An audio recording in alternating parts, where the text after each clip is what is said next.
Exempt sector is coming soon. Energy stocks in focus as we see oil prices, down by more than 2.3%. That's on both WTI and on Brent. Also keep an eye on Anglo-American. Plans to sell their steelmaking coal business could be questioned. Guy, what are we expecting at the open?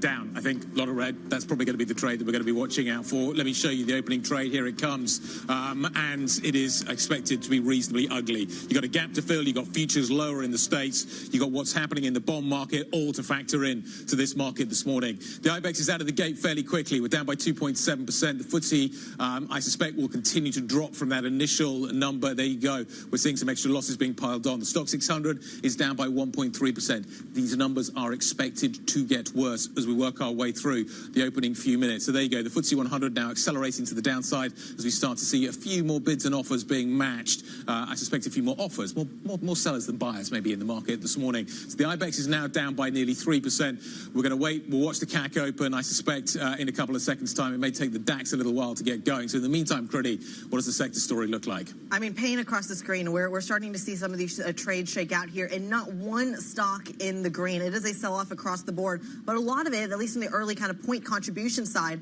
is really isolated into the tech space and the commodity space. So if you're a heavyweight in Europe, you are getting hit. No surprise there. ASML is your biggest weight to the downside this morning. When it comes from a percentage basis, though, it is across the board. I'm waiting for a little bit of a better read, Anna, on the pharmaceutical stocks, but right now, red, red, red. Yeah, absolutely. Basic resources and energy are the worst performing sectors, and this is all about global growth, isn't it? So basic resources, we saw the prices of some key metals being weaker through the Asia session, and so as a result of that, we no surprise that we see that particular sector go weaker. And energy stocks, of course, under pressure. Once again, we see weaker oil prices. We're at 61.22 on Brent, 57.90 on WTI. I mean, I pulled up the GMM screen, and apart from some currencies, pretty much everything looks red.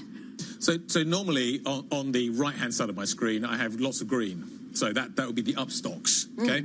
There are no kind of stocks, there's just a lot of unchanged at the moment. So it's taking a while to get quite a lot of stocks open this morning in terms of the moves that we are, and there are a lot of them in terms that are not opening. As you say, the tech stocks and the pharma stocks are taking the hit. Roche is down, Astra's down pretty hard. Roche is down by nearly 5%. Astra out of London, that's a big weighting. I think it's the biggest weighting on the London market, down by 4%. But you've also got Shell down. You've got LVMH down. There's some real heavyweight names that are down this morning. But that's where the liquidity is. So you can open those stocks reasonably in a reasonably straightforward fashion. There's other stocks out there. I've got some upside.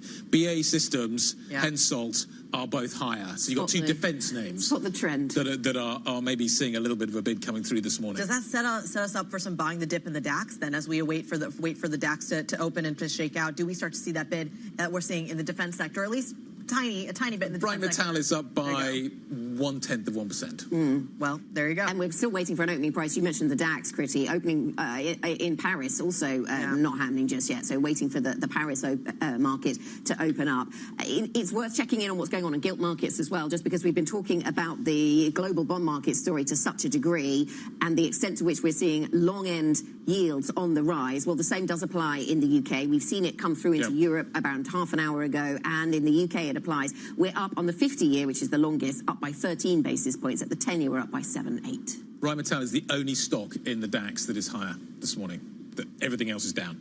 Everything else is down. Sartorius is the biggest loss that we are seeing. It's down by 5%. So the DAX is opened. It's down by 2.7. call it 2.7%. US futures actually pulling back quite a lot from their earlier losses. Just sort of throw that in there as a slightly brighter note. We'll see how long it takes for that to filter through into European markets. Absolutely. Briefly turned positive there. You are now looking at, well, 5,006 on S&P That is a futures. fast move. Very fast move, but paired back really, really quickly. What does that tell you about liquidity around the open as well? I just want to quickly get a quick check on some of these bank stocks as well, because you are seeing a lot of pain. Financials this morning are taking a beating, down about 2.3%, so perhaps getting their cue from that credit crunch that our very own Valerie Titel flagged earlier. Let's get a little bit more context here. Bilal Hafiz, CEO of Macro Hive, joins us around the table.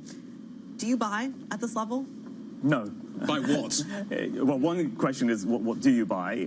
But at these levels, I wouldn't buy. I think this is the beginning of a much larger crisis, a regime change in markets, and this is much more of a bear market, and so it's more a question of selling any rallies rather than buying any dips. What does that mean in terms of going back to the default outperformers? So this morning, for example, we saw that immediately the very sparse green that we got was in those defense stocks, which has been the outperformer of the first quarter. What does it tell you about the reaction function of where safety is in this market? I think this is one of the big questions, because the normal dynamic is that markets, investors go into treasuries, the sort of defensive stocks, the dollar and so on. That's all changing right now. So I would change all my assumptions about what the safe haven markets are right now, because in essence, the set of policies that Trump has unleashed is essentially forcing a change in all of these relationships. So I think new relationships are going to be in play. It's much more akin to the 1970s than it is to what we've seen over the last 20 years.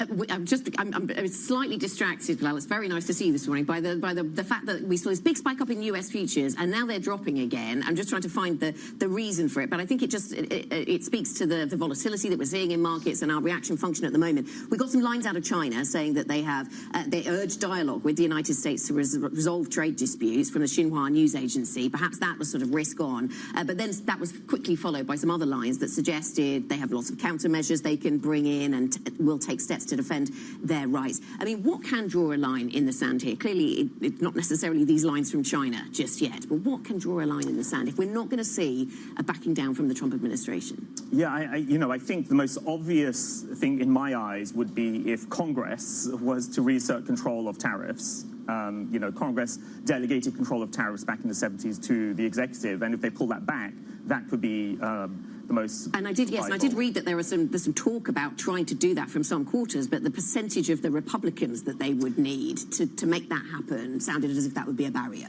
Exactly, so that will take time, and that's what makes this current crisis much more difficult to see the end game for. Normally, the Fed would step in and bail everyone out, but it can't happen in the same way this time because inflation expectations are unanchored or becoming unanchored.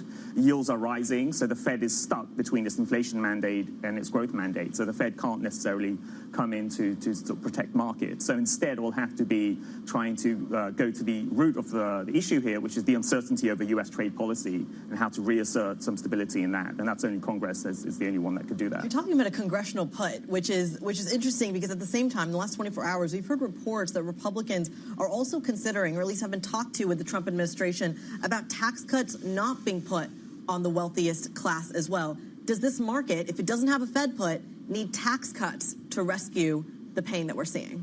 I think that wouldn't be enough, because the issue at the moment now is that if the market is worried about a fiscal issue on the US, then that could exacerbate the challenges for the bond market. And for me, the bond market is key here. If bond yields continue to go up, that will crush the US economy as a whole. And so the question then is, what policies could the US do to bring yields down?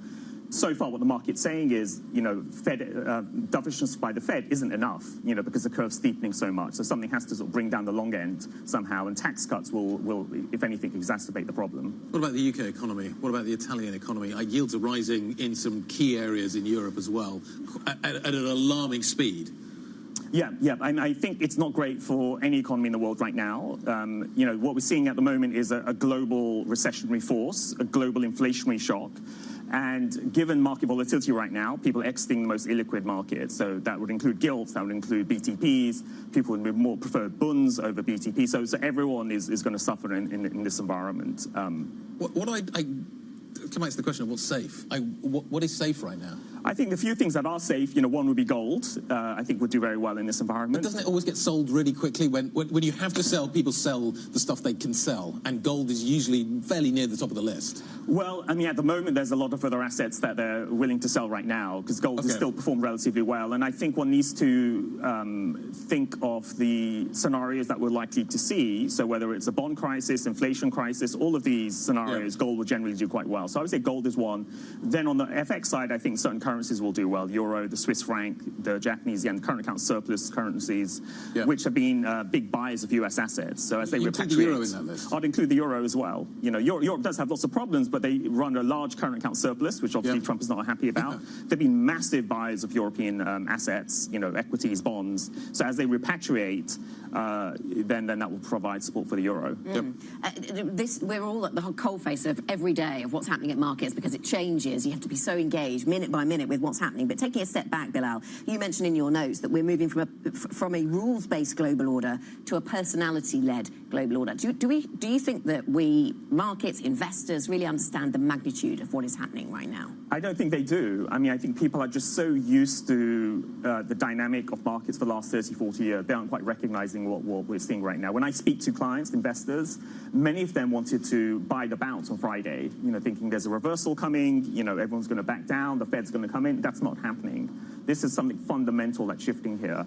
So we've had this kind of rules-based system, which ironically is really... Where does that take us? What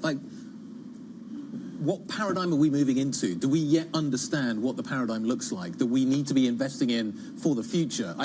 You're meant to look forward to invest. What am I going forward into? What is the paradigm? Yeah, no, that's a great question, and that's the hard question that we have to answer right now. I think the paradigm we're moving into is one which will be more deglobalized. I think one also where we could start to see less cross-border capital flows. Yeah. So going back to an environment where you had much more nationalistic policies, both on the trade side and the capital flow side, to protect sort of industries. So we're moving to a multipolar world, less free movement of goods, and also, more importantly, less free movement of capital as well.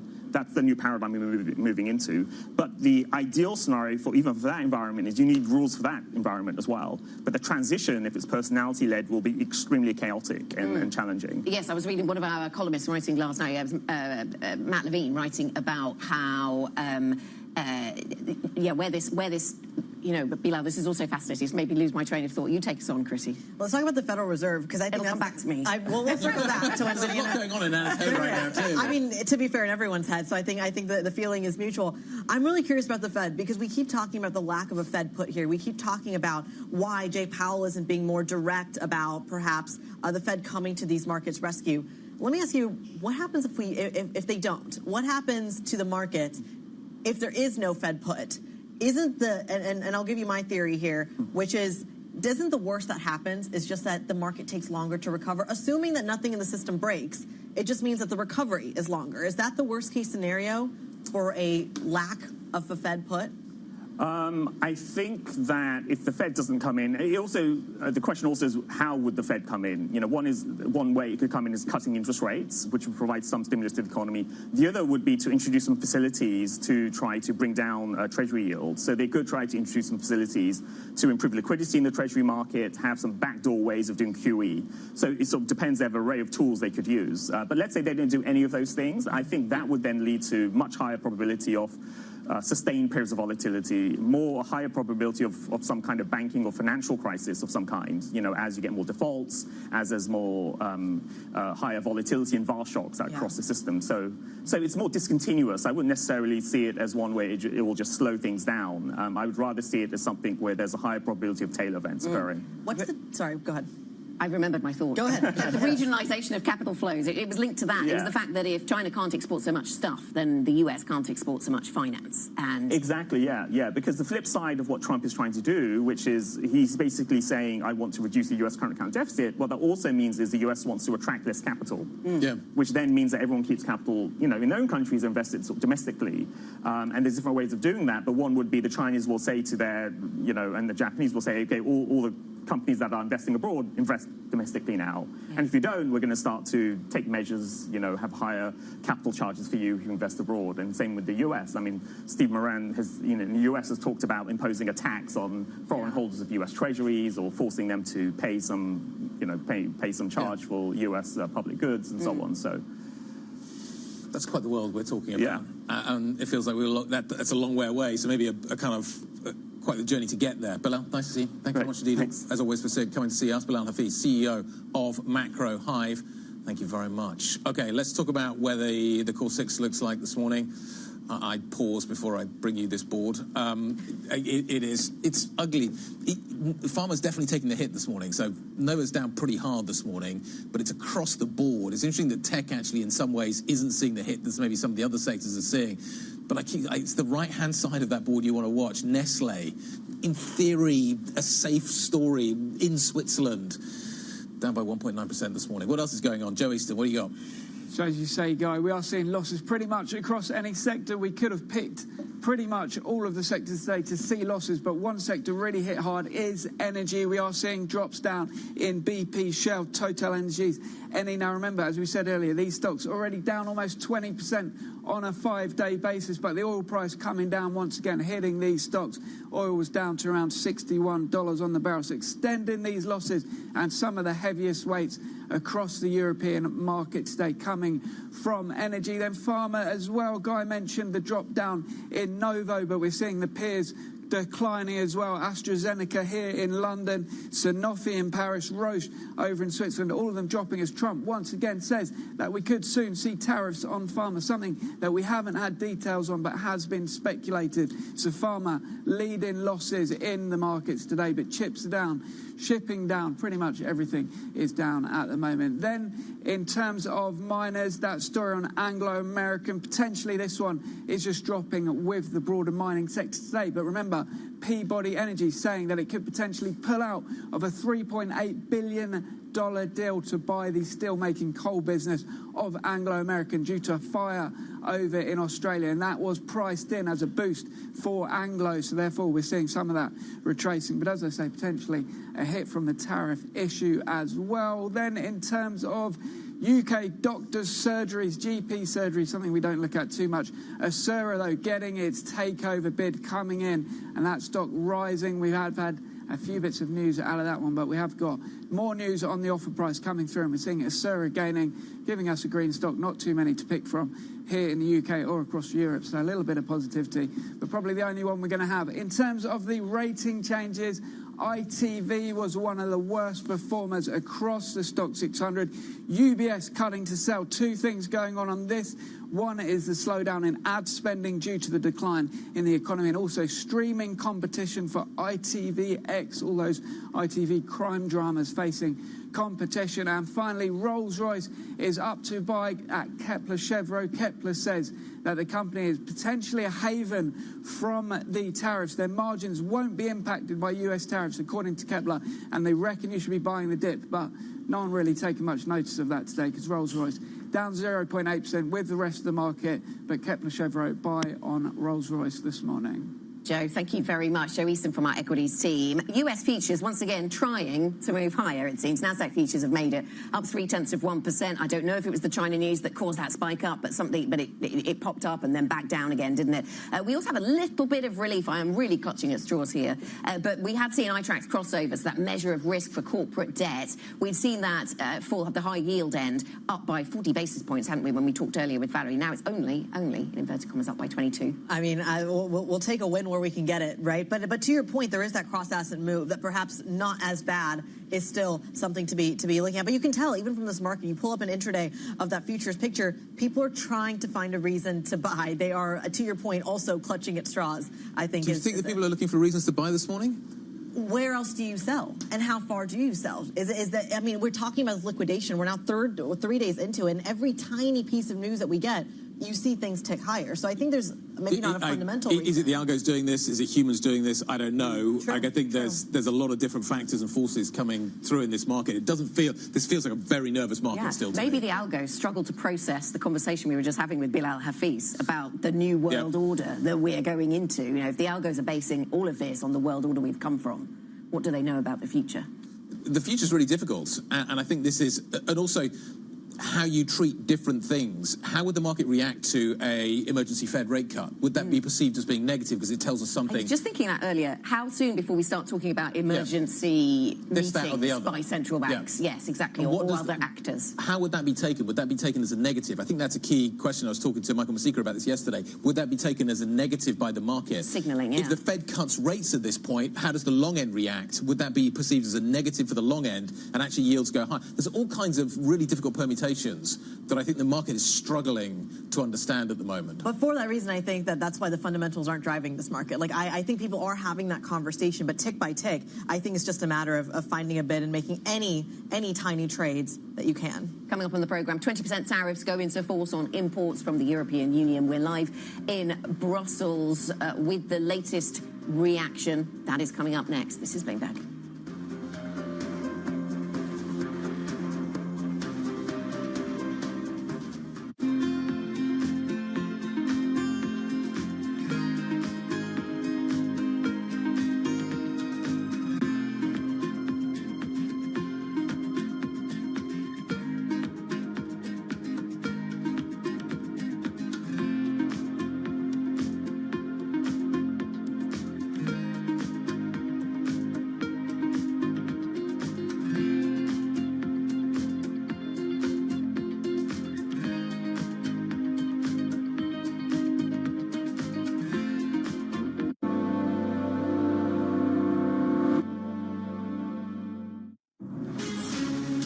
From the beating heart of global finance, economics and politics, and wherever newsmakers are moving markets, Bloomberg brings you conversations that allow for deep discussions and important insights. What do you think the future is for inflation? Is this a new normal? Are markets too optimistic? How do you worry about the things that are outside your control? How does the current fighting completely stop? I'm Francine Lacroix, and this is The Pulse, every weekday only on Bloomberg. Get your fixed income fix. Watch Bloomberg Real Yield around the world right here on Bloomberg. Context changes everything. From the world of politics to the world of business, Joe Matthew and Kaylee Lines deliver news, insight, and analysis live 2 times a day, every trading day. Balance of Power at 1 and 5 Eastern, only on Bloomberg. Morning, this is Bloomberg Daybreak Europe. I'm Tom McKenzie in London. These are the stories that set your agenda. Taking you from the U.S. market's close to the overnight session in Asia, we'll walk you through what you need to know to kickstart Europe's trading day. Live from our European headquarters, we bring you the day's top market-moving stories, unmatched expert analysis, and on-the-ground reporting from across the continent. Tune in to Daybreak Europe, only on Bloomberg Television. Context changes everything. Key investors, top executives, global innovators. Join me for in-depth conversations with the biggest newsmakers on the day's top stories. Insight with Haslinda Onen, only on Bloomberg. The countdown is on. Everything you need to get the edge at the end of the market day. Big tech earnings kick off later this afternoon. Gilead is coming out right now. We have take 2 numbers. Back to the markets, right? Our bread and butter. NVIDIA is one of the best stories in the tech space. That actually matters a whole lot more. It might shock some of your viewers. You're watching The Close. Get ahead of tomorrow's trading with The Close. Weekdays on Bloomberg. Context changes everything. Bringing you up-to-the-minute financial and geopolitical news whenever and wherever it happens. I'm Francine Lacroix in Davos, Switzerland, and this is Bloomberg.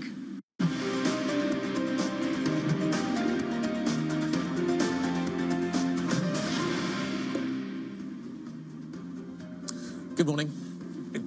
I say that advisedly. We have equity markets that are down pretty sharply.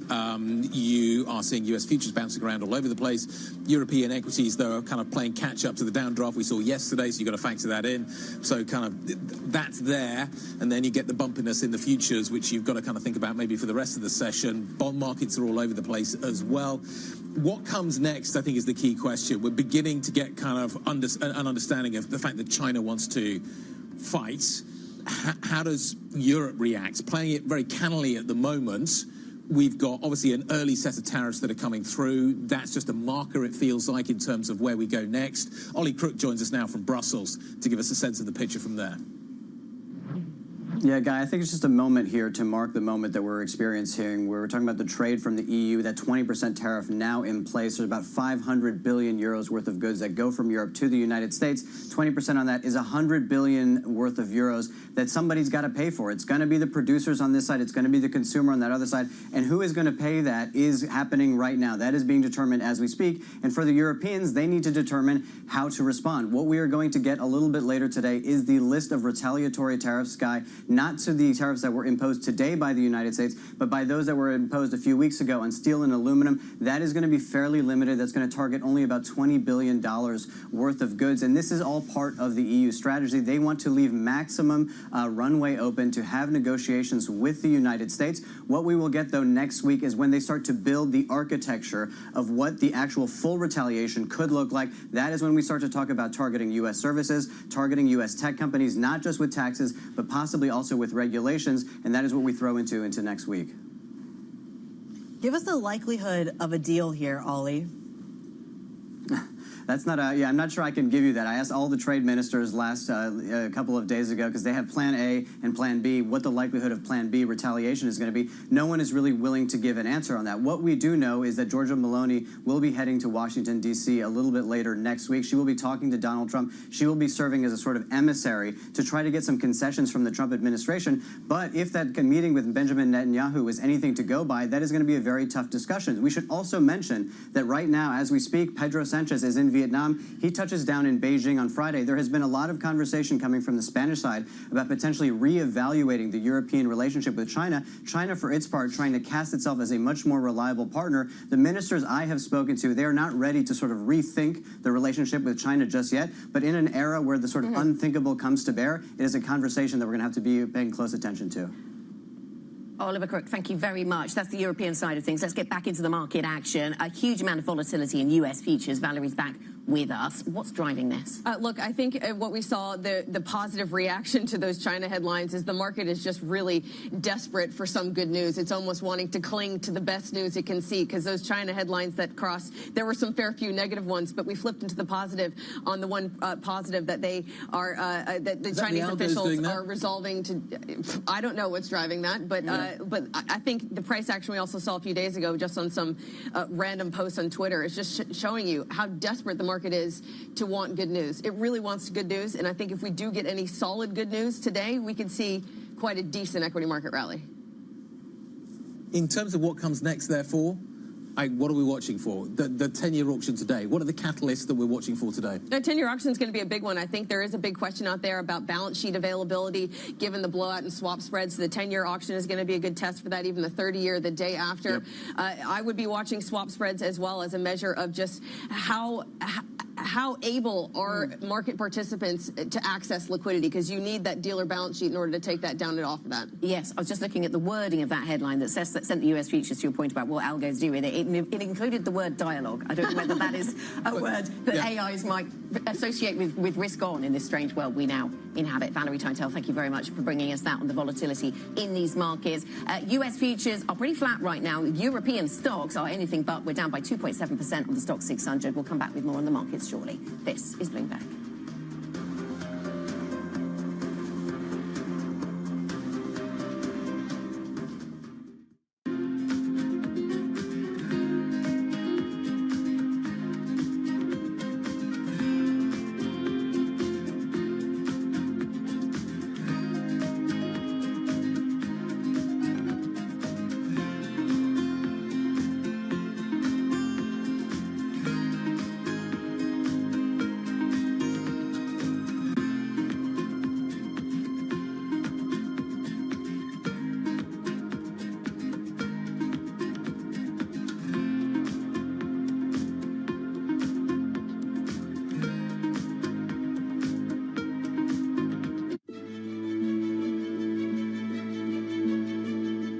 We invest in, buy, and own the backbone of the global economy.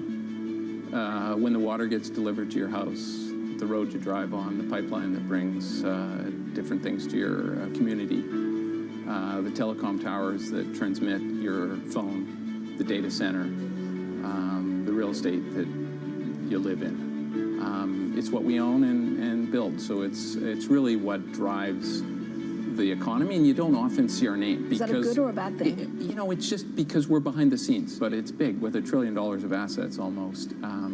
We're behind a lot of the things of the global economy. So being low-key, do you think it gives you strength? We just try to be quiet and do our thing, and sometimes it helps and sometimes it doesn't. But I'd say on balance, it's been good for us.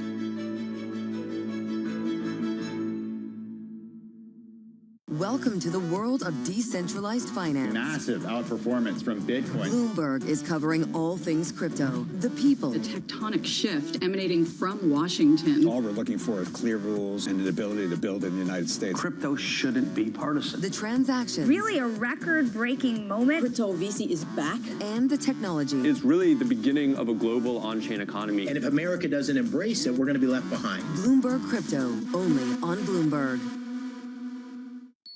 Asia is at the forefront of some of the world's biggest stories. I'm Sherrian in Tokyo.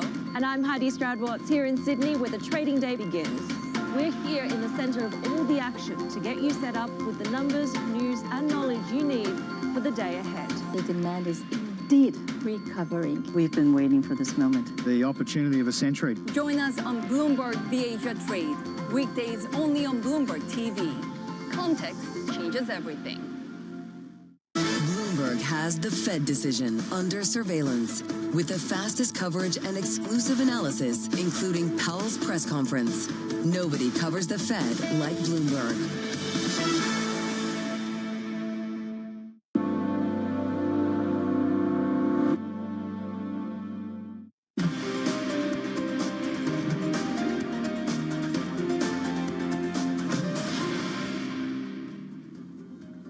This is the opening trade. We're 30 minutes into today's session. Red across the screen. Some margins of green here and there. You really have to dig for it to see where there is some positivity. Briefly in defense, briefly in the futures picture, a market that is desperate to buy this morning. But broadly, you are seeing pain to the tune of 2 to 3% across the European benchmarks. We are still awaiting, of course, some news potentially when it comes to the pharmaceutical sector. And perhaps that's where a lot of the pain is concentrated this morning. Novo Nordisk is, I think, a great example of that, down about 5.5%. AstraZeneca right on its heels of about 6% there, Anna. So it's continuing to see quite a bit of pain. Yeah, absolutely. Some of these European equity markets, I know, losing all of their year-to-date gains, which is quite a big deal when you consider how much we rose on the back of the defense spend, infrastructure spend impulse out of Germany.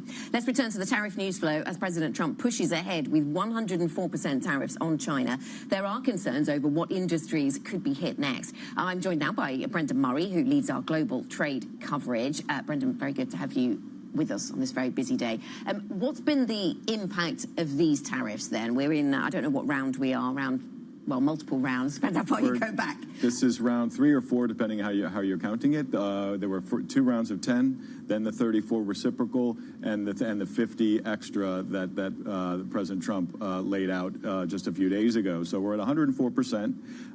That will trigger what a lot of people talk about is a decoupling. The Trump administration in the past has talked about strategic decoupling from China, the sort of slower pace, not on a big scale. But 104% tariffs will do a lot of damage to that trading relationship that's worth $500–600 billion. So we're waiting to see China's response. They haven't retaliated as of yet.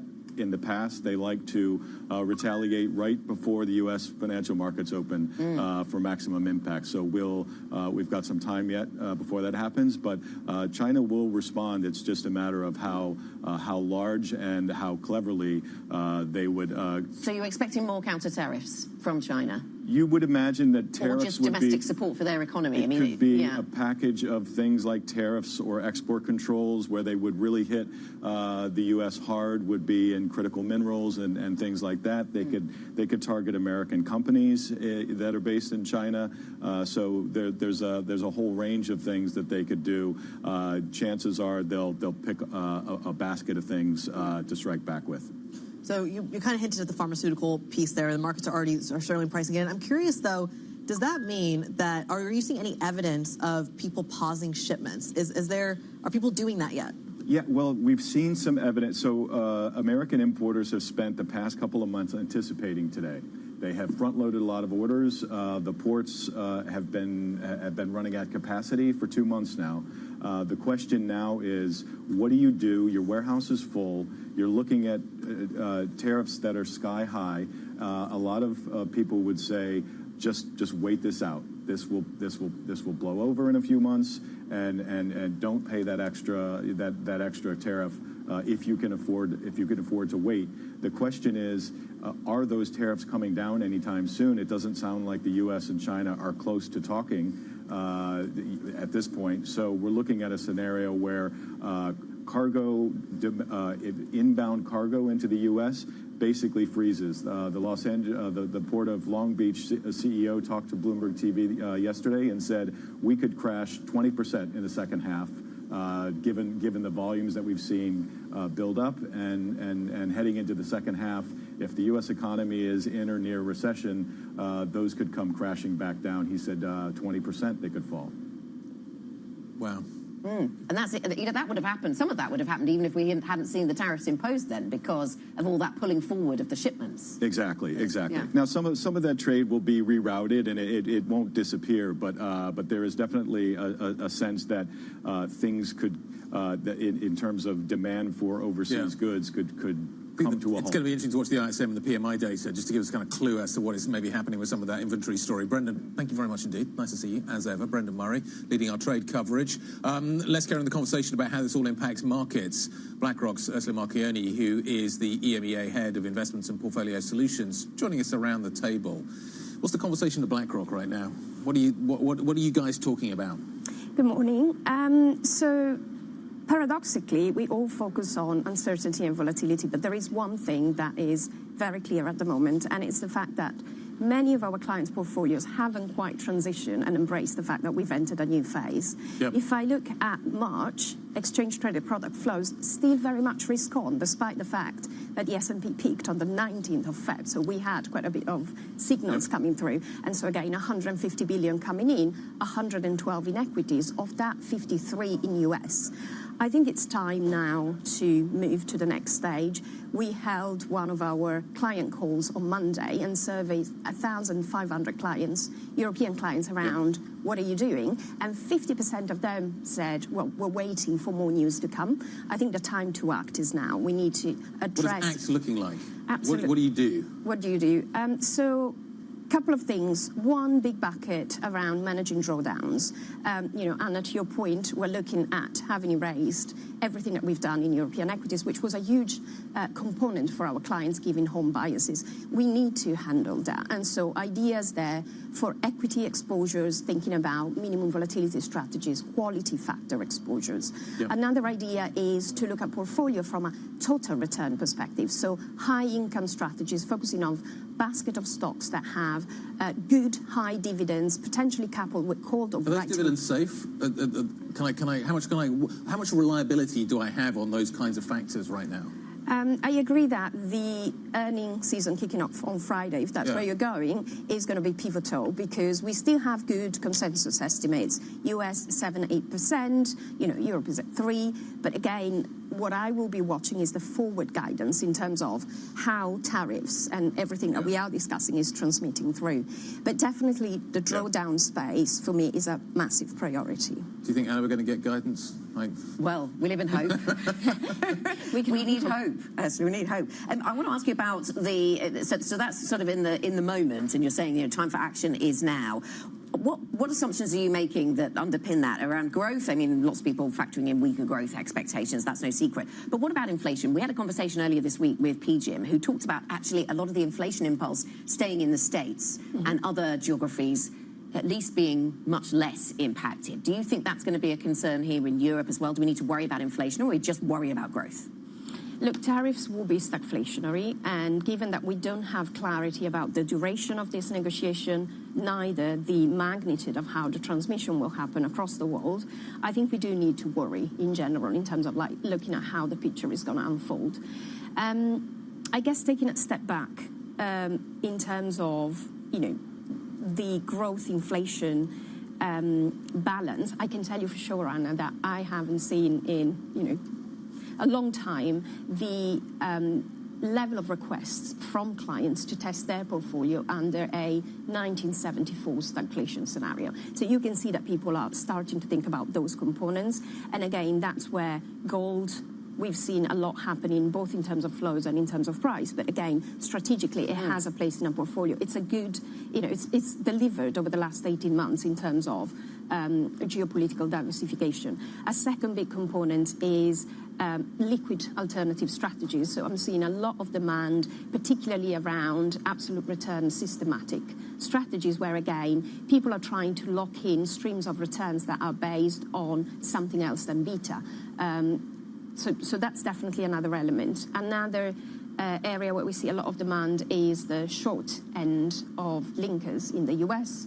And in general, if I go back to equities, a lot of attention to selectivity. So I did mention earlier taking down risk through mean vol and quality, but there's also a lot to be said around opportunities in specific areas, geographies, sectors. Think about European banks. We're seeing indiscriminate selling, to your point earlier, but profitability is excellent. And so again, why can't we think about that? Or UK, where there's a very low exposure towards global trade. Well, Guy was asking whether we can rely on dividends. I guess I would ask, can we rely on the profitability of banks if corporates are going to get into distress? Do you see that distress we're seeing signalled by some of the iTraxx crossover, iTraxx Europe? Do you see that having an impact on banks in the end, I think undermining that sector? Yeah, no, and that's a fair question. But I think that from a European bank's perspective, a lot of the risks from a macro perspective have been hedged. And again, the path forward for the ECB is supportive. And so I would feel that that is a space whereby, obviously, the level of volatility and uncertainty will require to be nimble, to be granular in portfolios. But if I have to pick an area, that's certainly one. You talk about this desire for liquidity. We're seeing it quite literally everywhere. What is the tell for you that there isn't enough liquidity or that there is structural stress in the plumbing? That's a very good question. We've been watching relentlessly. There's nothing critical coming through yet. So if I look, for example, at Monday in the US, we hit the all-time high in terms of ETFs trading 40% of the overall tape. The average year to date was at 28%. Everything is behaving orderly in a normal manner. In Europe, we're seeing volumes around 1.5 to 2 ADVs.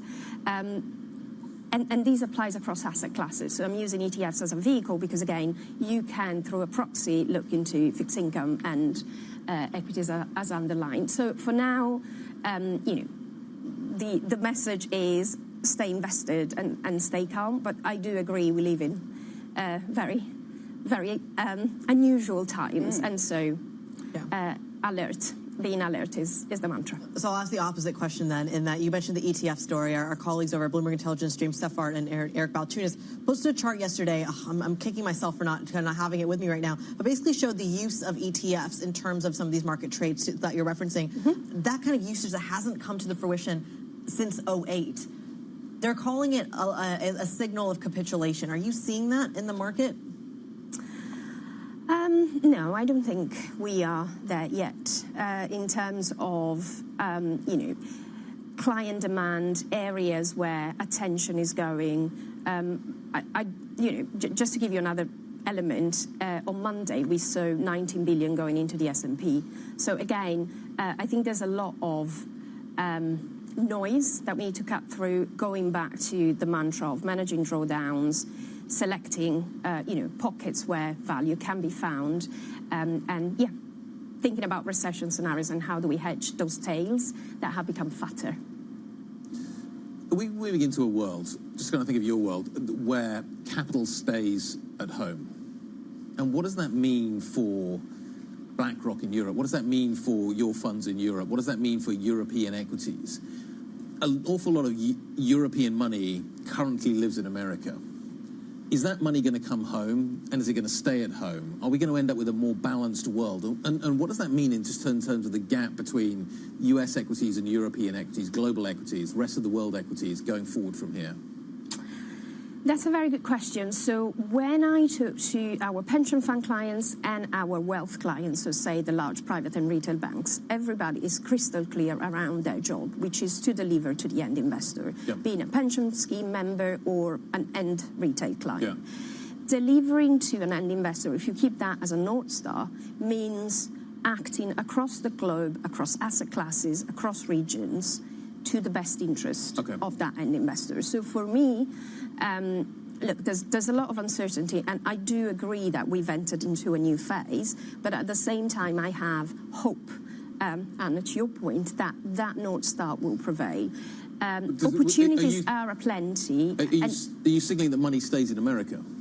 If the North Star is returns on investment, is the best investment still going to come from America going forward, or is it going to be a more balanced picture? So my point was, I think clients will continue to act on a whole portfolio basis and assess opportunities, so there won't be barriers. The opportunities will be assessed at the whole portfolio. But to your point, look, do I believe in a 12-month period the US will regain its leadership? Yes. You know, AI, there's like big transformative mega forces there. We are going through a very specific phase where, as previously mentioned, I think there's a need to manage drawdowns. There are pockets of diversification opportunities. European banks being an example, where some diversification out of the US, where so much has been done throughout Q4, is a good way forward. Nice to see you. Thank you very much for coming to see us. Ursula Marchioni, EMEA Head of Investment and Portfolio Solutions, joining us from BlackRock. Coming up on the programme, emerging market assets have slumped as Trump's tariffs continue to upend global markets. Carlos Carranza from Allianz Global Investors joins us with the EM perspective. That's next. This is Bloomberg.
You were asking a question of President Trump, and he didn't quite answer the question, and he asked you a question. So the question he asked you was something like, why are you not banking certain groups? What is the answer? I don't think he gave you a chance to really answer that question, but what is the answer to that question? Well, first off, the Bank of America has 70 million consumer customers and millions of small businesses all over the country, all over the world. And so we bank everybody. But the real question was about overregulation, frankly. And so as you look, what's happened is because the interpretations of AML, anti-money laundering, BSA, Bank Secrecy Act, KYC, know your customer's customer, you know, there's a lot of burden upon the banking system to both report suspicious activity reports and do a lot of analysis. And we have to close accounts, and we can't tell people why we did it. And often we're told by authorities to close accounts. That creates confusion. Another area comes up in this discussion is in the crypto area where the regulator said you can't bank crypto operating companies, employees of crypto companies, et cetera. We are allowed to do, we bank everybody, but the operating company, they said that's a high-risk activity. Ask us for authority, and guess what? You would have never gotten the authority. So that came up as an issue. So at the end of the day, it's about getting these regulations right. Bloomberg brings you breaking news 24 hours a day. Powered by more than 3,000 journalists and analysts in more than 100 bureaus across the globe. Bloomberg Television. Context changes everything. It's a multi-trillion-dollar industry. We'll show you what's happening in ETFs like no one else. ETF IQ, only on Bloomberg.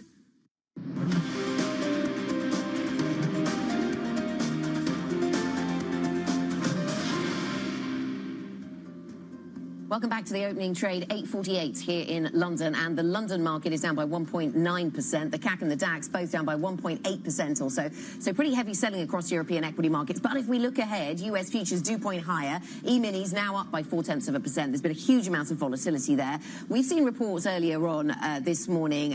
We've seen news flow coming through from China, but we've also seen reports about meetings that are taking place in China. So we'll watch for any further retaliation from China. China is guiding the yuan weaker at a carefully orchestrated pace as the central bank seeks to blunt some of the economic impact of the trade war without destabilizing financial markets. That would be the rationale. Let's discuss all that and other emerging market themes with Carlos Carranza, Portfolio Manager for Emerging Markets Debt at Allianz Global Investors. Carlos, nice to have you with us. Let's start with China then. There's a slow and steady, slight devaluation of the currency. Is that what we're seeing here? And what other tools would you expect China to employ? The first one is definitely allowing the currency to devalue, increasing what they call the crawling peg of the currency. So basically, it's a very controlled, very gradual devaluation, but they increase the pace on a daily basis of that. If the market gets too uneasy, they slow down the pace. If the market is a bit relaxed, they accelerate the pace. But definitely, I think that the first tool for fighting against these trade wars is allowing a weaker currency gradually. And that is, I think it's definitely happening. What's the big worry when you talk to all of your clients? I mean, I've read conflicting things about emerging markets. Depends on the asset class, depends on your currency, depends on a whole lot of things at this point. But in terms of debt markets, emerging market debt markets, some people are talking about this as an incredible haven in a sea of volatility elsewhere, and others are just nervous about all EM assets. So what are the conversations like, big picture, that you're having? Risk number one is U.S. deceleration, undoubtedly, right? U.S. deceleration and U.S. inflation are clearly one of the drivers of the main concern, because generally emerging markets tend to be a beta to whatever happens in developed markets. So if you see this huge amount of volatility in developed markets, naturally that translates into risks into emerging market, right? So now, interestingly, there are winners and losers of these recent announcements, right? The implications of tariffs are very different across emerging markets, right? Regionally, some regions like the Latin American region are favored by this, relatively speaking. I mean, nobody's favored by this in net, but relatively speaking, there are winners and losers. Latin region, for example, Mexico is not subject to this.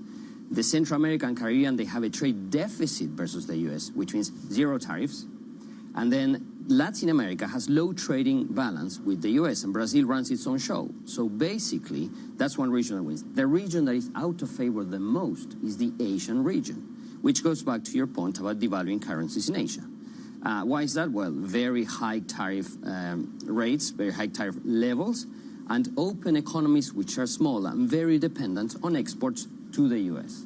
So that's the question number one. Clients are asking us, okay, so in emerging markets, where are the pockets of value? And then we go to the differentiation. Okay, so it's identifying those. Yeah. Kristalina Georgieva, a couple years ago, had said that we were at a risk in the emerging market world of a real sovereign debt crisis.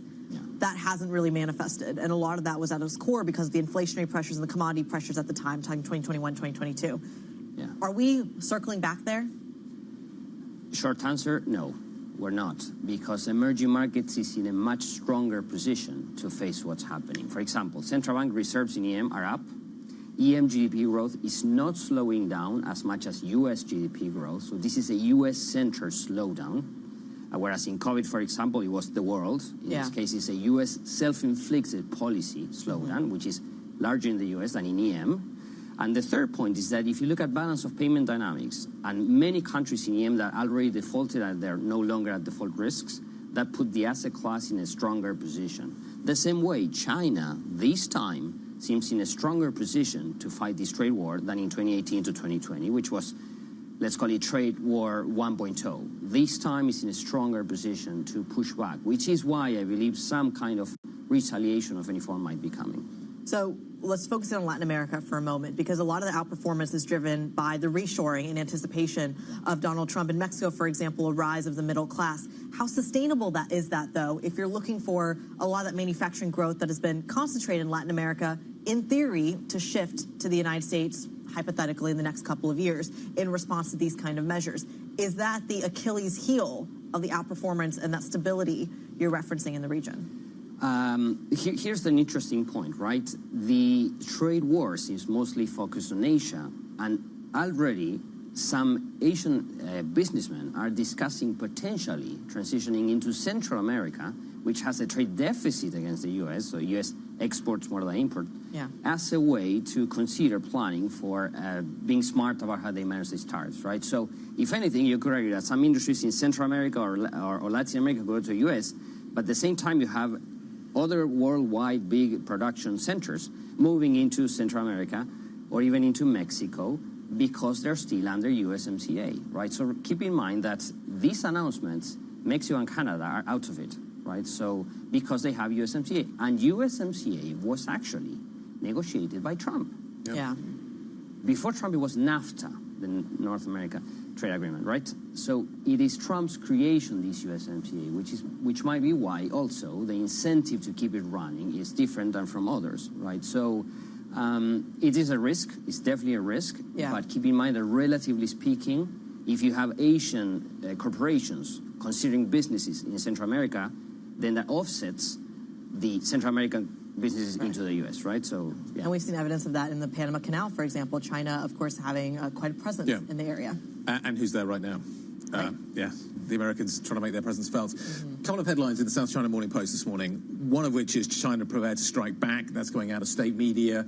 How quickly does that happen? The second one is China's looking to strengthen strategic ties with neighbors, according to Xi Jinping. What does that look like? How far could that go? How friendly will China be in terms of what it can offer to some of its closest neighbors right now? So are we going to see a reordering of trade in Asia? So right now, China is in a stronger position because the entire world believes that the way the U.S. is managing this trade war is a bit unfair. There's a huge pushback against the way the tariffs were calculated, so the famous formula of imports minus exports divided by imports. Huge backlash against that. So China is not perceived right now as the one generating all this noise and the one driving global distribution, right? So that puts them in a more solid position to find partners, to find neighbors. Now, the real issue is, politically, that makes sense, but economically, the other economies in Asia don't have really the demand power for Chinese products that the U.S. has, right? So U.S. is a society where consumption is really, really high, and you really don't have on those Asian partners the ability to sell those products because there's no demand. I mean, GDP-wise, is much smaller. Right, so one doesn't compensate for the other. Yeah, exactly. So I think that politically they are in good terms, and they're definitely looking for partners everywhere, even in Europe, probably. But then it comes to the economics around it, and that's the real challenge, right? So because we may build strong relationships, but the business side of it, it's much more challenging given GDP sizes. Carlos Christie, thanks for stopping by to see us. Carlos Carranza, Portfolio Manager of Emerging Market Debt at Allianz Global Investors. Market's moving pretty fast. Yeah, futures are up again. We're on high alert, I think, for anything coming out of China. Carlos has mentioned it. We talked to Brendan Murray earlier on trade. He was talking about it, just how China retaliates here, supports its economy, retaliates against the United States. All of that in the mix. There's a huge spread emerging between Italy and Germany this morning. German debt, 10-year down. Italian debt up.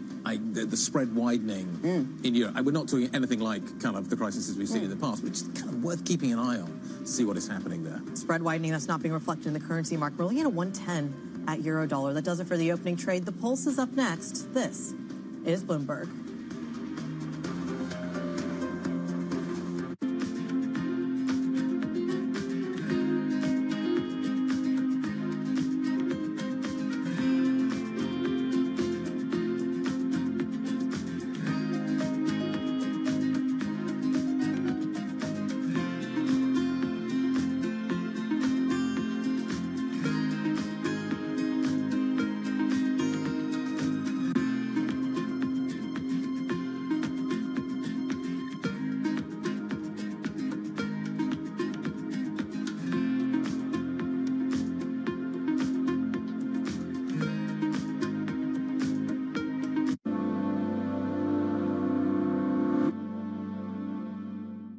Jumpstart your trading day on Bloomberg Open Interest. 2 hours of single stock stories that are driving the opening bell action. We'll take you to Wall Street, Main Street, the C-suite, and beyond. These are companies that are growing their market. The great companies in the U.S. are the companies hitting the cutting edge. That's a different story. Get the inside track on what's buzzing in markets. With the players who are shaping the narrative. If you have bad earnings reports, you're going to get punished. They're not buying what the industry is selling. Join us on Bloomberg Open Interest every trading day, only on Bloomberg.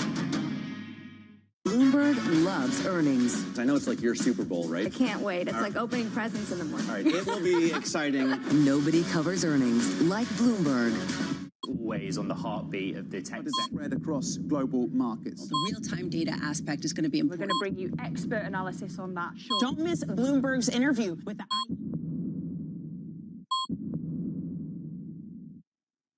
David Weston. Join me for the next generation of Wall Street Week, telling stories of capitalism from business, markets, economics, tech, and climate.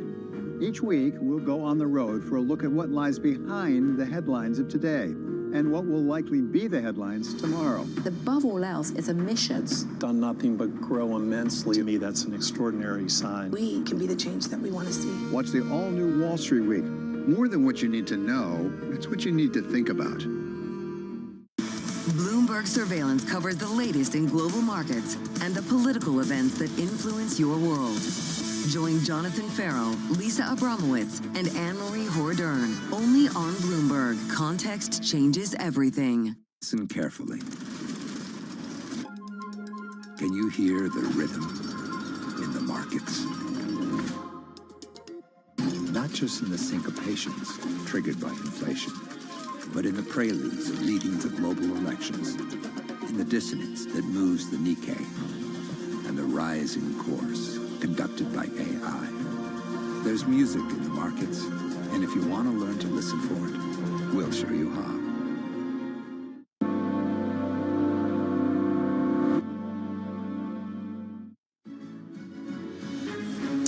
The market sell-off resumes as higher U.S. tariffs kick in, including 104% on China, but there's no immediate retaliation from Beijing.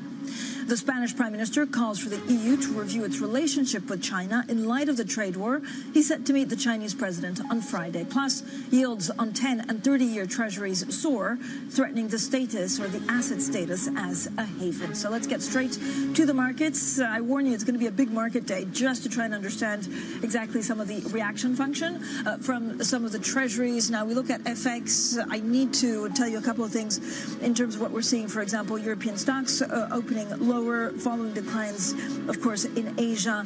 It's extremely clear that the fact that they're taking place today, the tariffs, is doing something also to Treasury, so we'll really zoom in and have a look at that. It's also impacting or affecting which way you want to see it. For example, the UK 30-year yield at 5.482. So cross-asset, let's have a deep look about this kind of vicious sell-off that we're seeing in what's supposed to be one of the safest assets in the world. Again, investors grasping for reasons behind some of the steep declines in treasuries. U.S. government bonds, we all know, traditionally a primary haven in turmoil times. Maybe there's a worry about stagflation, that the Fed cannot cut rates as fast as certain participants in the markets expect. S&P futures getting some 0.3%. They've been fluctuating quite a lot in the last hour or so. The 10-year yield at 4.3548. And then finally, look, the European markets map. If you look at Europe, it's really following what we're seeing in Asia and what we saw yesterday in the U.S. A whole lot of red on your screen. The DAX down some 1.8%, similar losses for the FTSE and the CAC 40. So for the conversations that matter and the insights you need, let's get started.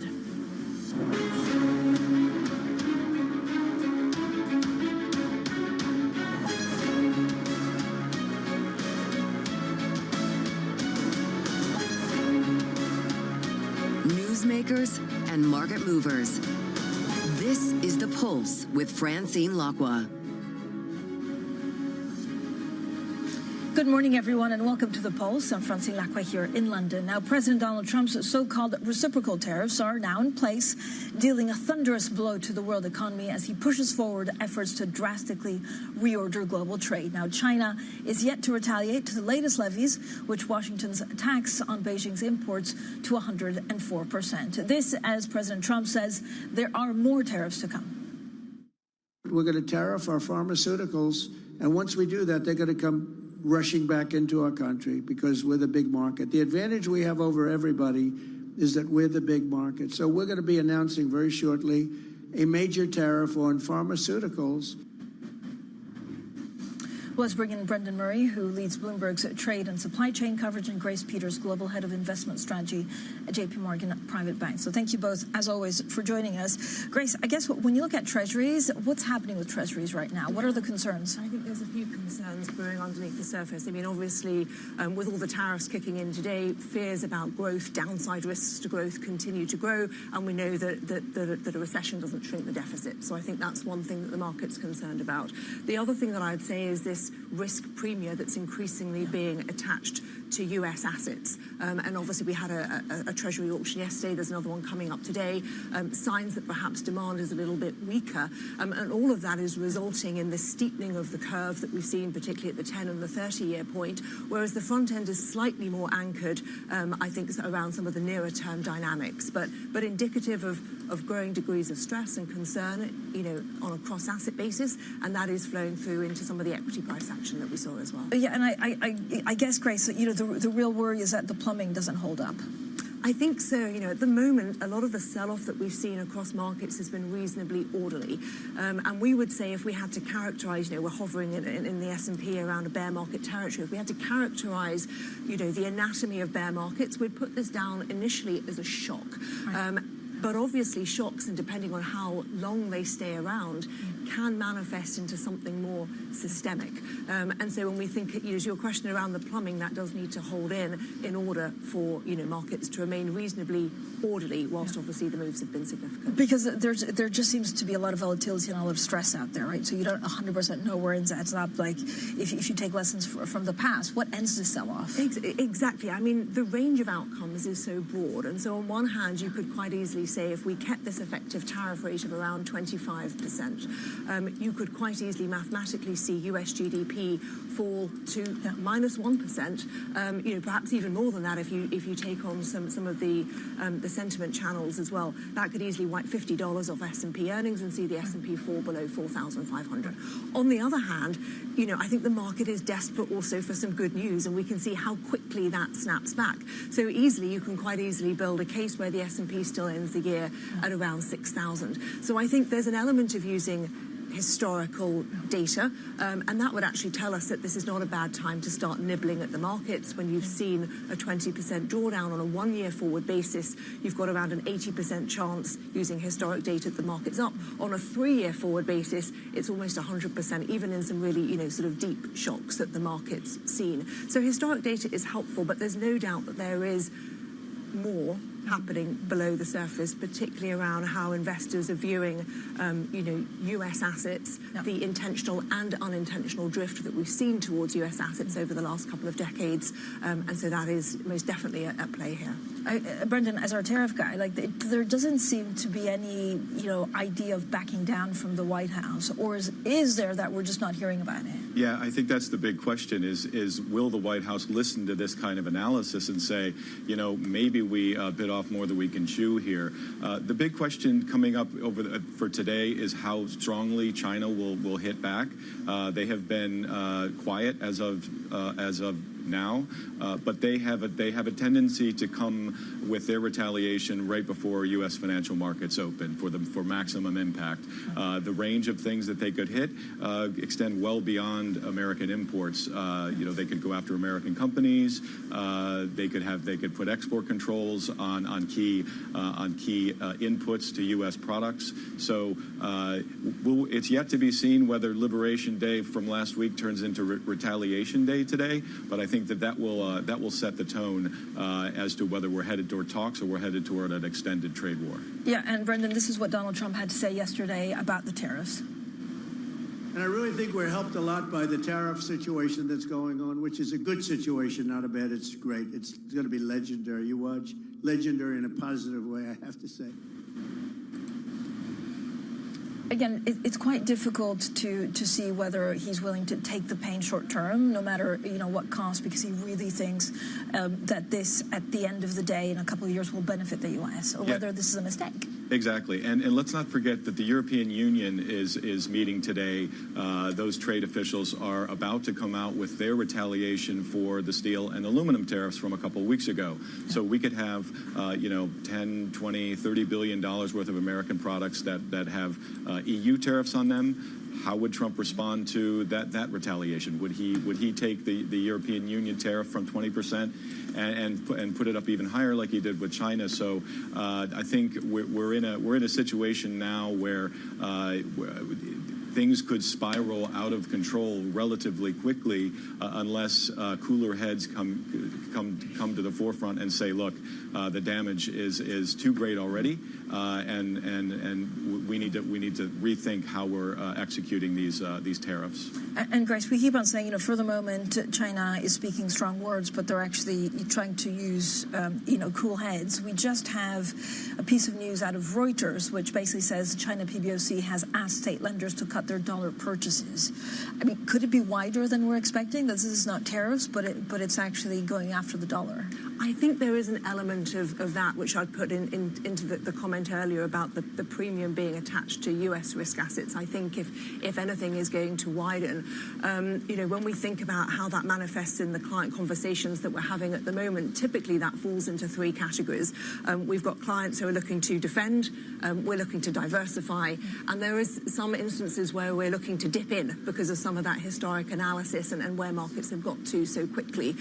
In the defending camp, I think fixed income really comes in, to our conversation earlier around the steepening of the curve.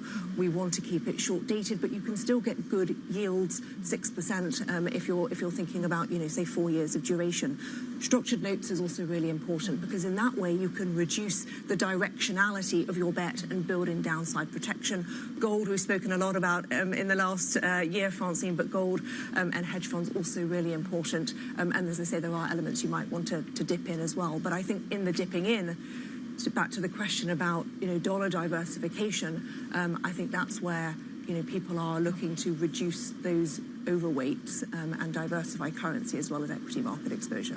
And Brendan, I ask you this every day, but actually we haven't really got a firm answer on who Donald Trump listens to. I know yesterday there was a very public spat between Elon Musk and Peter Navarro. At the end of the day, it seems that the White House is really split when you look at the impact on the economy. Yeah, exactly. So the 104% tariffs on Chinese imports is really Peter Navarro's dream scenario. He would probably even go bigger.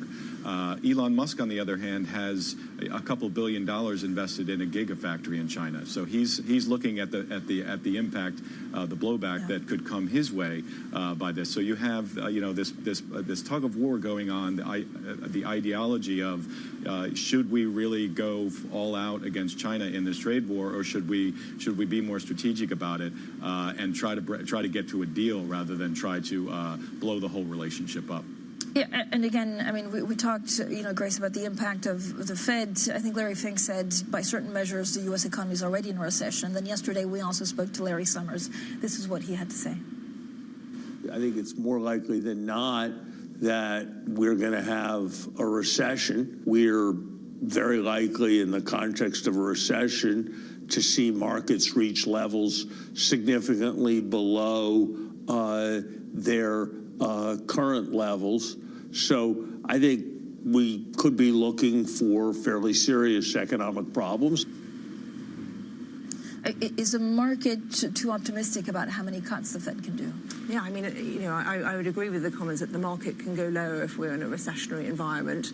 And then I think if we are in that environment, probably the Fed would have to cut more. I mean, the Fed is not going to respond to a market down 15 or 20%. It's going to respond to the data, particularly the data around the labour market.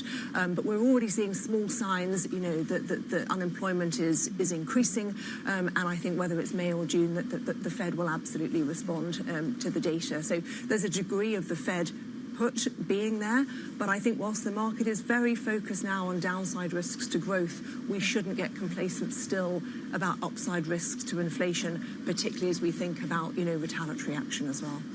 Brendan, when you look at the timeline for tariffs, and there's a lot to keep up with, I think May 2nd is also when consumers will be taxed if they buy from, mainland and Hong Kong, the kind of the consumer goods that you buy, right, the cheaper things. Does that make a difference to Trump's thinking? Yeah, I think it all makes a difference. The situation, I think you're referring to the de minimis exemption.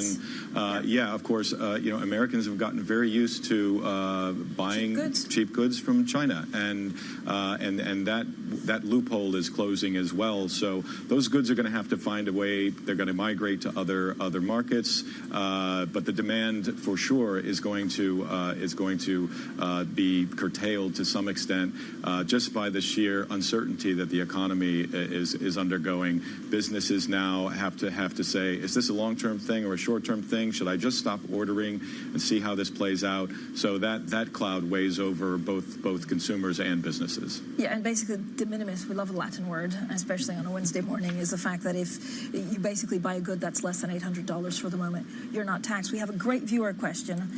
Grace, for you, basically, this person's writing in and says, do you think China was a heavy seller in treasuries long end yesterday? I think it's possible. I don't know definitively, but when we think about, sort of where central banks have been allocating to, we've certainly seen an element of their dollar exposure come down, and a lot of that has gone into gold. The EM central banks in particular, but central banks at large, have indicated in various surveys and in their flows over the last 12 months that they plan to allocate more to gold. That's what's pushing the price up. I mean, our price target for gold is 3,500 because we very much think, the demand is there, and obviously this is a commodity where supply is limited, and therefore we think this is a very strong geopolitical hedge. Brendan, I know there's a number of press conferences, there's a number, of state visits, or at least visits from White House administration. Is there a couple of points that you're watching out for today and tomorrow? Yeah, I think, look, we shouldn't forget the fact that some countries are coming to the negotiating table, as President Trump has indicated. Japan, Korea, India. So these are big export economies, and so we shouldn't underestimate the ability of the administration to secure some better trade deals. But in the meantime, the question is, for every job they say that they can create with those better deals, how many do they destroy in the process? A lot of companies would say that they're going to be hurt by these tariffs as opposed to protected by them. Okay, thank you both for joining us. Grace Peters there from JP Morgan Private Bank and Bloomberg's Brendan Murray. Now, coming up, oil sinks to a 4-year low. We'll be discussing the implications of that with Amrita Sen, founder of Energy Aspects. This is Bloomberg.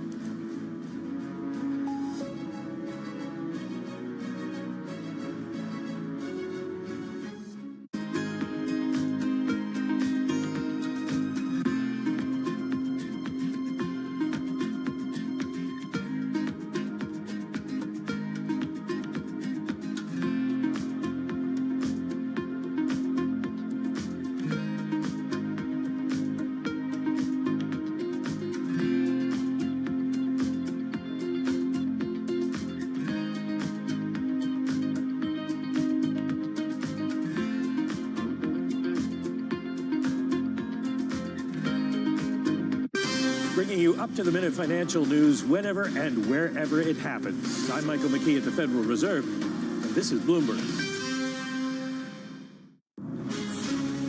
From the beating heart of global finance, economics and politics, and wherever newsmakers are moving markets, Bloomberg brings you conversations that allow for deep discussions and important insights. What do you think the future is for inflation? Is this new normal? Are markets too optimistic? How do you worry about the things that are outside your control? How does the current fighting completely stop?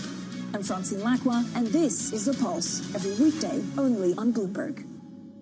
Morning, this is Bloomberg Daybreak Europe. I'm Tom McKenzie in London. These are the stories that set your agenda.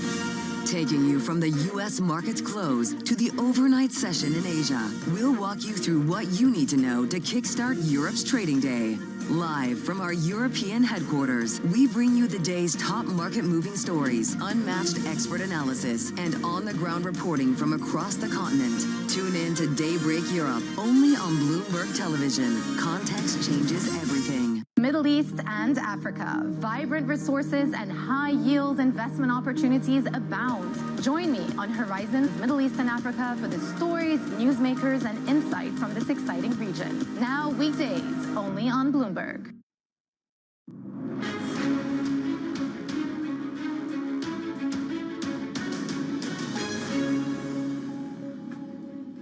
European stock markets resuming their sell-off this morning as President Donald Trump's sweeping new tariffs came into effect. Now let's bring in Bloomberg's Michael Msika, Deputy Team Leader for EMA Equity Markets and Strategy.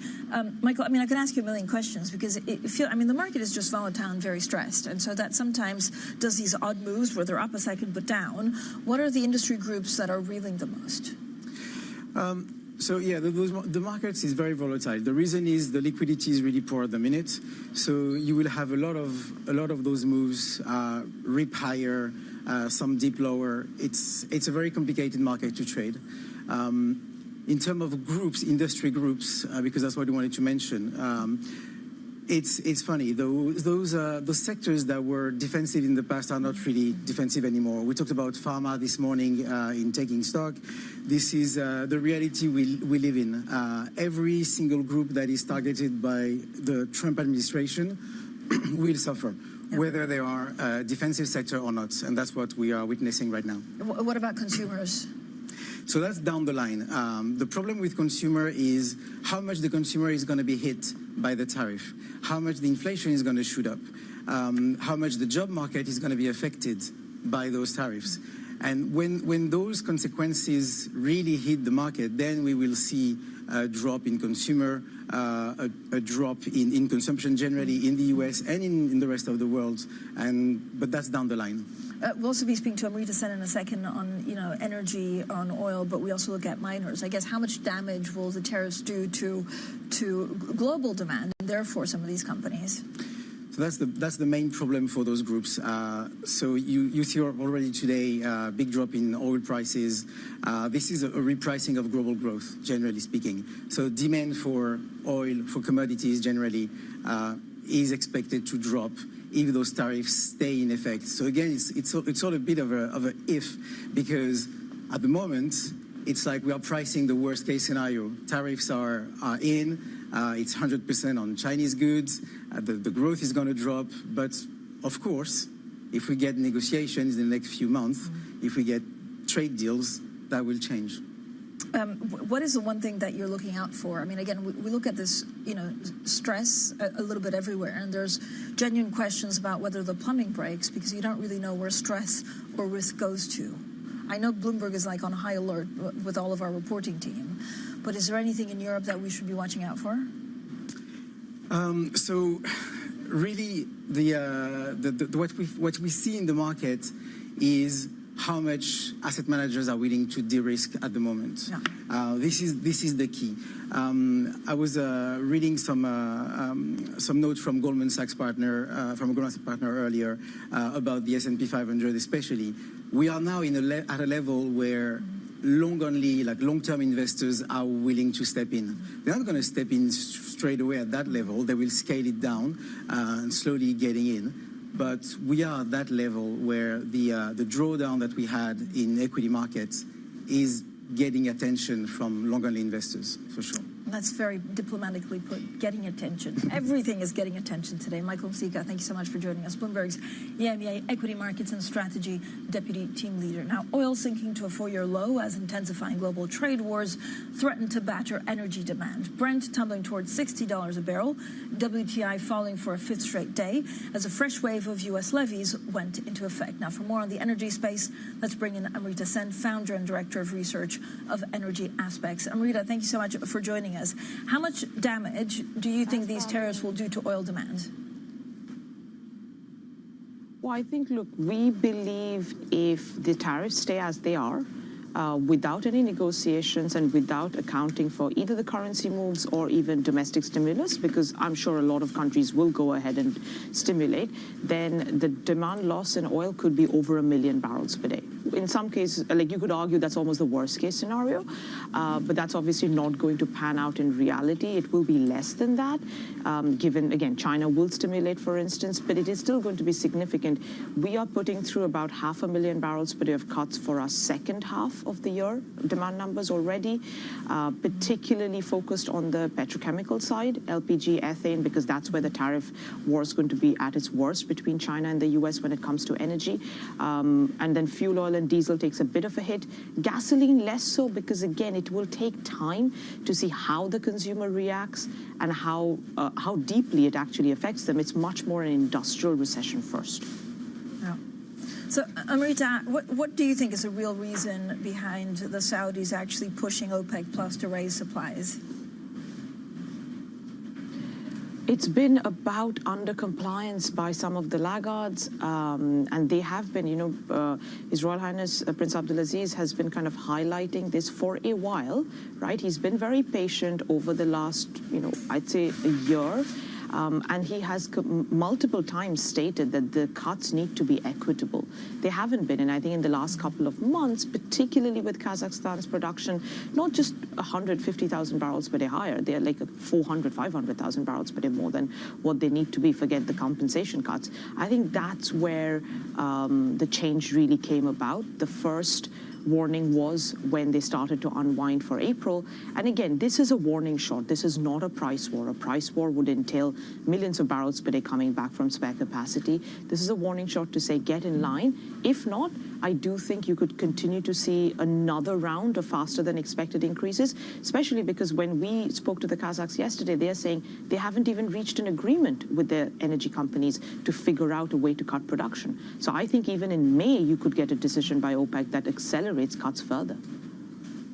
Yeah, so Rita, so you don't see this as the beginnings of a new OPEC Plus price war? No, because the price war would be significantly larger, right? Remember 2020, we had Saudis going to, over 12 million barrels per day, Russia kind of doing the same thing. This is very much saying, listen, we need to get in line. Everybody needs to contribute. And again, the 400,000 barrels per day of increases that are in theory coming in May can be offset by compensation cuts. So the net impact on balances should be zero as long as the laggards comply. So this is to put pressure on them to say, get your act together and comply. If it's about throwing the towel in, then, why increase by 400,000, right? So, Amrita, where do you see prices go from here? JP Morgan, Citi are talking about $60. Well, I mean, we've been saying prices can absolutely trade with a 5 handle, potentially even a 4 handle. Francine, my worry with this market is that we actually haven't priced in the worst. I think oil has. If you look at deferred spreads, they are in contango. But the wider equity market, we continue to see rallies on even a random statement saying there's negotiations. So I really, really do believe the market doesn't want to believe that these tariffs could be here. We believe they will be here at a higher level than the market as a whole believes. So if that's the case and there's risk-off sentiment, there's margin calls, what's stopping oil from trading with a 4 handle? Doesn't mean we stabilize there. U.S. production will react. We are already starting to see, producers kind of pull back at these price levels, but that rebalancing is going to take a couple of months. So what will these prices do to shale oil and other supplies that are non-OPEC? The biggest impact is going to be from shale. I mean, at these kind of price levels, if it lasts a quarter, we are looking at a few 100,000 barrels per day of outright declines because nobody is going to reinvest. And we have to remember Permian's got the best break-evens for the rest of the U.S. It's $10 higher. I was just there last week in the shale patch, and producers are saying to me that because it's gotten so gassier, remember steel costs have gone up for them 15%, so their margins have gotten poorer as well. You're talking about mid-60s plus for the rest of the U.S. as break-evens. And that is basically saying we are already well below break-evens, and you're going to start to see production being curtailed and actually decline just for 1 quarter of these kind of price levels. Amrita, thanks so much. Amrita Sender, founder and director of research at Energy Aspects. Coming up, Elon Musk calls Donald Trump's trade advisor, Peter Navarro, a, quote, moron, as their White House feud turns ugly. We get the view from Brett Bruen of Public Affairs Agency Global Situation Room next. This is Bloomberg.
Let's cut right to it. This is Bloomberg's new show, Primer.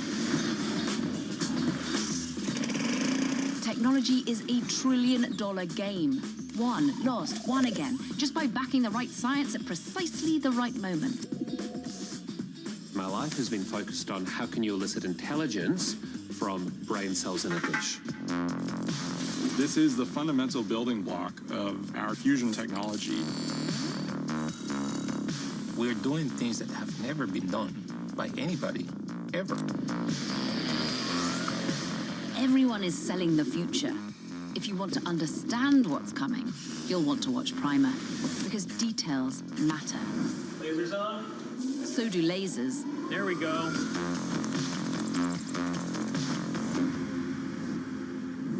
Oh, and it's on all these lovely channels. Hope you're jotting this down. The countdown is on. Everything you need to get the edge at the end of the market day. Big tech earnings kick off later this afternoon. Gilead is coming out right now. We have take two numbers. Back to the markets, right? Our bread and butter. NVIDIA is one of the best stories in the tech space. That actually matters a whole lot more. It might shock some of your viewers. You're watching The Close. Get ahead of tomorrow's trading with The Close. Weekdays on Bloomberg. Context changes everything. U.S. tech is influencing global markets. Technology is driving business across Europe. Companies in Asia are betting on tech.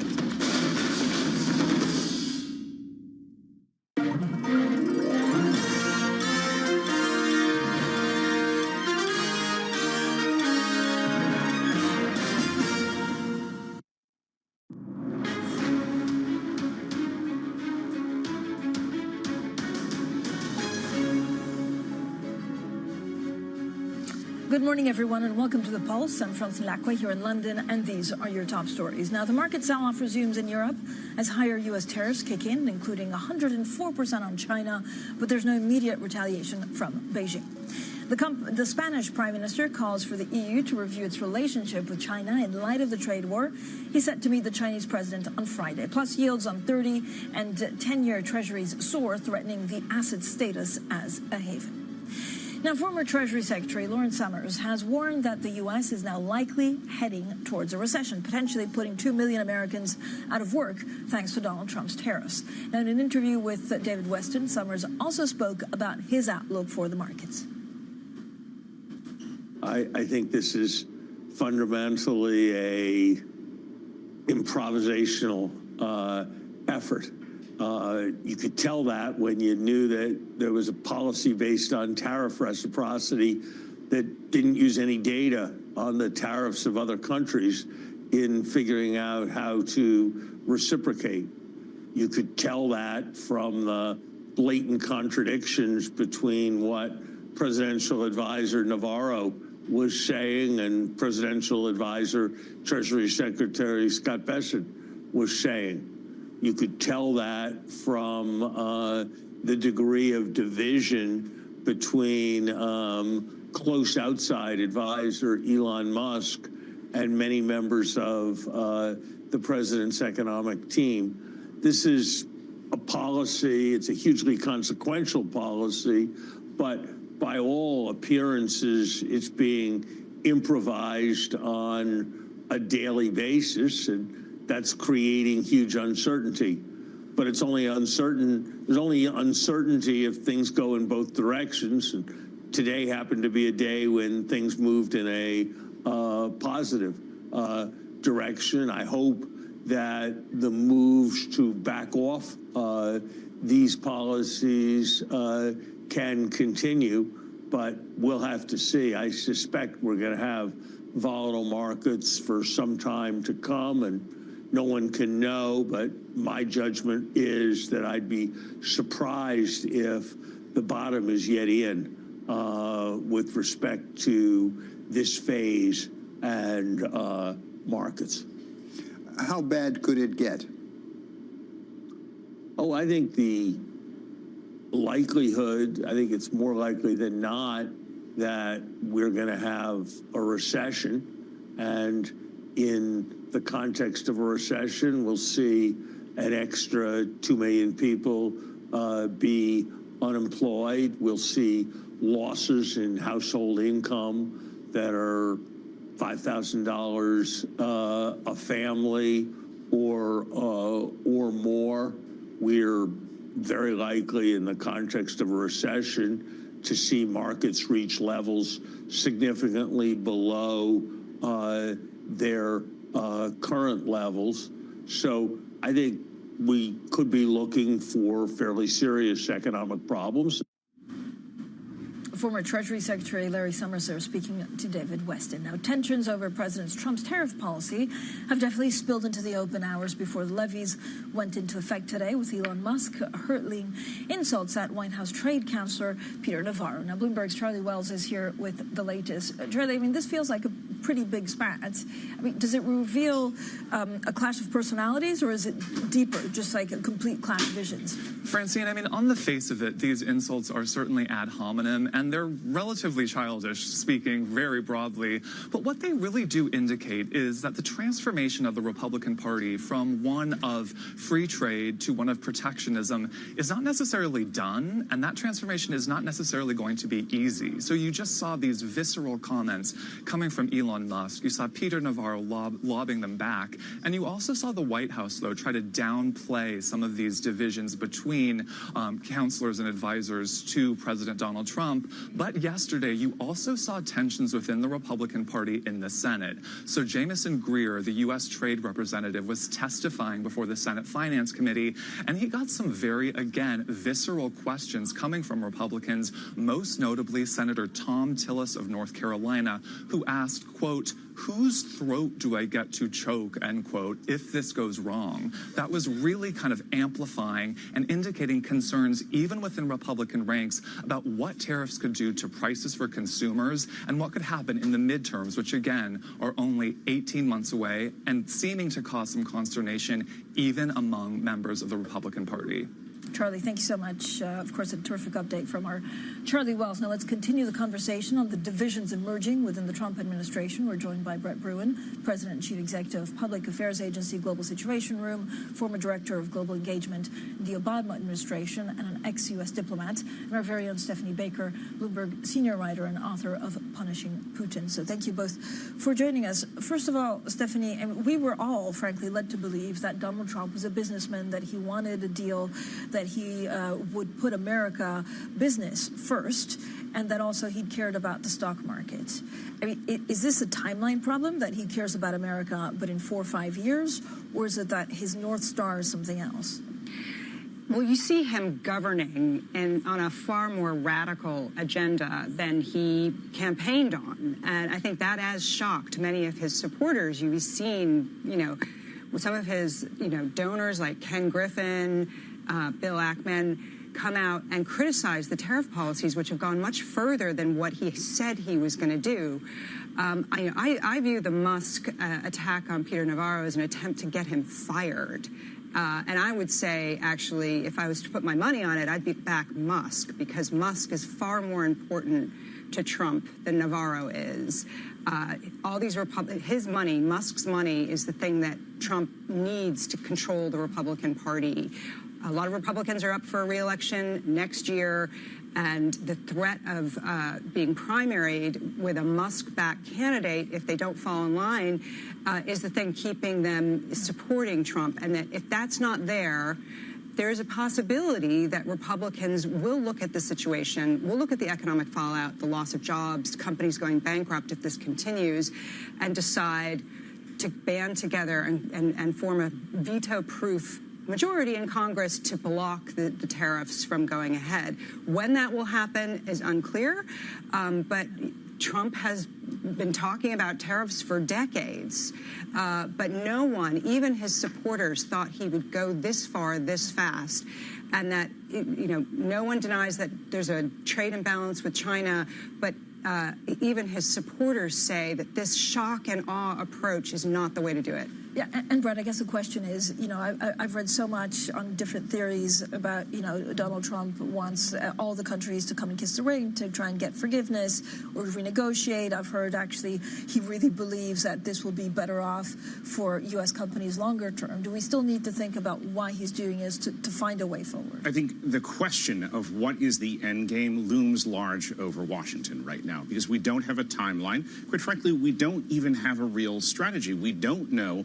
Is this, as Peter Navarro would like, a restructuring of the U.S. and indeed the global economic order? Or is it, as we're hearing from Trump, this is all about negotiation. This is all about leverage. And, what's interesting in this battle between Navarro and Musk is that Musk has not just money, but he has influence over large swaths of the party as it's currently constructed. Navarro does not. And so I do think as this, public spat plays out, Caroline Leavitt, the White House press spokesperson, said, well, this is just boys being boys. What's unusual is you don't usually see that play out in the West Wing. Right. That's something, that plays out on the streets of Washington, not inside the White House. Yeah, but Stephanie, I remember interviewing Peter Navarro the first time around, right, when Trump was in charge. And at the time, even his thoughts on China were seen as outlandish, and then they became mainstream policy because a lot of his thoughts on China at the time were also then taken on board by the Biden administration. So it feels like he's not that easily replaceable. I think he is, and I follow the journalist motto, follow the money. I think too many people have lost too much money with this, that it cannot continue. Unpredictable as to when this might be reversed, but look at Elon Musk. He's lost more than $140 billion. That is an enormous amount of money. And I think others as well, I think will put a huge amount of pressure on Congress to stop this. The overall strategy, a lot of people do agree with, that there needs to be a rebalancing of trade. But the tactics that are being employed, as Brett has alluded to, there's no clear communication strategy. There's no clear goal set out as to what countries can do to get relief from the Trump tariffs. And it's not clear, is it a negotiating strategy? Is it a revenue-raising strategy? Is this about restructuring the American economy? If that's true, I don't think this is going to work. The input costs as a result of these tariffs are going to impact a lot of companies manufacturing inside the United States. I mean, I liken this to when the G7 put unprecedented sanctions on Russia as a result of Putin's invasion of Ukraine in 2022. Trump has essentially self-sanctioned the U.S. economy in an unprecedented way that will isolate it globally. But what I still find surprising is that not a lot of people are coming out and talking against Donald Trump, right, despite the market rout. Well, I think you saw the beginnings of that.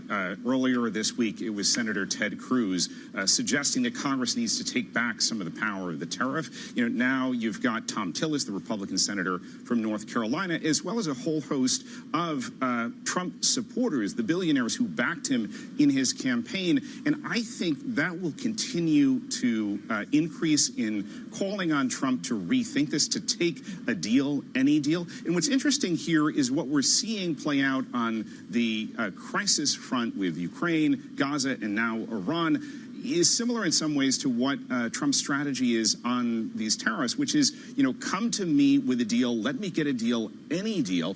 And I bet, and I'm putting my money on this, that the White House is going to parade out this morning, look, we've got the beginnings, the concepts of a plan of deals with these countries to assuage concerns in the markets and to try to tamp down some of that Republican unrest. So what, he just needs an off-ramp in an elegant way? And the thing about Trump is it doesn't even need to be a fully fledged plan. What he will do is have a call with Keir Starmer here in the UK. He'll say, look, Keir is willing to give me the following concessions, even if he's only alluded to those. And then the White House parades that as the world is coming to Washington and offering Trump these concessions.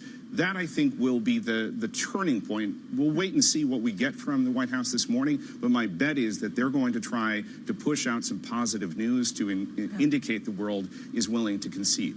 Yeah, because, Stephanie, not much is actually going the president's way so far, right? He was expecting a quick resolution in Ukraine. That's not happening. I was also surprised that the tariffs touched allies. Like, if you look at Israel, if you look at India, no one got a better or softer deal because they were close to the U.S. Exactly. I mean, I think a lot of people thought There would definitely be tariffs against China, but going against allies and so many other countries all at once was not anything in anyone's playbook. I think the big problem is that while there might be certain countries like Japan and South Korea that could do a deal, China does not seem interested in doing a deal. And the tariffs are so high that it's unclear what they could do to get any kind of tariff relief. And that slice of the pie is so enormous. Even setting that aside, let's say there's some deals with South Korea and Japan and a few other countries. I think the uncertainty that has been unleashed by this is going to be so damaging for so long. That will be really hard to undo. Yeah, could there? I mean, again, we're spending quite a lot of time looking at treasuries and why what's happening in treasuries. Is there a risk that China says, even if we can't retaliate on tariffs, let's just stop buying treasuries and let's do stuff with the reserves? Is there a longer-term play that the U.S. really won't have that U.S. exceptionalism anymore? Well, that is their leverage, right? They could just pull out of U.S. Treasuries. The degree to which they're able to do that remains unclear, and maybe that is some of the reason behind the market moves. But that is definitely the weakness. But could I also just lay out a smart play here, and that is if Trump is able to cut deals with Europe, with Japan, South Korea, some of those other big economies, and then tell them, on top of that, we want you to impose additional tariffs on Beijing. Now, all of a sudden, he's able to leverage. This is some three-dimensional chess, which, again, we'll see whether or not this White House is capable of doing that. But Trump has said everything's on the table. And the mistake he made in putting in place these high tariffs on everyone is that you're not able to apply the same pressure on China. The problem is one of trust, right? As Stephanie knows very well, is that if you're an ally of the U.S., you suddenly go back into bed with them and say, yeah, everything's fine, let's go after China. Which brings us to your risk report. So you have a risk report out next week. I know you're looking at AI, ties with Elon Musk. Market meltdown is probably in there as well. It is, and what's really interesting, over 100 preeminent public affairs leaders contributed to the report, which is now coming out quarterly, and the top risk is AI adoption. And what I think we're seeing is that companies are rushing too quickly to put in place some of these new AI applications without assessing the concern that that's raising amongst consumers and other stakeholders. That really is something that executives have got to be more careful in terms of how they proceed. Because, yes, there were efficiencies to be gained, but there were also customers to be lost. Thank you both for joining us. Brett Bruen, Global Situation Room President and Chief Executive, and Stephanie Baker, Bloomberg Senior Writer and author of Punishing Putin. I think we have the book cover. If we don't, you should read it. It's a great read. Coming up, we'll be discussing China's next move in the trade war with the U.S. with Kei Jin from the LSE. Stay tuned for that conversation. It's up next, and this is Bloomberg.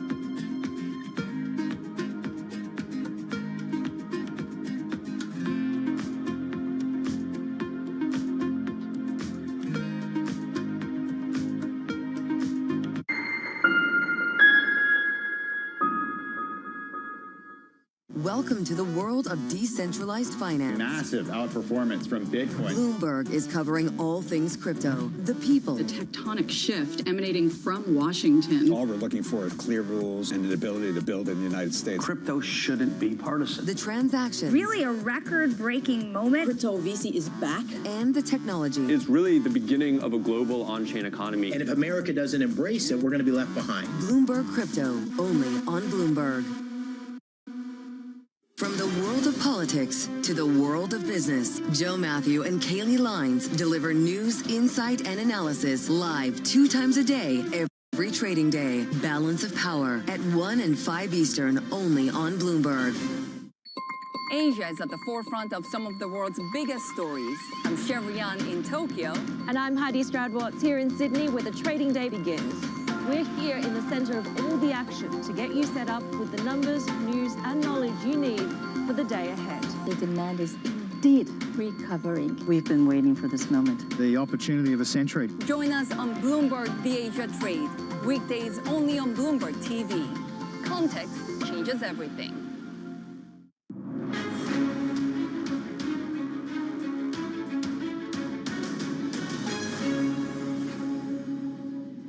Welcome back, everyone. Now let's get the European reaction to President Trump's new tariffs with a 20% levy now in force against the EU. Well, Bloomberg's Oliver Crook joins us from Brussels. So, Ollie, how is the EU reacting to this?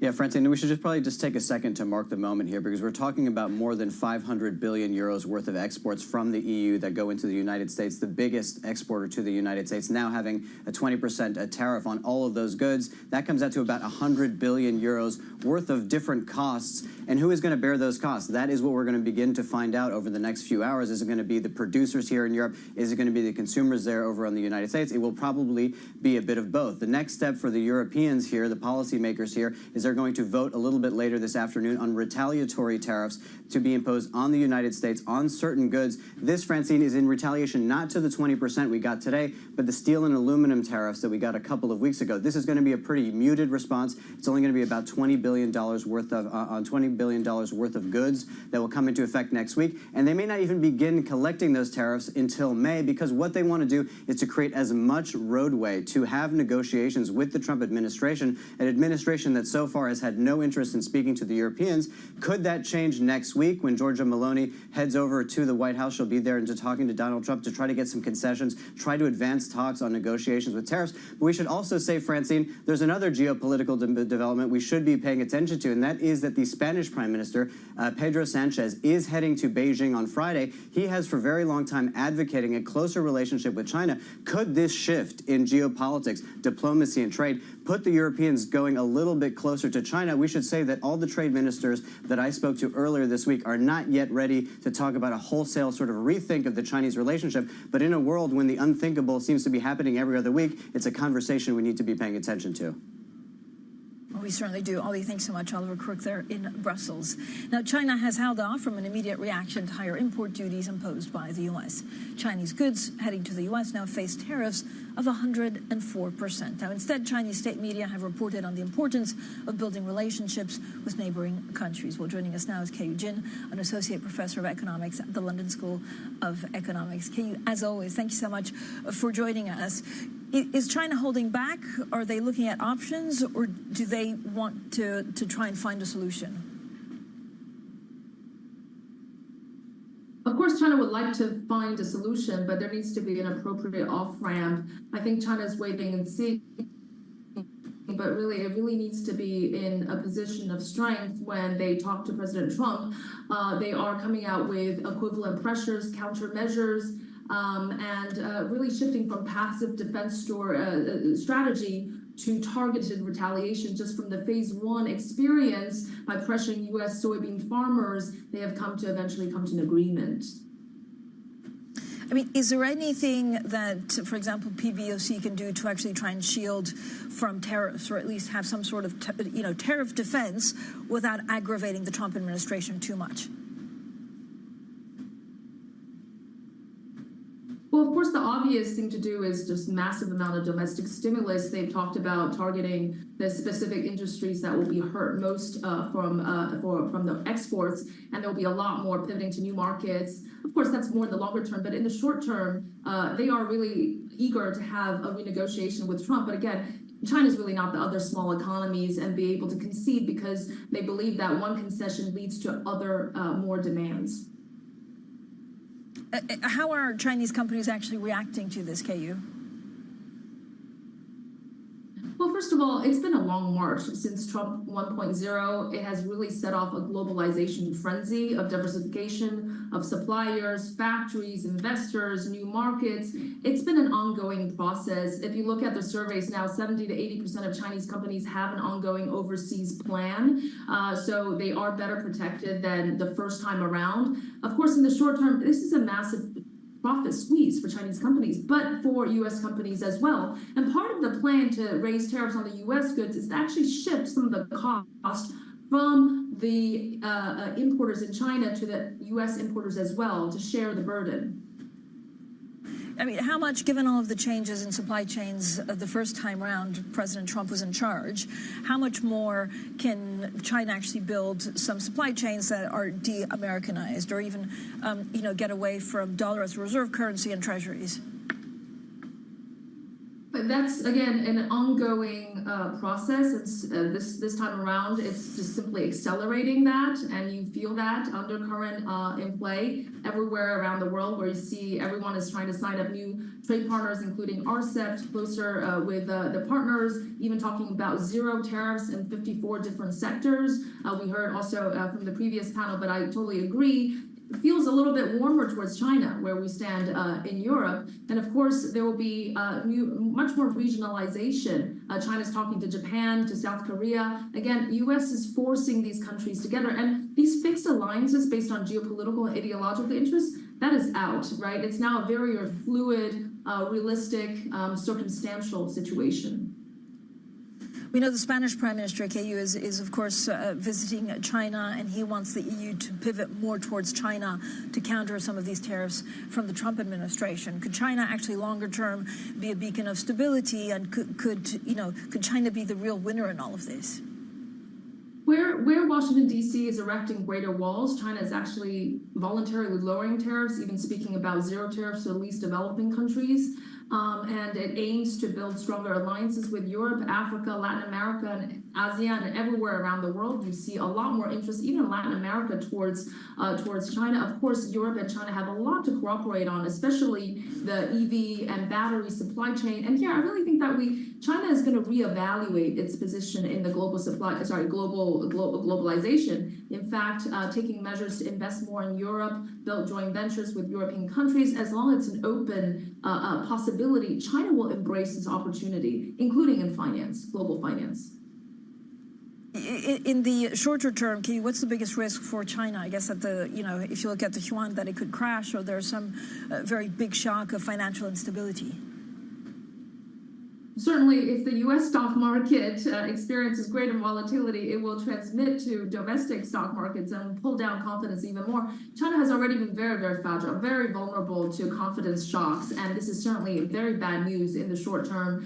Lots of companies are going to be squeezed of greater profits, but still, the Trump shock will be the most kind of convincing force for government to stimulate aggressively, to subsidize even more strategically, to pivot to new markets. And China is now readily in survival mode.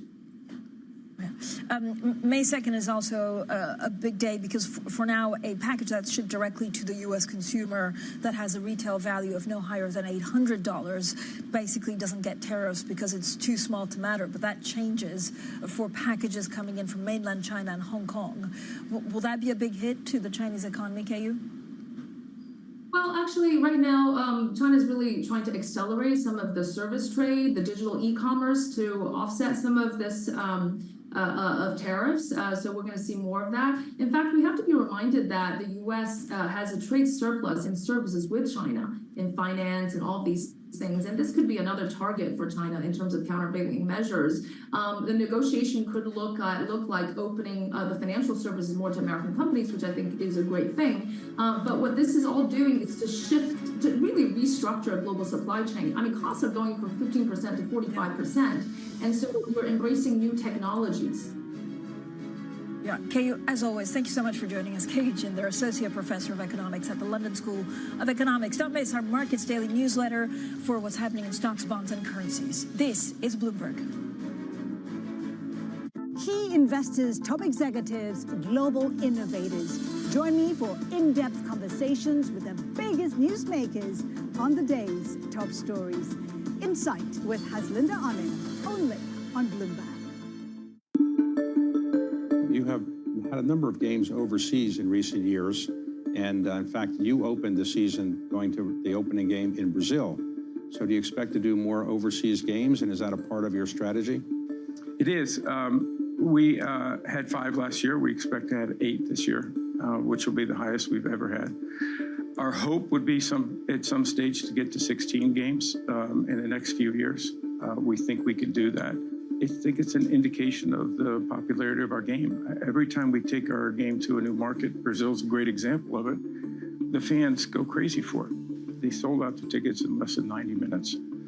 People had a wonderful time. It was the talk of the town. And I think it will be the basis and the sort of the match that lights the excitement and the popularity of the game in that market, as well as what we're doing around the world. So we're very excited by it. It's just one element of that strategy. You need to have television. You need to have activity and participation in the sport, and flag football is a big part of that. So all of those factors, I think, are going to be what we think will be a very successful formula to be a global sport.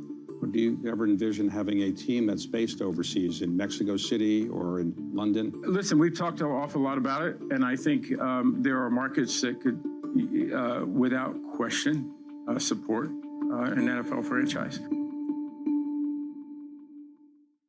Jumpstart your trading day on Bloomberg Open Interest. 2 hours of single stock stories that are driving the opening bell action. We'll take you to Wall Street, Main Street, the C-suite, and beyond. These are companies that are growing their market. The great companies in the U.S. are the companies hitting the cutting edge. That's a different story. Get the inside track on what's buzzing in markets. With the players who are shaping the narrative. If you have bad earnings reports, you're going to get punished. They're not buying what the industry is selling. Join us on Bloomberg Open Interest. Every trading day, only on Bloomberg. Bloomberg has the Fed decision under surveillance with the fastest coverage and exclusive analysis, including Powell's press conference. Nobody covers the Fed like Bloomberg.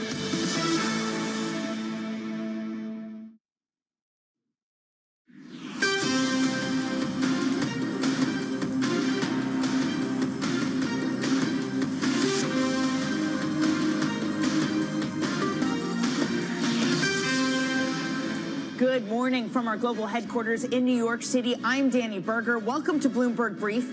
Let's set your agenda. Trump's tariffs take effect. Levies hit an 100-year high. Import taxes arrive for dozens of U.S. trading partners, and an 104% tariff on China.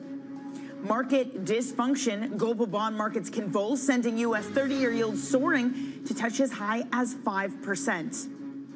And China holds fire on immediate retaliation, but allows the yuan to sink to a record low. Beijing reportedly plans its next moves. This is when the orderly market sell-off starts to look disorderly. Since Friday's close to now, the 30-year yield is up some 40 basis points. At one point, we were touching 5%. At one point, the biggest sell-off for this bond market since 1982. This is the kind of move caused by a forced liquidation of leveraged trades being unwound of a fire sale of the most liquid asset. But here's what happens when a foundational part of the financial system starts to break down. The knock-on effects across the globe happen. 40-year yields for Japan rising at one point, the highest since they debuted in 2007. That's about 18 basis points now. Your UK 30-year yield also climbing to the highest since 1998. This stock market also flipping back and forth between gains and losses. At the moment, we're posting gains. We're up 0.1% for your U.S. future session. NASDAQ is 0.5%, while Russell 2000 falls 0.4%. We are still 12% lower since the reciprocal tariff announcement. Meanwhile, crude oil falls 3.2%, so there is still recessionary bets going on in this market. It is an important hour. You do not want to miss the conversations we're going to be having. We're going to be speaking with Sharon Bell of Goldman Sachs and Priya Misra of JP Morgan Asset Management. But back to our top story, global bond yields continuing to push higher this morning with reciprocal tariffs here and now. With a look at the market action is Bloomberg's Valerie Teitel. Val, is this some disorderly moves or what?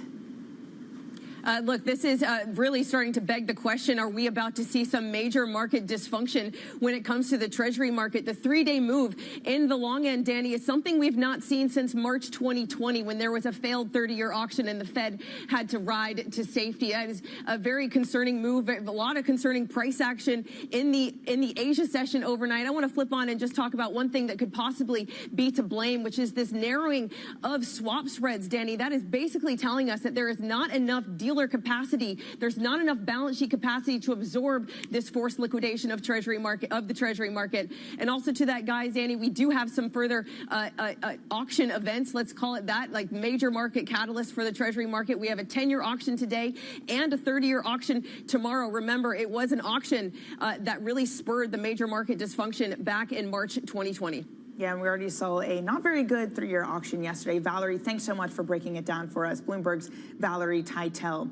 So President Trump's tariffs have now hiked levies to an 100-year high as of midnight, reordering global trade. And on the eve of the implementation, the president spoke at the National Republican Congressional Committee dinner. And I really think we're helped a lot by the tariff situation that's going on, which is a good situation, not a bad. It's great. It's going to be legendary. You watch, legendary in a positive way, I have to say. Our team coverage on tariffs starts right now. Bloomberg's Tyler Kendall joins us in Washington, D.C., and James Mager in Beijing. Tyler, let me start with you. The filter out of the White House yesterday morning was one of negotiation. By the evening, it was one of escalation. Where do we stand now? Yeah, good morning, Danny. Well, it really depends on which trading partner we're talking about, right? Of course, with China, we saw that escalation when it came to stacking those tariffs on top of each other, coming to 104% going into effect at midnight. But with other allies and trading partners, it does appear that the White House is welcoming the outreach, right? We had President Trump yesterday saying that he had a productive call with South Korea's acting president and that a trade deal for that country was looking good. We have also learned that the U.S. appears to be giving priority to Japan in future trade talks. And President Trump now saying that each deal is going to be tailor-made, not off the rack. Those are his words when it comes to the future of the tariffs here. And we even had Treasury Secretary Scott Bessent yesterday, for example, saying that they're taking an ice cube approach, that an ice cube only gets smaller with time, and that if countries don't retaliate, this is going to be the highest level that those tariffs end up being. But we would be remiss if we didn't mention, Danny, yesterday, President Trump really appearing undaunted, particularly by the market's reaction. We are, of course, focused on these reciprocal tariffs, but important to note, President Trump vowing that some more sector-specific tariffs are coming. He said that the pharmaceutical sector tariffs would be next and coming soon. Tyler, can we get into that? What exactly would tariffs look like on specific sectors? It's something Trump had talked about before, and again, talking about it increasingly now. Yes, definitely. Well, this administration has floated, particularly for pharmaceuticals, it could reach up to 25%. And we know that they are looking at invoking what's known as Section 232. As you well know, the administration has already invoked this to put into place those steel and aluminum tariffs, as well as tariffs against automakers. And it essentially would first, we get some sort of a heads up that this was coming, because it first kicks off an investigation and then later the implementation of the tariffs on grounds of national security.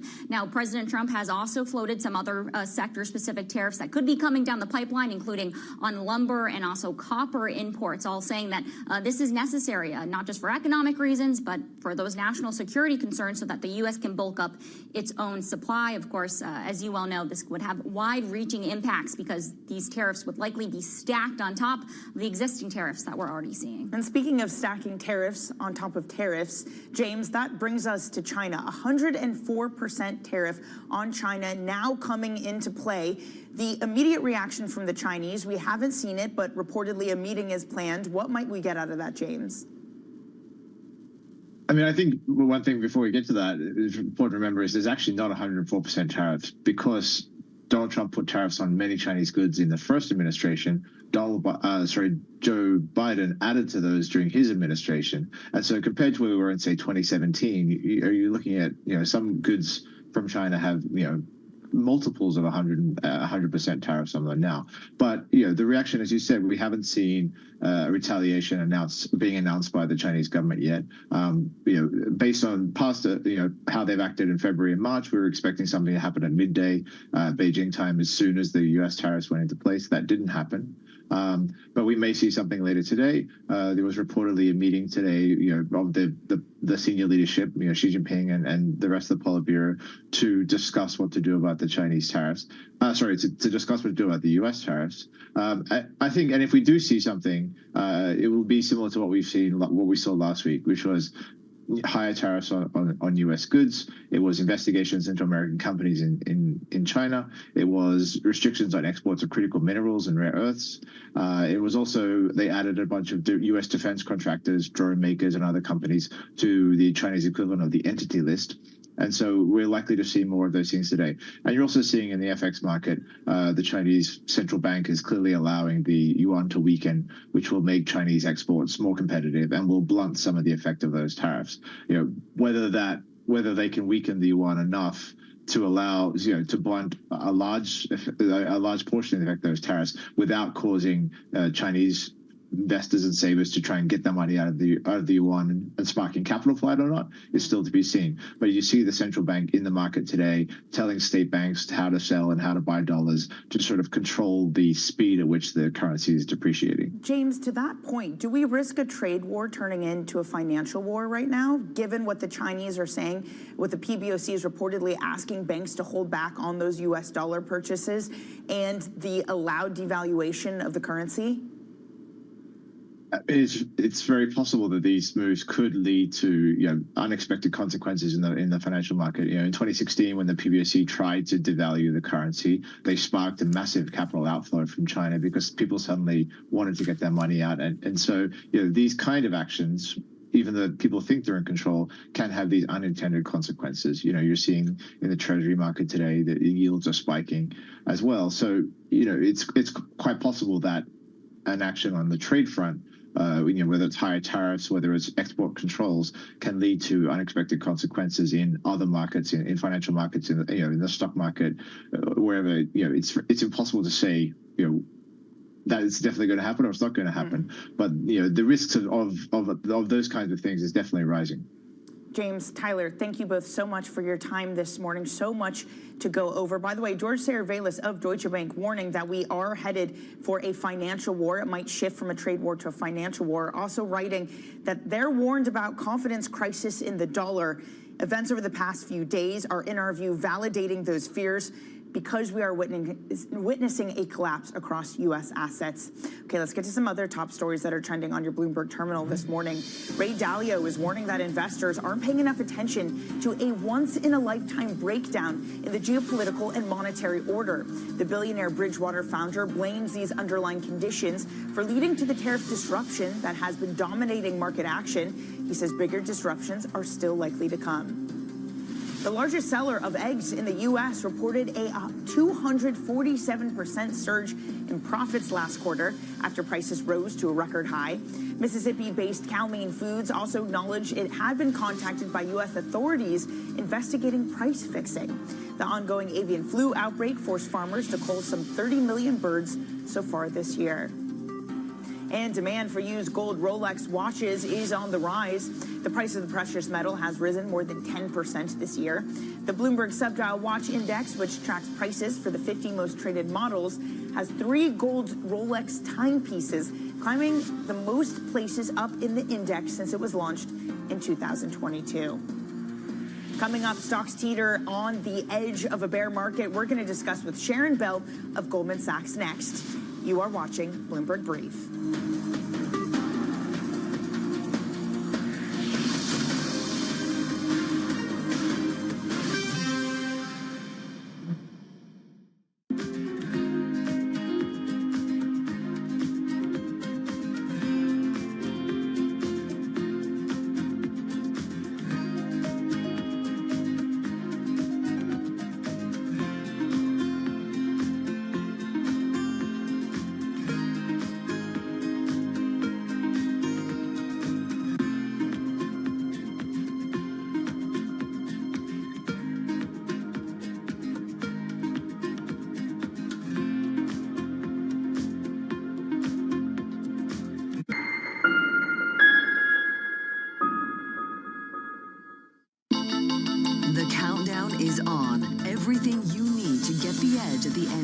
Day.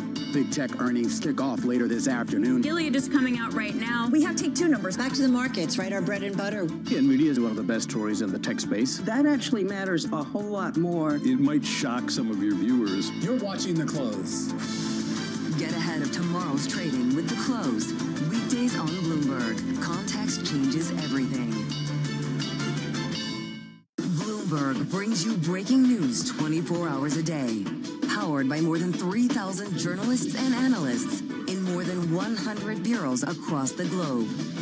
Bloomberg Television. Context changes everything. Bringing you the latest in tech and AI news whenever and wherever it happens. I'm Tom McKenzie in Paris, and this is Bloomberg. Asia is at the forefront of some of the world's biggest stories. I'm Sherrian in Tokyo. And I'm Heidi Stroud-Watts here in Sydney, where the trading day begins. We're here in the center of all the action to get you set up with the numbers, news, and knowledge you need for the day ahead. The demand is indeed recovering. We've been waiting for this moment. The opportunity of a century. Join us on Bloomberg The Asia Trade. Weekdays only on Bloomberg TV. Context changes everything.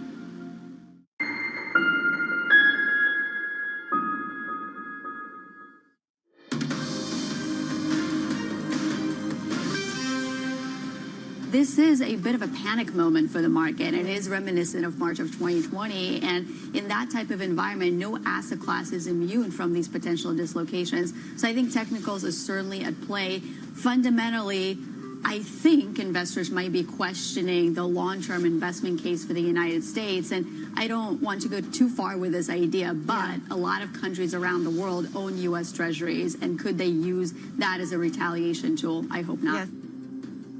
Ruptures in global bond markets after U.S. tariffs come into force. Let's get the reaction from Europe with, again, European bond yields moving higher in the UK, the biggest spike to the highest level in 1998. And now a 20% levy in force against the EU. Bloomberg's Oliver Crook joins us from Brussels on this. Oliver, is there any space for negotiations with reciprocal tariffs now here?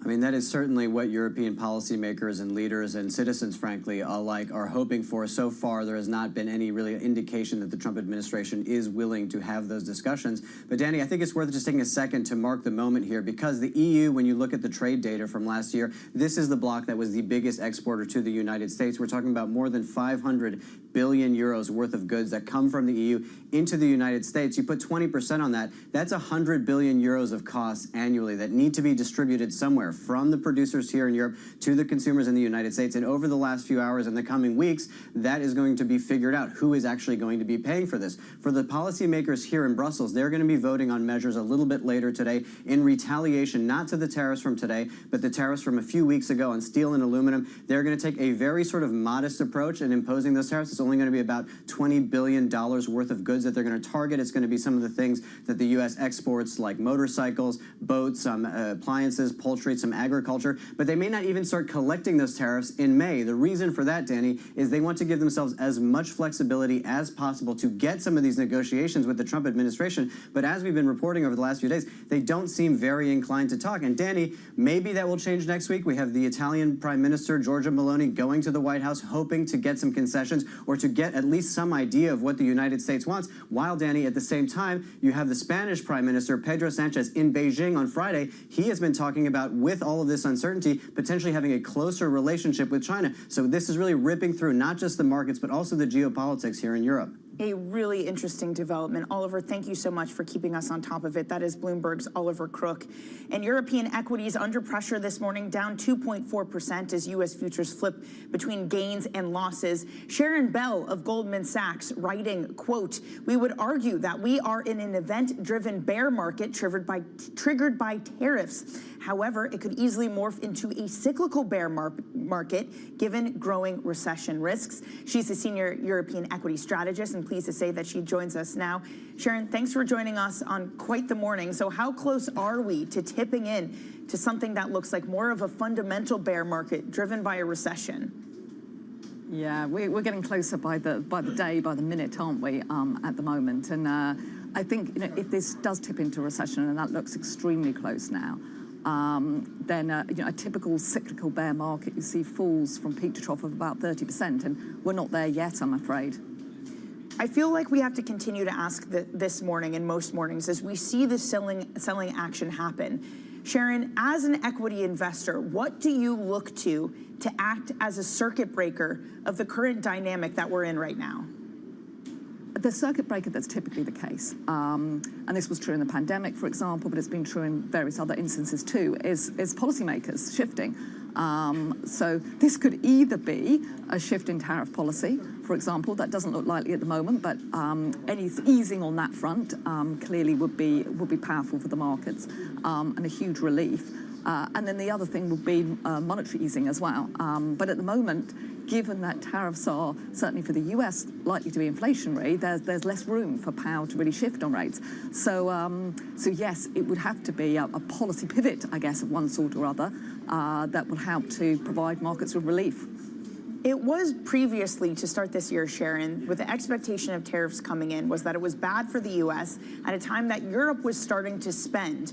And that meant that you could see European equities rally. The opposite is happening, at least for today, at least since we got the implementation or the announcement. Sharon, is there any sign that that rotation might come back? Or is it a case where the U.S. suffers, but the rest of the world suffers more? I don't know that the rest of the world suffers more, but the rest of the world certainly suffers. Europe is essentially a large open economy, very dependent upon global trade. So if we're talking about a global trade war and that continuing to heat up, Europe is not going to be a beneficiary of this. Europe is going to suffer too. And as for whether it suffers more than the US, one thing I would say is that there are some cushions for Europe. Europe has already opened the sort of fiscal piggy bank, as it were, for Germany. You're starting to see a bit more spending there. I think Europe could do a little bit more in terms of that. You can also, because I think this should be less inflationary for Europe, there's more room potentially for policymakers to ease monetary policy as well in Europe. So there are some things that help, but honestly, Europe being large, open economy is going to be hit by these global trade concerns. The other thing, of course, is European currencies have been stronger recently, and that hits European earnings too, and there are a lot of dollar earnings for European companies. Well, to that point, if you're a market participant, you can react day to day to the headlines. You can react to whether it seems like the White House is negotiating or whether they're escalating. But if you're a company, Sharon, you need to make CapEx decisions that span over years. So what are the scars of the uncertainty of this moment and companies' willingness to commit to CapEx and to hold on to employees? Yeah, absolutely. I mean, this is what causes, in some ways, your recession, a lack of investment. The uncertainty, I would say, is more powerful than the tariffs themselves, because you will get lower employment. You'll also get lower investment too. But I think there's also an additional rinky-dink, as it were, to this for Europe. Europe has spent the last 10, 15 years pivoting towards the US and investing in the US.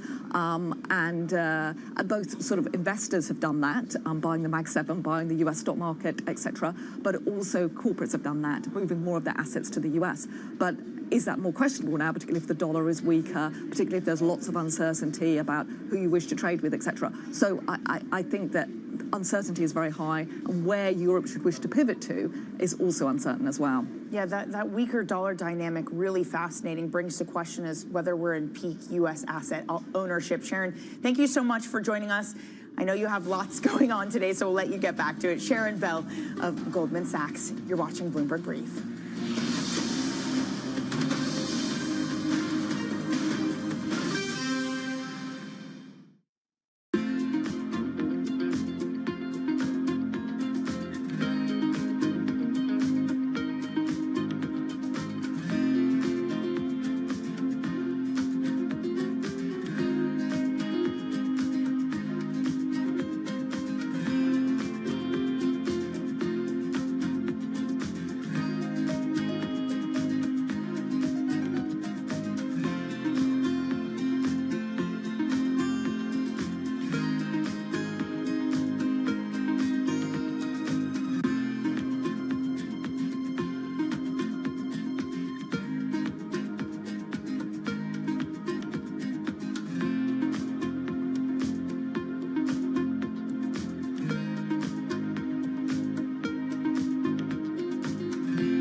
In case you missed it, on Bloomberg Crypto. You have sell-side analysts taking a look at what you're doing and starting to compare you to Coinbase. Are you after their business? Well, I think we compete in the general sense of offering crypto to customers, but also this is a nascent industry and not very many companies have entered yet. Even though Bitcoin has now been around for 15 years, institutions and other companies have been waiting for signals to enter the market. There are a lot of financial firms that are looking to tokenize private funds also. Yeah. Are you in talks with any of them? We're generally in conversations with anyone trying to do interesting things in the space. If I had to pick the biggest pain point, AI is like transforming everything. So I think it's tough right now if you want to be in the AI sector as a retail investor. There's relatively few options that you can actually invest in. Don't miss Bloomberg Crypto live Tuesdays. Middle East and Africa. Vibrant resources and high-yield investment opportunities abound. Join me on Horizons Middle East and Africa for the stories, newsmakers, and insight from this exciting region. Now weekdays, only on Bloomberg.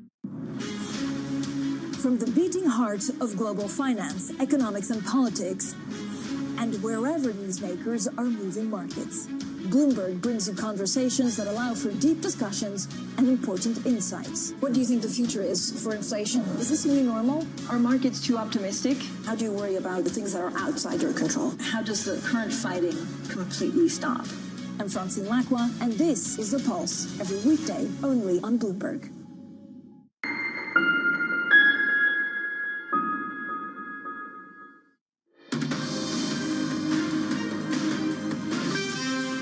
Reciprocal tariffs have arrived. And I gotta say, just looking at markets themselves in the U.S., you would almost think it's calm. U.S. futures are higher. The 10-year yield is now just up 4 basis points. But at one point, we had a 30-year yield hit 5% and flips between gains and losses for the S&P 500. George Servais of Deutsche Bank calling it a loss of U.S. dollar confidence as the dollar weakens. Let's take a look at what's happening under the surface with some stocks to watch.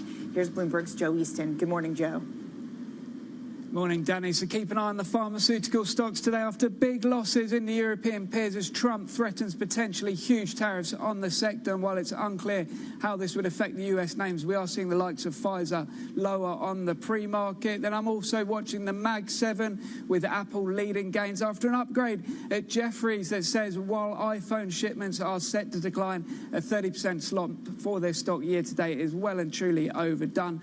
And finally, Peabody Energy soaring in the pre-market as Trump signs an executive order expanding the use of coal in the United States. And also just the usual shout out for our Before the Bell opening wrap, running you through these and more on the terminal now. An especially important day to take a look at that. Joe, thank you so much. Bloomberg's Joe Easton. Now let's get you some front page news, a look at what's making headlines around the world. It is all tariffs across the front pages. The New York Times leading with the U.S. implementing punishing tariffs on trade partners. The administration signaling that the White House was ready to negotiate deals, though, saying 70 governments have reached out so far. Wall Street Journal.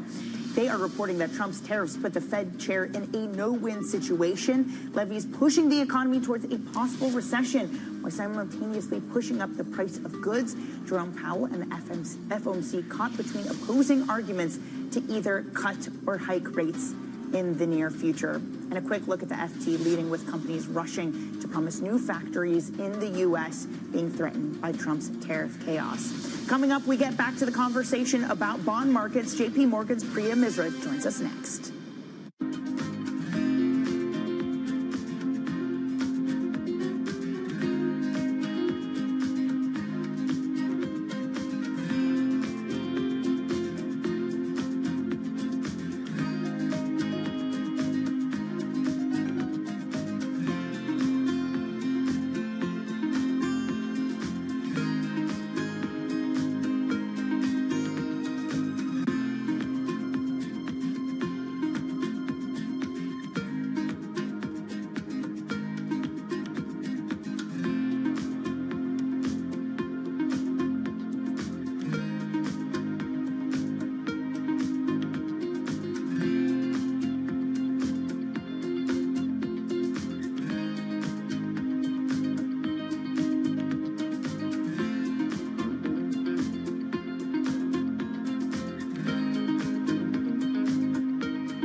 is Baltimore so important to you? It's our state's largest city.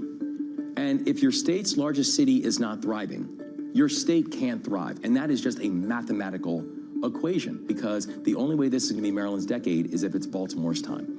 And so that's why we did focus on things like being able to extend the Orioles lease and make sure the Orioles could be here for 30 years. It's the reason we focus on things like the Preakness and keeping the Preakness in Maryland for generations to come, while we've invested in the convention center. The reason we focused on housing and getting rid of the vacant housing. The reason we focused on violent crime. And now Baltimore is having among the most precipitous drop of anywhere in the country when it comes to homicides and non-fatal shootings and carjackings and auto thefts. So if you can have Baltimore thriving, your state is going to thrive. So if somebody's watching this and they're not from Maryland, but they want to know a little bit about Maryland, what would you encapsulate in a paragraph or two about what people should know about the state of Maryland? I would say Maryland really is American miniature. You tell me what you want to do. And no matter where you're standing in the state of Maryland, I can tell you where to have a world-class experience within 2 hours. We're the home of innovation. We're the home of Johns Hopkins University, the home of the NSA, the home of NIST. We have so much to offer in the state of Maryland, and I think it's one of the reasons that people are so excited about the growth trajectory we're on.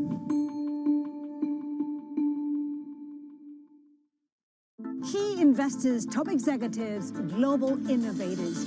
Join me for in-depth conversations with the biggest newsmakers on the day's top stories. Insight with Haslinda Onen, only on Bloomberg. Get your fixed income fix. Watch Bloomberg Real Yield around the world right here on Bloomberg. Context changes everything.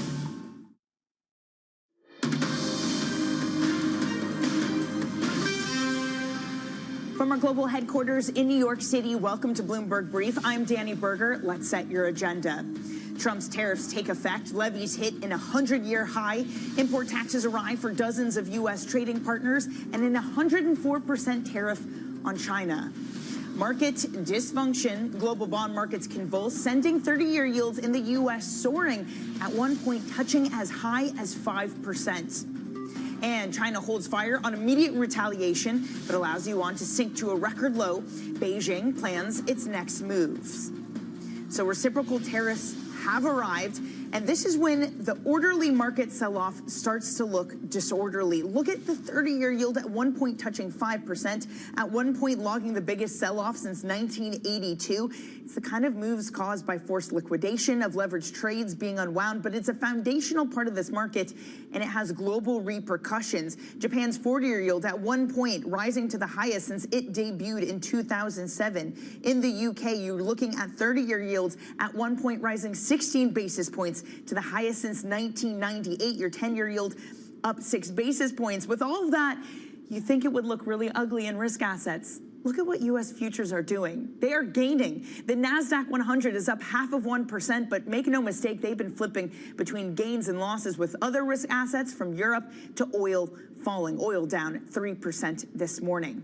So about 60 nations have been hit with levies. Starting today, U.S. tariffs are now the highest since 1909. President Trump spoke at the National Republican Congressional Committee dinner on the eve of tariff implementation. And I really think we're helped a lot by the tariff situation that's going on, which is a good situation, not a bad. It's great. It's going to be legendary. You watch. Legendary in a positive way, I have to say. Back with us is Bloomberg's Tyler Kendall in Washington, D.C. So, Tyler, what sort of tariffs is the world waking up to this morning? Yeah, hey, Danny. Well, the highest tariffs in more than a century when it comes to what the U.S. has imposed. And of course, the big question remaining is, what is it going to take to bring those tariff barriers now back down as countries come and start calling President Trump? Delegations are arriving in Washington trying to strike a deal. One thing that has become increasingly clear, it's going to take more than just eliminating trade barriers, eliminating tariff barriers, pledging to eliminate those trade surpluses these countries run, because that's exactly what we've heard heard from some already, like Vietnam and Israel, who don't appear to be on the verge of any sort of deal. In fact, that's why we're really going to be watching what sort of non-tariff barriers start to make their way into the conversation in a more serious way. Danny, yesterday, the USTR Jamison Greer was testifying on Capitol Hill, quite a time for this pre-scheduled hearing to happen. And he's told lawmakers that the U.S.'s message to countries that have other ways to achieve reciprocity is that the government wants to hear from them, indicating to us that some of these deals could get a little creative, as President Trump says that they're all going to be tailor-made, not off the rack in his words. But importantly, Bloomberg News reporting, per sources familiar, as of now, it doesn't appear that there is a formal established system for companies and countries alike to formally register their complaints with the USTR, Commerce, the Commerce Department, the NEC, and that's only further complicating matters as these countries try to get their phone calls taken by the White House. And it's not just country-level tariffs. We also heard from Trump talking about measures on coal, talking about measures on pharmaceuticals. What industry type of tariffs might we be getting soon, Tyler? Yeah, well, yesterday, President Trump pledged that those pharmaceutical tariffs would be coming very soon. This is something that he has long talked about, including on the campaign trail, that pharmaceuticals was something that he is going to look at. And we know that that's going to definitely sound some alarms for our European Union allies. Other than that, President Trump has, of course, also pledged copper is going to be a key one here. And our Bloomberg News reporting that those tariffs could come sooner than expected. And then, of course, chips. Chips is going to be a big one moving forward, as well as this administration really tries to prioritize creating a more domestic supply chain when it comes to chips. It's been really interesting to watch how this White House really has taken more of a stick versus carrot approach when it comes to chip makers, with President Trump saying he prefers his tariff plan over the Chips and Science Act. Tyler, thank you so much for your excellent reporting this morning. That is Tyler Kendall in Washington, D.C. Now, I mentioned that global bond markets have been under pressure. We've seen that in the U.K. with the 30-year yield rising to the highest since 1998. The BOE's Financial Committee meeting on April 4th and April 8th, we're getting some readouts from that saying that the risk of further sharp corrections remains high, that they are ready to raise or lower capital buffers if needed, and that the trade shift could harm stability by depressing growth. There is certainly concern of dysfunction this morning. I'm pleased to say that Priya Misra joins us now, portfolio manager at JP Morgan Asset Management. Priya, what a day for us to take you away from your desk. First of all, thank you so much for joining. Are we at those levels of dysfunction of policymakers needing to step into this bond market? So we're certainly seeing this classic war shock. I mean, we've been seeing it in equities. Now we're seeing it in the bond market. So there is certainly market dysfunction. I would say with the bond market in the last couple of days, I think there's a couple of things going on. You know, people have to de-risk. And so if I've had trades on that have made money, sometimes you sell what you can, not what you want to. So I think that's happening. There's de-risking. There's need for liquidity as margin calls are being hit. And then there's concern that the rest of the world owns a lot of treasuries. I mean, our estimate, about $8.5 trillion of treasuries are held by the rest of the world. If trade deficits, if the objective of tariffs, and it's not clear what the objective of tariffs is it to lower trade barriers? Is it to take the trade deficit to zero? But in that scenario, if trade deficits are zero, the rest of the world doesn't need to hold treasuries, doesn't need to hold dollar assets. And so is that $8.5 trillion being liquidated? I mean, I think it's too early to say whether that's happening, but I think the concern of that is what's letting rates rise. But I think there's an opportunity here. You know, this is a nightmare for corporates. This is a nightmare for consumers because inflation's going up. It's a nightmare for corporates. Your profit margins are being impacted.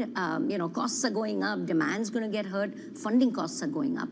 And so I think a recession, I mean, we've been worried about uncertainty. Now you've got tariffs. You've got the DOGE-related government cuts.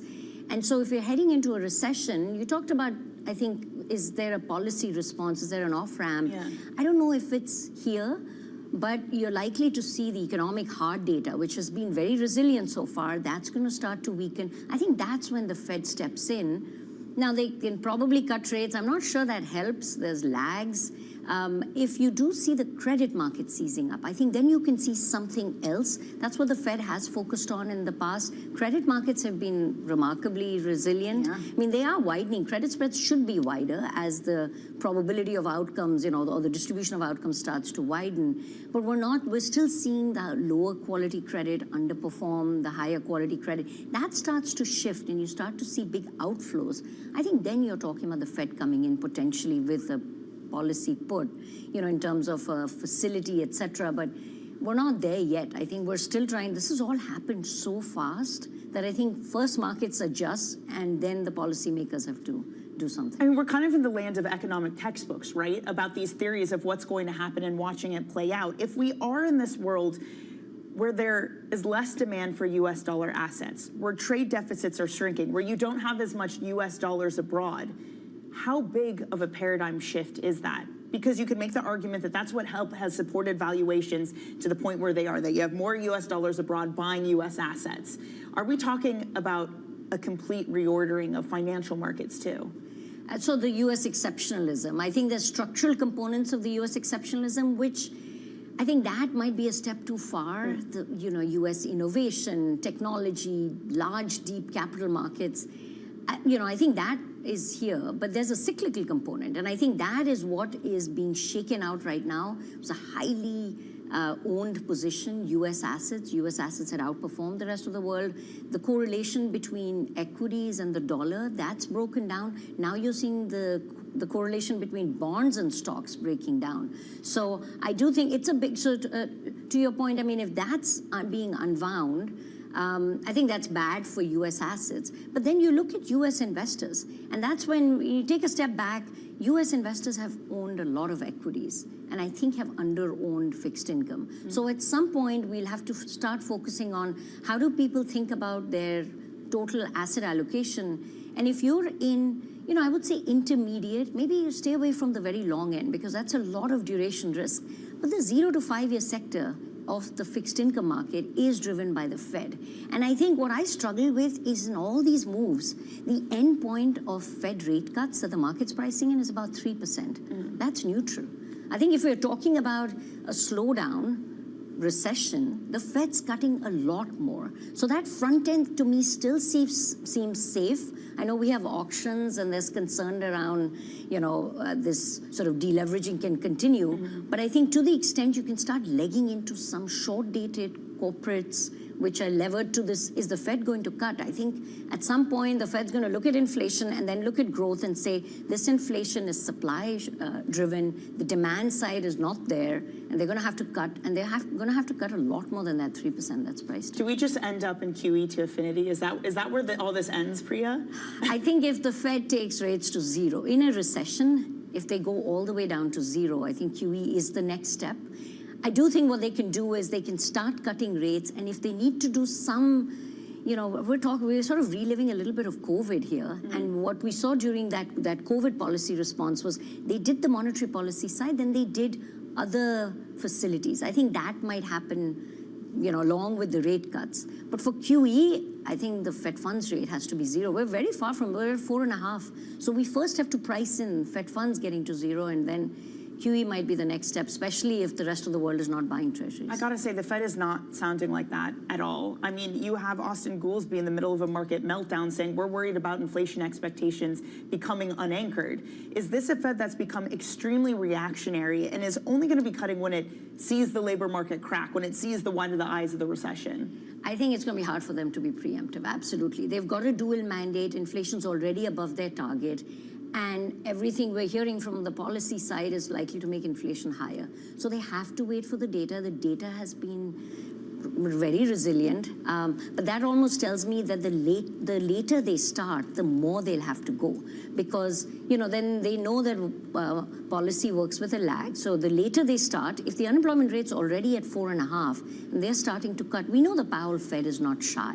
They started a little late in terms of the hiking cycle. They went in 75 basis point increments. So I think the easing cycle, when it starts, will be aggressive, because at that point they've seen the cracks in the labor market, and they're having to push back against the inflation, which is still above their target. So I think they will probably start late, but then go aggressive. I just want to end where we started and just get the final word from you on what we're seeing in this bond market. I mean, the U.S. bond market, it is a foundational part of this financial system. Seeing some of these trades be unwound, the fire sale, at what point do you get worried about cracks in that foundation and the ramifications of it? So I think some of this is classic flight to quality. We're seeing the difference in, between the off the run and the on the run bonds. it's still not, it's showing you signs of stress. I don't think it's at the point where we need the Fed to jump in. If credit spreads widen to the point where companies can't issue, they can't refinance their debt, I think that's when the Fed is going to say that the credit transmission mechanism is broken. I mean, right now, I think if you can be in short-dated sort of treasuries, I think that's sort of much safer. The long end of the curve is sort of a different animal. I think that's where risks are very high, particularly because the rest of the world owns a lot of treasuries. Yeah, we're seeing that happen in real time. 30-year yields now up only 5 basis points at one point at 5%. Priya, thank you so much for joining this morning. We really appreciate it, especially on a morning like this. That is Priya Misra of JP Morgan Asset Management. Coming up, Pharma next in the firing line. President Trump says that major tariffs are coming soon to the sector. We're going to have more on that next.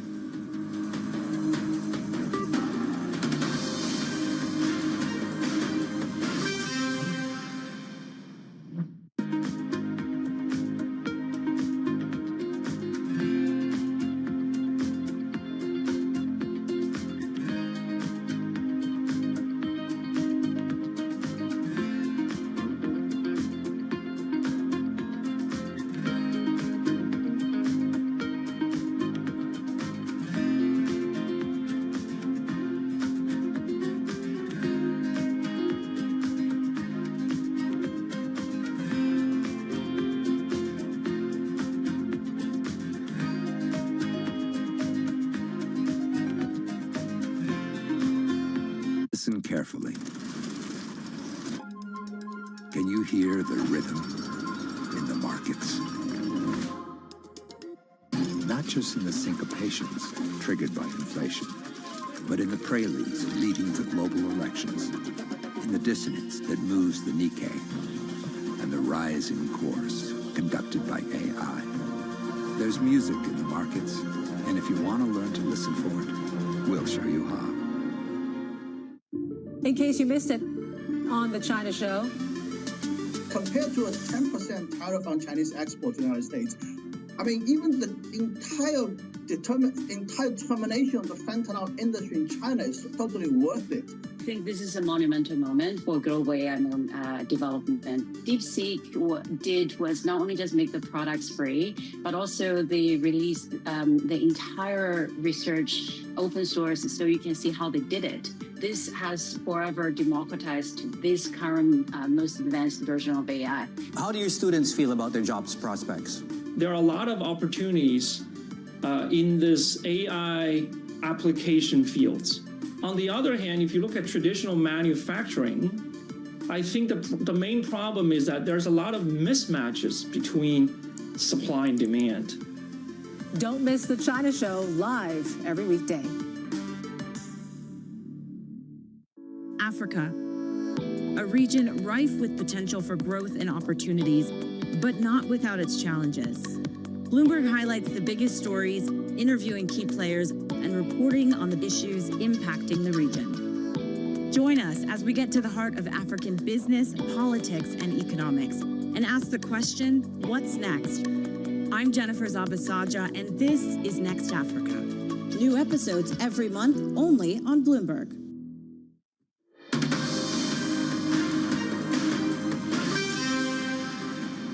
We're going to tariff our pharmaceuticals, and once we do that, they're going to come rushing back into our country because we're the big market. The advantage we have over everybody is that we're the big market. So we're going to be announcing very shortly a major tariff on pharmaceuticals. President Trump last night speaking at the NRCC dinner, talking about pharmaceuticals next in line for major tariffs. Joining us now is Sam Fazeli, who leads pharmaceutical coverage for Bloomberg Intelligence. Sam, do we have any idea of what kind of pharmaceutical sectoral tariffs we might be seeing? Yes, hi, Danny. So we don't know, but it's probably going to be along the same sort of lines that we've seen with other tariffs that the administration has put in place.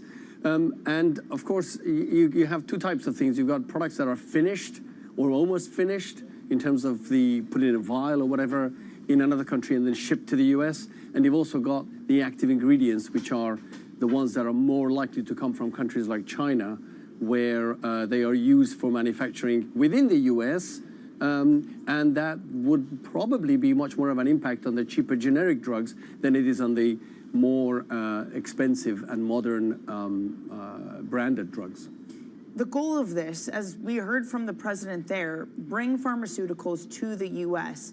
Sam, what would a process like that look like? And would companies even be willing to do something like that when it is just such an uncertain environment right now?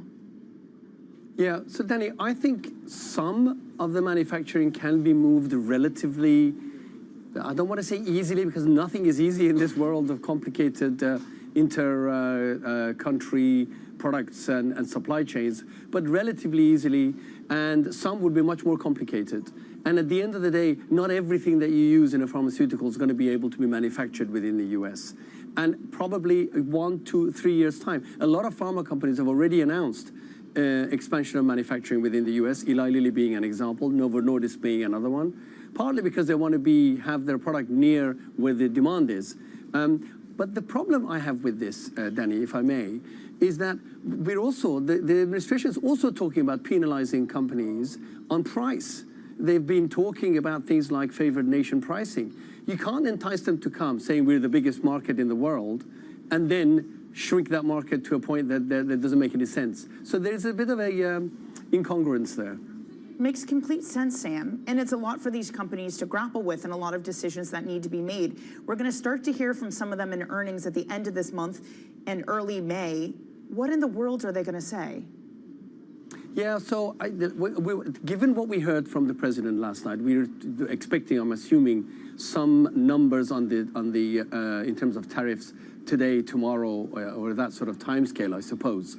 The thing that they need to tell us is what happens to their complicated supply chain work, particularly their work by taking intellectual property into a country where the tax base is low, take Ireland as an example, manufacturing there, transferring it with transfer pricing at much higher level to the US. So you end up paying your tax on that profit in a lower tax country, and therefore you make much lower tax in the US as you bring the product in at a higher price.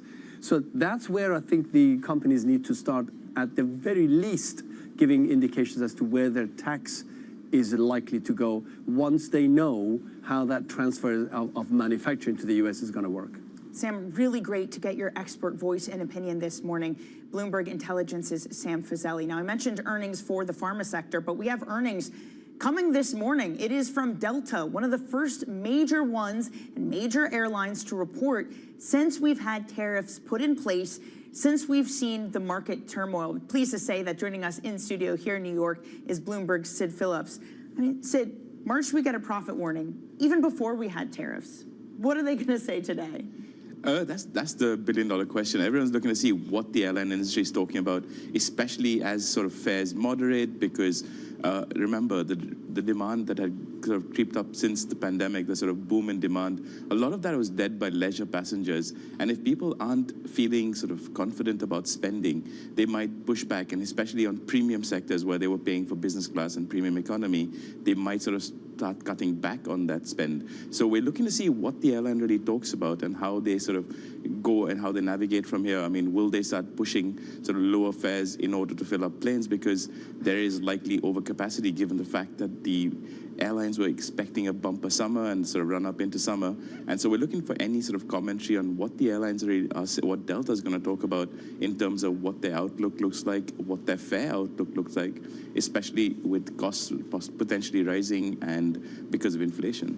I mean, the whiplash is really incredible, right? That you get airlines saying we're going to do well, maybe we won't, maybe demand's lower, and now tariffs. There've been kind of this story bubbling, Sid, and is there any credence to it, this idea that international travelers want to come to the U.S. less? I mean, we are seeing it on some sectors. I mean, Canada most famously is sort of, we've seen a demand drop on flights from the U.S. to Canada. So we are looking to see what that impact will be, because, I mean, there's also been the crackdown on the border with several countries talking about how it's not a good idea to, they sort of putting travel advisories on the U.S. And so that might actually also have some impact on people wanting to come and spend money and time and holiday in the U.S. There's also this fear of supply chains. Over the weekend, Reuters reporting that Howmet, which gives supplies, gives crucial parts to various to Boeing, to the likes of Airbus, that they're declaring force majeure because of tariffs.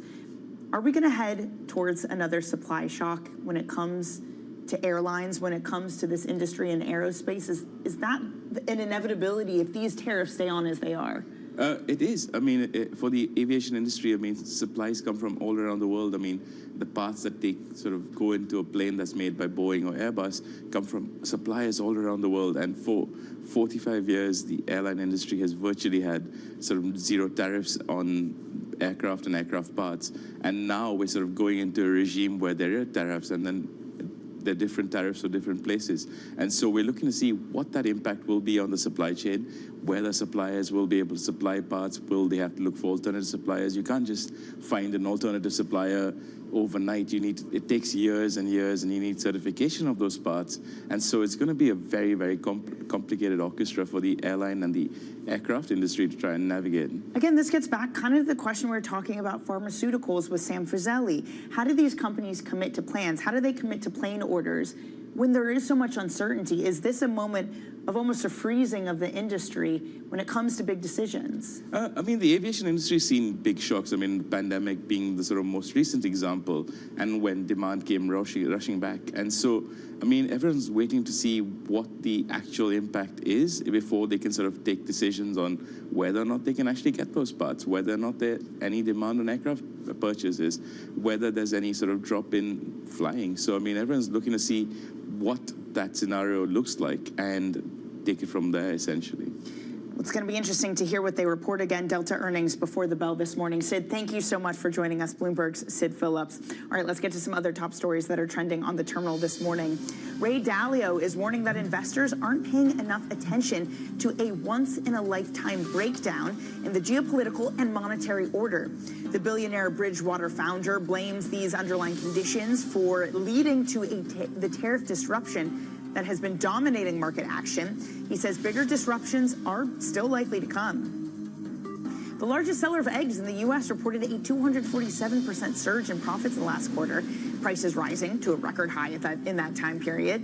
Mississippi-based Cal-Maine Foods also acknowledged it had been contacted by U.S. authorities investigating price fixing.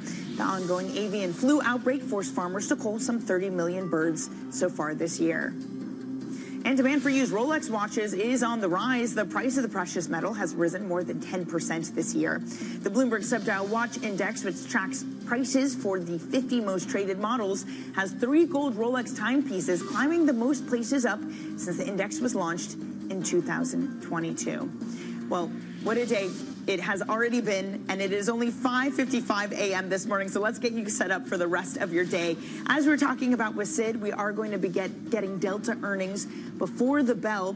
Plus, Richmond Fed President Tom Barkin will be speaking at 12:30 p.m. Eastern. What will he say? Is the Fed willing to step in to stem some of the pain in this bond and funding market? Then we're also going to get Fed minutes. Those come from the March meeting out at 2 p.m. Let's quickly get through some stocks this morning that are moving. Starbucks rising, Jefferies upgrading it to a hold, saying that there's limited near-time downside potential. It did drop 29% since its Feb high. Constellation Energy also up 2.7% in the pre-market. Citi raising the stock to a buy. Peabody Energy also extending double-digit gains as President Trump signed an executive order to expand the use of mining and coal in the U.S. All right, some breaking news coming from Germany this morning. Merz has sealed the deal to form a government, a German government. It will be formed with the Social Democrats, coming at a crucial time for Germany from Europe with tariffs being put on. What kind of spending will Germany be able to do, especially with bond markets looking as they do this morning? Is the fiscal headspace starting to run out for European governments? A question we have to ask as the move in bonds starting in the U.S. seeps into the rest of the market. German 30-year yields not doing a lot this morning. It is really on the front end of the German curve. We have moves. Meanwhile, you are looking at Japanese bond yields. At one point, the 40-year yield rising the most since that measure was implemented, that instrument was implemented. 18 basis points. Your 30-year yield up 7 basis points at one point this morning, touching 5%. Well, that is it for your Bloomberg Brief. Surveillance will track the market moves from here. This is Bloomberg.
What would it mean for India to host the Olympics? Heslinda, I don't think it's my dream alone. I think it's a dream of 1.4 billion Indians to see the Olympics being held in India. I think once sport takes over, the transformation will be seen, not only in the lives of the youths, but in the economy of our country. India is one of the biggest centers for digital usage, and 1/3 of the viewership of the Olympic channel comes from India. So India as a sporting market is huge. Countries which have hosted the Olympics have always grappled with the issue of infrastructure, for instance. Building it is one thing, maintaining it is another. How can India do it differently if it were to host the Olympics? So I think we're talking about innovation and sustainability. And I think the same holds for holding the Olympics. What if you look at a sustainable model? What if you look at refurbishing old stadiums, reusing what we have? So I think the move has to be a sustainable move.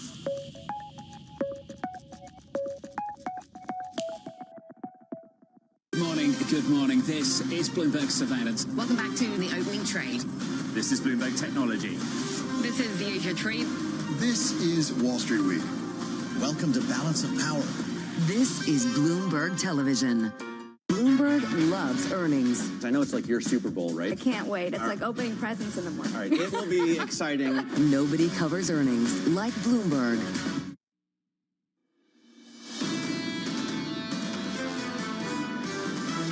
Most market participants are not expecting tariffs to last longer than a couple of months. There are some longer-term positives if we can potentially negotiate some with these tariffs. The one clear conclusion from tariffs is that they are U.S. growth negative. All these things really aren't sustainable in the long term. If the full expected tariffs come through, that would likely trigger a recession. This is Bloomberg Surveillance with Jonathan Farrow, Lisa Abramowitz, and Anne-Marie Hordern.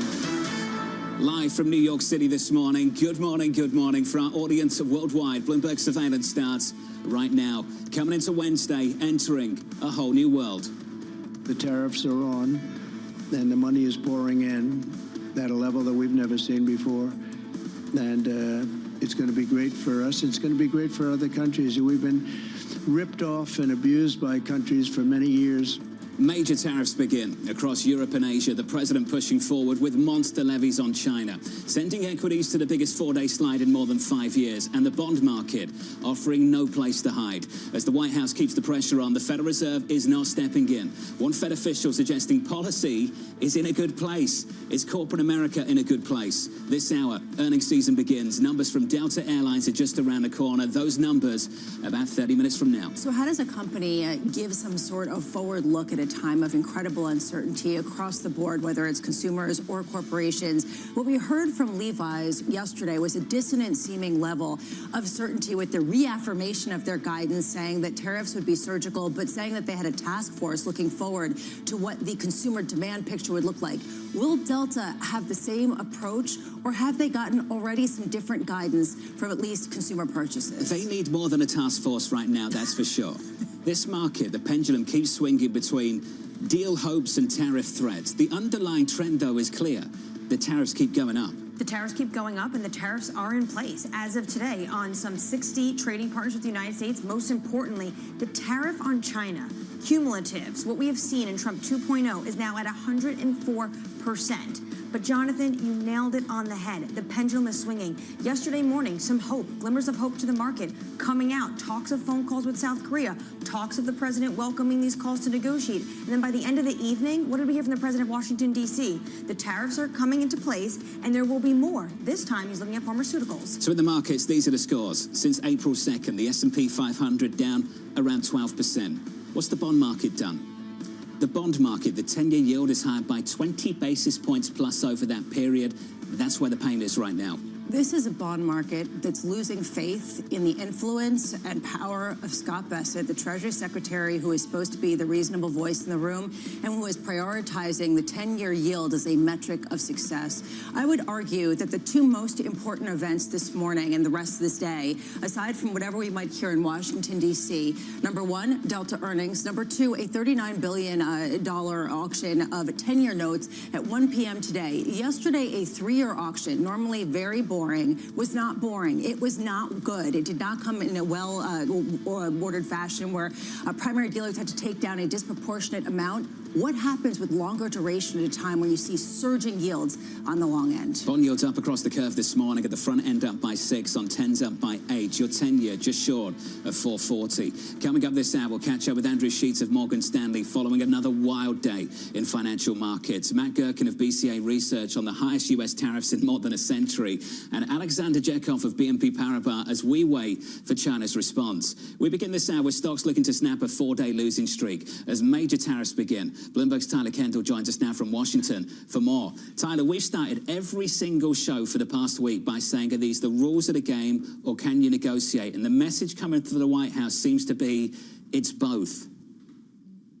Yeah, good morning, John. Well, exactly right. The White House appears to be walking the line between negotiation and escalation. These are the highest tariffs in more than a century that the U.S. has imposed, but of course they're higher for others compared to some of our trading partners that have reached out to President Trump. Take China, for example, of course, as you've been talking about, 104% levy that went into place at midnight. But importantly, President Trump yesterday said that he was waiting for Beijing's call. It appears that the White House is really welcoming the outreach from other trading partners as they all try to figure out exactly what they need to do to strike a deal. One thing that is becoming increasingly clear, as we've been talking about, it's going to take more than just eliminating tariff barriers. That's why we're going to be watching closely how those non-tariff barriers, as White House talks about so much, make their way into the conversation in perhaps a more meaningful way. For example, USTR Jamison Greer on Capitol Hill yesterday telling lawmakers that the U.S.'s message to other countries is if they have a different way to achieve reciprocity, then they want to hear from them. That tracks with what President Trump has been saying, which is that he's looking to make tailor-made deals, not off the rack, in his words. And John, of course, we are laser focused on these so-called reciprocal tariffs, but we'd be remiss if we didn't mention that this White House really does appear undaunted, particularly by the market's reaction. President Trump yesterday pledging that sector-specific tariffs are still coming. He says next up are pharmaceuticals. Tyler Kendall with the latest down in Washington, D.C. More from Tyler later on this morning. Tyler mentioning Jamison Greer on Capitol Hill. The U.S. Trade Representative taking some heat yesterday. Took some heat, not just from the Democrats, which is what was so interesting. You had the likes of Senator Ron Johnson coming out and saying, I don't normally agree with the other side of the aisle with you sitting here, Mr. Greer, but I do today because I am worried that potentially this is going to hit small businesses and you can have bankruptcies. And other Republicans talking about the fact that they're worried about inflation and the consumer and said, I hope you're right. So what should investors do? Andrew Sheets of Morgan Stanley seeing downside risk to growth, upside risk to inflation, and writing the following. We see no Fed cuts this year in our base case. The probability of recession in the US and Europe has moved higher. Andrew joins us now for more. Andrew, welcome to the program. We'll focus on corporate credit with you. That's what you focus on. Can we just start with, though, these moves in the bond market? Andrew, what is driving Treasury yields higher and not lower? Yeah, thanks. Good morning. It's great to be here with you. So I think at this point, it's uncertainty. And I think there are a lot of competing theories. And that's everything from a lack of foreign demand to these large budget resolutions that you see coming out of the U.S. House and Senate, and to just the fact that there's a lot of volatility. And I think investors everywhere are trying to get exposures down. But I think as you open the program, I think that's exactly the right focus and what investors have on their mind. There's a lot of uncertainty. There are a lot of competing narratives for what the administration is trying to accomplish. A number of those goals seem to be kind of at odds with each other. And I think investors are also very uncertain around the timeline. Again, I think there's two very different competing narratives of what the goal is here. One is a negotiation tactic, which by implication is temporary. But there's also this idea that, well, if it's temporary, you're not going to get the type of reshoring, the type of big structural change that the administration's also talking about. And so, you know, these goals being in tension, and no sign of resolution, I think, is causing investors to step back. And long-dated treasuries are very volatile assets, and that's a place that maybe is one reason why you're seeing more underperformance there. Long-term treasuries are a very volatile asset. Let's just sit on that for a second. This is not the way it has been traditionally. This has been a haven, a place of reprieve during times of turmoil. There are many huge sweeping narratives that people are coming out in terms of seismic shifts in the global order. I want to be more specific. How much of what you're seeing in bond markets in the United States, and I'm talking about treasuries as well as investment-grade corporate credit, is being driven by foreign selling versus basis trades being unwound in a sell what you can, not what you want kind of dynamic? Yeah, I think at the moment it's again, I think kind of hard to say or too soon to say. I think there's certainly a reduction of foreign demand, and I think that would not necessarily even you have to classify that as selling. I think that's a broader function of there's greater uncertainty around the U.S. You have banks, including our own. Ourselves at Morgan Stanley don't think the Fed is going to cut rates as much as the market expects. That's a challenge to bond markets, or that can be a challenge to bond markets. But also more broadly, right, if we are talking about reducing the trade deficit that the U.S. has with other countries, axiomatically, that means less demand from those countries for U.S. financial assets. That's just kind of the economic math. And so again, I think there are a couple of different channels and a couple of different explanations that can be going on here. I think it's difficult, or I don't think it's helpful to kind of try to fixate on one particular result before we know for sure. But I think what we can see it as a broader pattern. And unfortunately, I think a pattern you see during bear markets where investors are selling what they can, they're selling what is still up, and kind of treasury bond prices are still up, bond prices are still up, and they're trying to get overall exposures down. And I think that, kind of factors across a number of different markets, including credit markets, of what we're seeing. If the Fed were to cut rates, would that help the issue or would that hurt the issue? So I think that's a great question, because I don't think Fed cuts are necessarily the help that the investors might be hoping for. So one is, in what conditions would the Fed cut? Well, if we have a fantastic CPI number this week, and if we have very good inflation readings in the Fed cuts, I think the market would like that.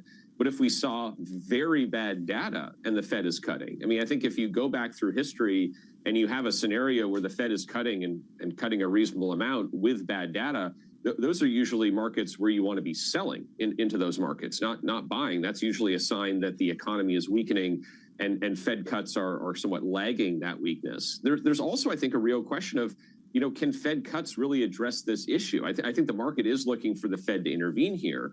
But if the issue is trade uncertainty, does a 25 basis point cut offset, 104% tariffs on China for a business?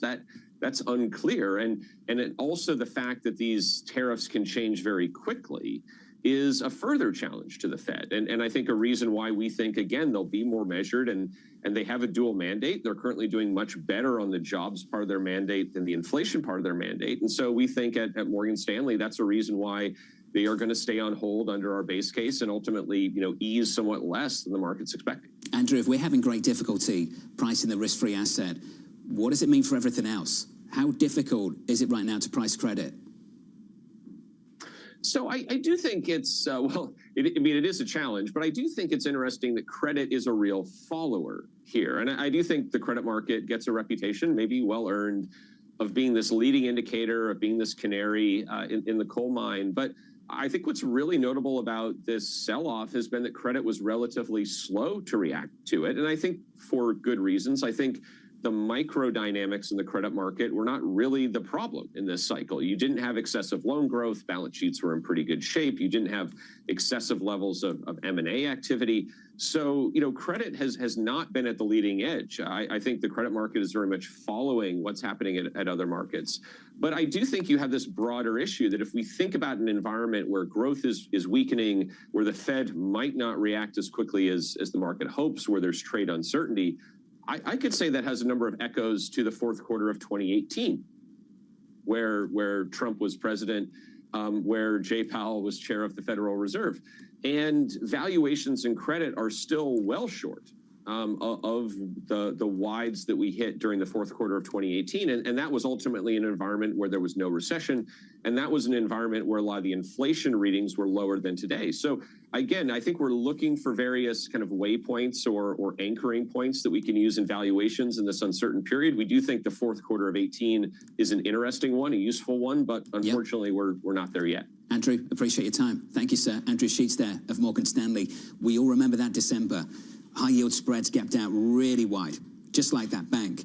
And what we saw from the issuers is they were all pushed to the sideline, and that unnerved the Federal Reserve. You mentioned the 10-year issue coming from the Treasury a little bit later. Never mind corporate issuers. It's sovereign issuers that is the focus this time around. Especially because primary dealers had to take down the greatest amount of 3-year debt sold yesterday, going back more than a year. Again, a real plain vanilla, non-controversial issuance. Look, there is a real question of volatility in the benchmark bond, what that does going forward, why that is happening. Nonetheless, there is a real question about what the Fed can do to really stave that off, given that there are inflation concerns that we're not in the boat when we talked about what happened in 2018. Rate cuts can't produce Chinese exports.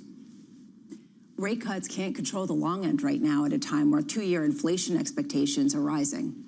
Bond yields are up right now by 8 or 9 basis points across the curve. The 10-year at the moment just short of 440. Equities are settling down. On the S&P 500, we are negative by about 0.4%. But the kind of price action you've seen over the past few days, consistent with the kind of price action you see in bear markets. Let's get you an update on stories elsewhere this morning with your Bloomberg Brief. Here's Danny Berger. Hey, Danny. Hey, John. President Trump's reciprocal tariffs are in effect, including 20% levies against the EU and a historic 104% tariff on China. That follows a 10% baseline tariffs for most U.S. trading partners that took effect on Sunday. So far, Asian countries, including Cambodia and Vietnam, bearing the brunt of the measures. China's top leaders reportedly plan to meet as soon as today to discuss measures to boost the economy and stabilize capital markets. China did not immediately respond to the new U.S. tariffs, unlike the last 2 episodes, when Beijing retaliated within minutes. Elon Musk attacking White House Trade Counsel Peter Navarro as President Trump's tariffs roll out. Musk calling Navarro, quote, truly a moron and dumber than a sack of bricks in a series of ex-posts as a spat between the two continues. Navarro going on to say Elon is a car assembler. He's a car person. That's what he does. And that's your brief. John. Hey, Danny, thank you. Appreciate it. More from Danny later this hour. Up next on the program, upending global trade. I really think we're helped a lot by the tariff situation that's going on, which is a good situation, not a bad. It's great. It's going to be legendary. You watch. They've ripped us off left and right. But now it's our turn to do the ripping. The market moves have been legendary. Matt Gerken of BCA Research joins us next, live from New York City this morning. Good morning.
Is influencing global markets. Technology is driving business across Europe. Companies in Asia are betting on tech. Asia is at the forefront of some of the world's biggest stories. I'm Sherrian in Tokyo. And I'm Heidi Stroud-Watts here in Sydney, where the trading day begins. We're here in the center of all the action to get you set up with the numbers, news, and knowledge you need for the day ahead. The demand is indeed recovering. We've been waiting for this moment. The opportunity of a century. Join us on Bloomberg The Asia Trade. Weekdays only on Bloomberg TV. Context changes everything. From the world of politics to the world of business, Joe Matthew and Kaylee Lines deliver news, insight, and analysis live 2 times a day, every trading day. Balance of Power at 1 and 5 Eastern, only on Bloomberg.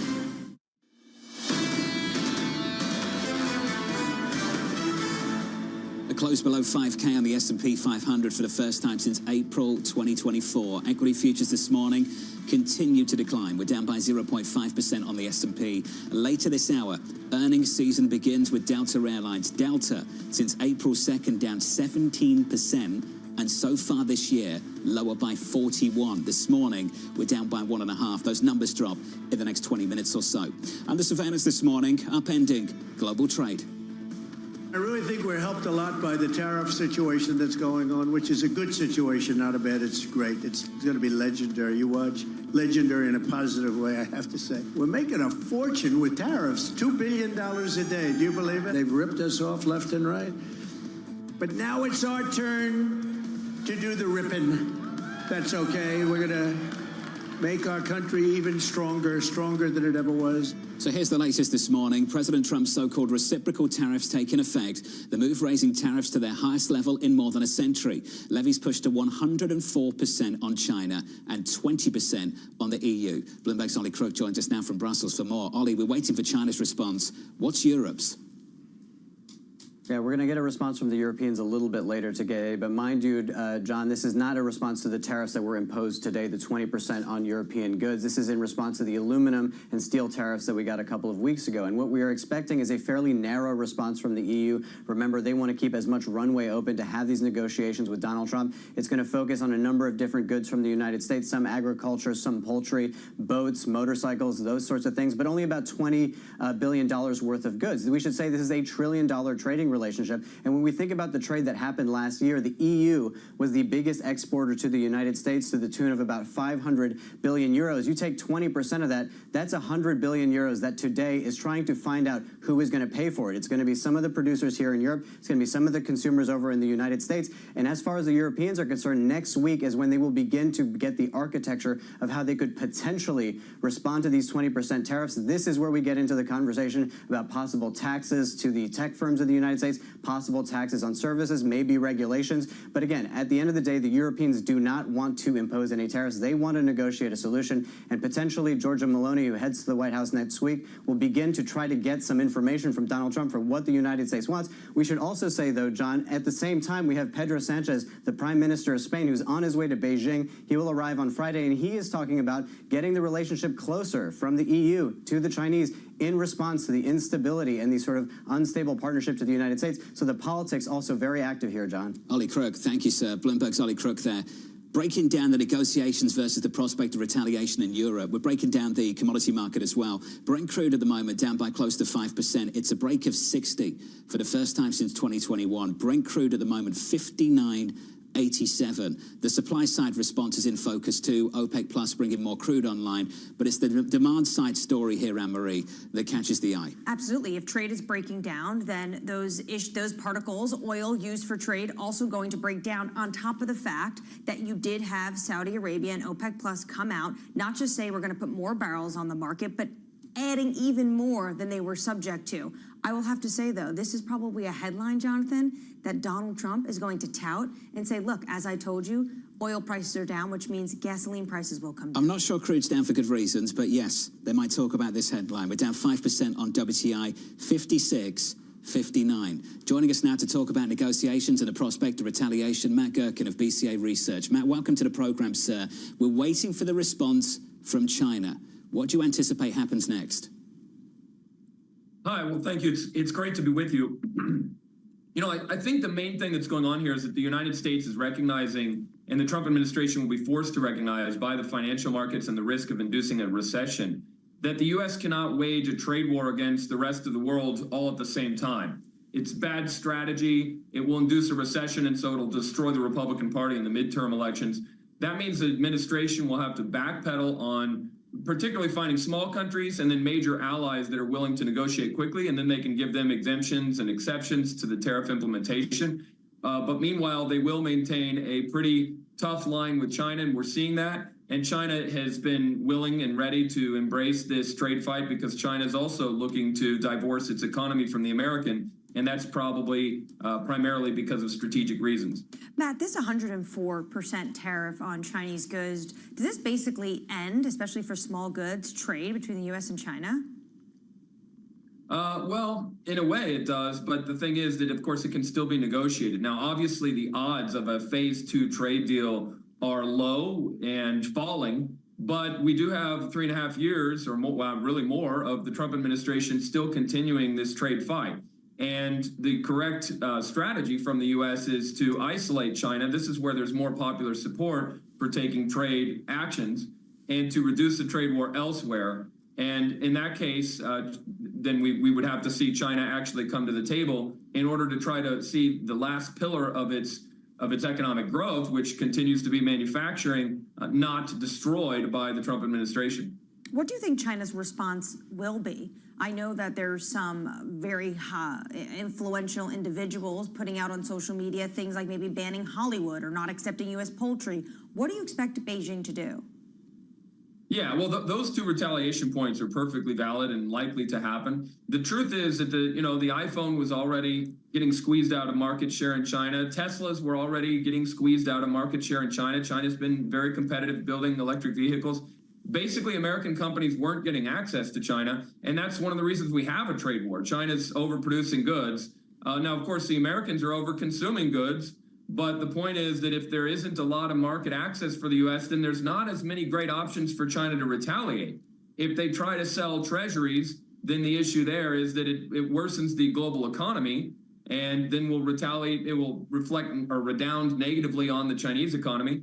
And also the Federal Reserve can buy those treasuries in an emergency. And so there's not a lot of great retaliation, but it definitely does mean squeezing out American goods and services, pressuring companies, using non-tariff barriers, and pivoting to the rest of the world and trying to build better relationships elsewhere. They could lean on the FX channel. What are your thoughts on that? Could a trade war become a currency war? Well, it certainly can, and that's been something in history we've seen, and of course we've seen a depreciation in the renminbi since the election, and now we have signs that it's happening again. Now that is, of course, poking the bear in the eye.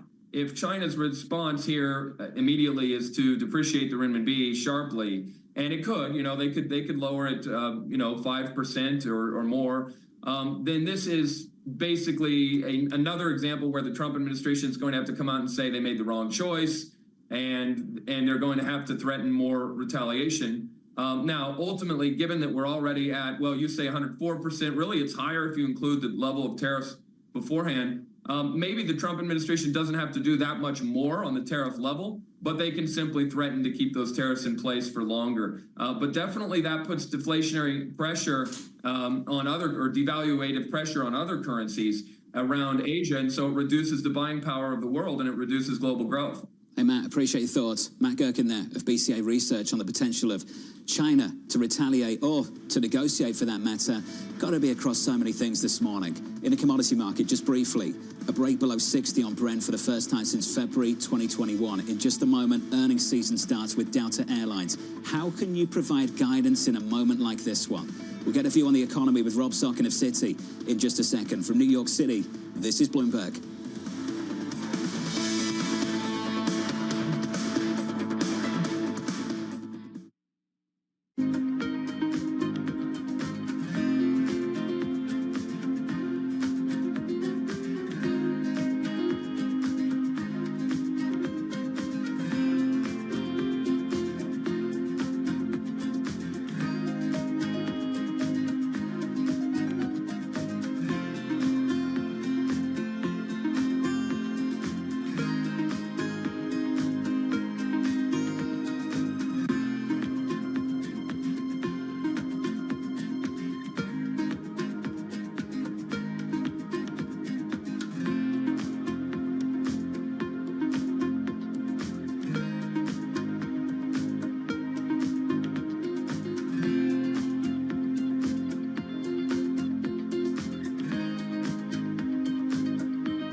Today's CFOs are reshaping the C-suite. Bloomberg's chief future officer shines a spotlight on these dynamic leaders. What's the hardest part of being a CFO? It's hard to come up with that. It's the vast responsibilities, the need to be engaged in different topics. It's remembering which audience I'm speaking to and what I can say in that context. The job is not just being the executive of the finance function, it's being an executive for the company. I would say it's prioritization. Complete the sentence. The hardest part of being the CFO is telling people no. It's hard. It's the right thing to do, but it's always hard. So being just like a touch of a heartbreaker, basically. Yeah. We have a plethora of good opportunities. Some are really, really good, but as we strive for the great ones, sometimes those really, really good ones have to be left behind. New episode premieres April 23rd, only on Bloomberg.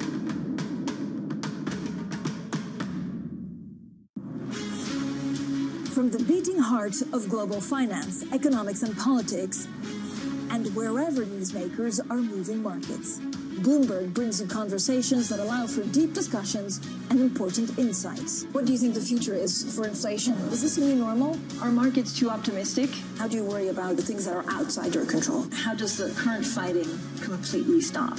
I'm Francine Lacroix, and this is The Pulse, every weekday only on Bloomberg.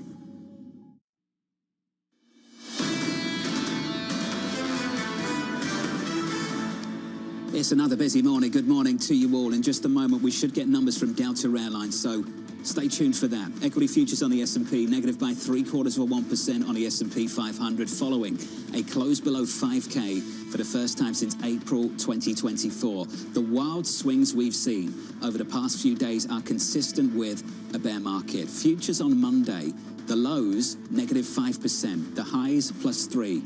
On Tuesday, negative 0.5. versus +4 by mid-afternoon. Just amazing swings in the market. Elsewhere in the bond market, just to get to bonds, and then we'll turn to Delta. 2-year, 10-year, 30-year yields are still climbing, up 10 on 10s, up 10 on 30s. Your 30-year yield approaching 5%, 4.86. Earnings season begins. How can you provide guidance in a moment like this one with Delta Airlines? Here's Danny Berger. Hey, Danny. Hey, John, we have the new playbook for reporting earnings in a tariff regime. Delta is not giving an outlook. It has withdrawn its full-year financial guidance. It says that it will give an updated outlook later in the year when it has more visibility improvements. It still is anticipating a profit in 2025, but it is declining to give an exact figure or back the one that it gave earlier this year. Here's also another sign in just how much companies are willing to spend. Delta planning to trim its capital expenditures for the rest of the year. It now expects no growth in flying capacity for the second half of the year. The CEO saying that growth has largely stalled with the trade uncertainty. Again, not affirming their full year growth given the current uncertainty. For what it's worth, for the first quarter, they did beat 46 cents a share. That is a beat of the average analyst estimate. But remember, that was already a downgraded view given from March when they said that they were concerned about domestic consumers and their likelihood to fly. They did give an outlook for the second quarter. They said that earnings would be as high as $2.30. That is slightly above expectations. But John, the big headline takeaway, uncertainty means no guidance from Delta. Danny, stay close. They're not going to be alone, that's for sure. I imagine you'll see many more headlines like the one we just saw from Delta Airlines. Remember, Delta, the first to come out in the first quarter and warn about what was happening with consumer activity. Then in the middle of February, things started to stall. It looks like they've continued to stall. Understatement of the year so far. The first quarter unfolded differently than initially expected. Lisa, I imagine you'll hear a lot more in a similar vein in the coming days and weeks. Yeah, I mean, if Delta sneezes, does the rest of the airline industry catch a cold? This is one thing that Ed Bastian, the CEO of Delta, did say, while the first quarter unfolded differently than initially expected, we delivered solid profitability that was flat to prior year and this is the key point, is expected to lead the industry. So if Delta cannot give some sort of sense of what kind of guidance they have ahead, how can American Airlines, United, let alone Southwest and JetBlue? This is a big question mark. And how do they exactly plan for capacity as well as staffing? Well, Danny, just to bring you back into the conversation, that capacity issue is really important. Delta's not just going to sit there and do nothing. They are telling us what they're going to do in the coming months. They are. Look, this is a company that has now decided that they're going to be trimming capital expenditures, and it doesn't expect growth in-flying capacity for the second half of the year. In a way, it might be good because we might be experiencing some supply issues for the airlines. You have to remember that airline supplies is a global business. We've already heard from the likes of, over the weekend, reports from Reuters that Howmet, one of the suppliers for parts for airplanes, declaring a force majeure. So you have both the demand and the supply side under constraint. So maybe it makes sense that they're not going to be expanding capacity with all of those various headwinds coming their way. Danny, thank you. Delta Airlines pulling guidance. We'll get more guidance later on this week, or lack thereof, from the banks when they report on Friday. JP Morgan kicking off bank earnings on Wall Street. Speaking of capacity, Lisa, Virgin Airlines, Virgin Atlantic, set to reduce winter flights to JFK. We saw that announcement in the last 24 hours as well. Yeah, and we've seen this type of capacity withdrawal. It's not clear that they have the ability to really cut prices to try to induce people to come to buy if they have higher costs across the board, maybe not gasoline, but certainly with other costs that are coming in. A big question mark is also international demand, because so far they said it is holding up, but there's a real question about how much inbound demand there is to come to the U.S., and especially if the dollar is weakening, how much outbound demand there will be from U.S. Consumers dealing with the wealth effect and maybe dealing with that Italian vacation that isn't quite as cheap. Just to sit on international, if you watch Sexually Besson sitting down with Tucker Carlson over the last week or so, I think he did a fantastic job of articulating the kind of things they're concerned about.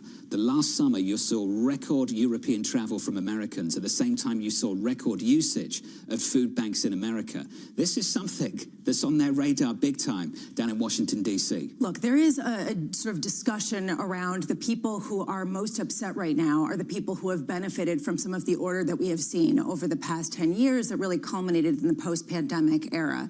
There are many legitimate criticisms in the way things have been arranged. Question is this the way to get about rearranging that, number one? And number two, does it lead to ultimately a more profitable backdrop? Right now, consumers and frankly, corporate America is not so sure. For the underlying economy in the meantime, the low-income consumer has been squeezed now for 5 years. They've been under massive pressure. The high-income consumer is the reason why these numbers have been okay at the headline level. That's what speaks to Delta Airlines and the whole industry right now. You mentioned international, long-haul and premium.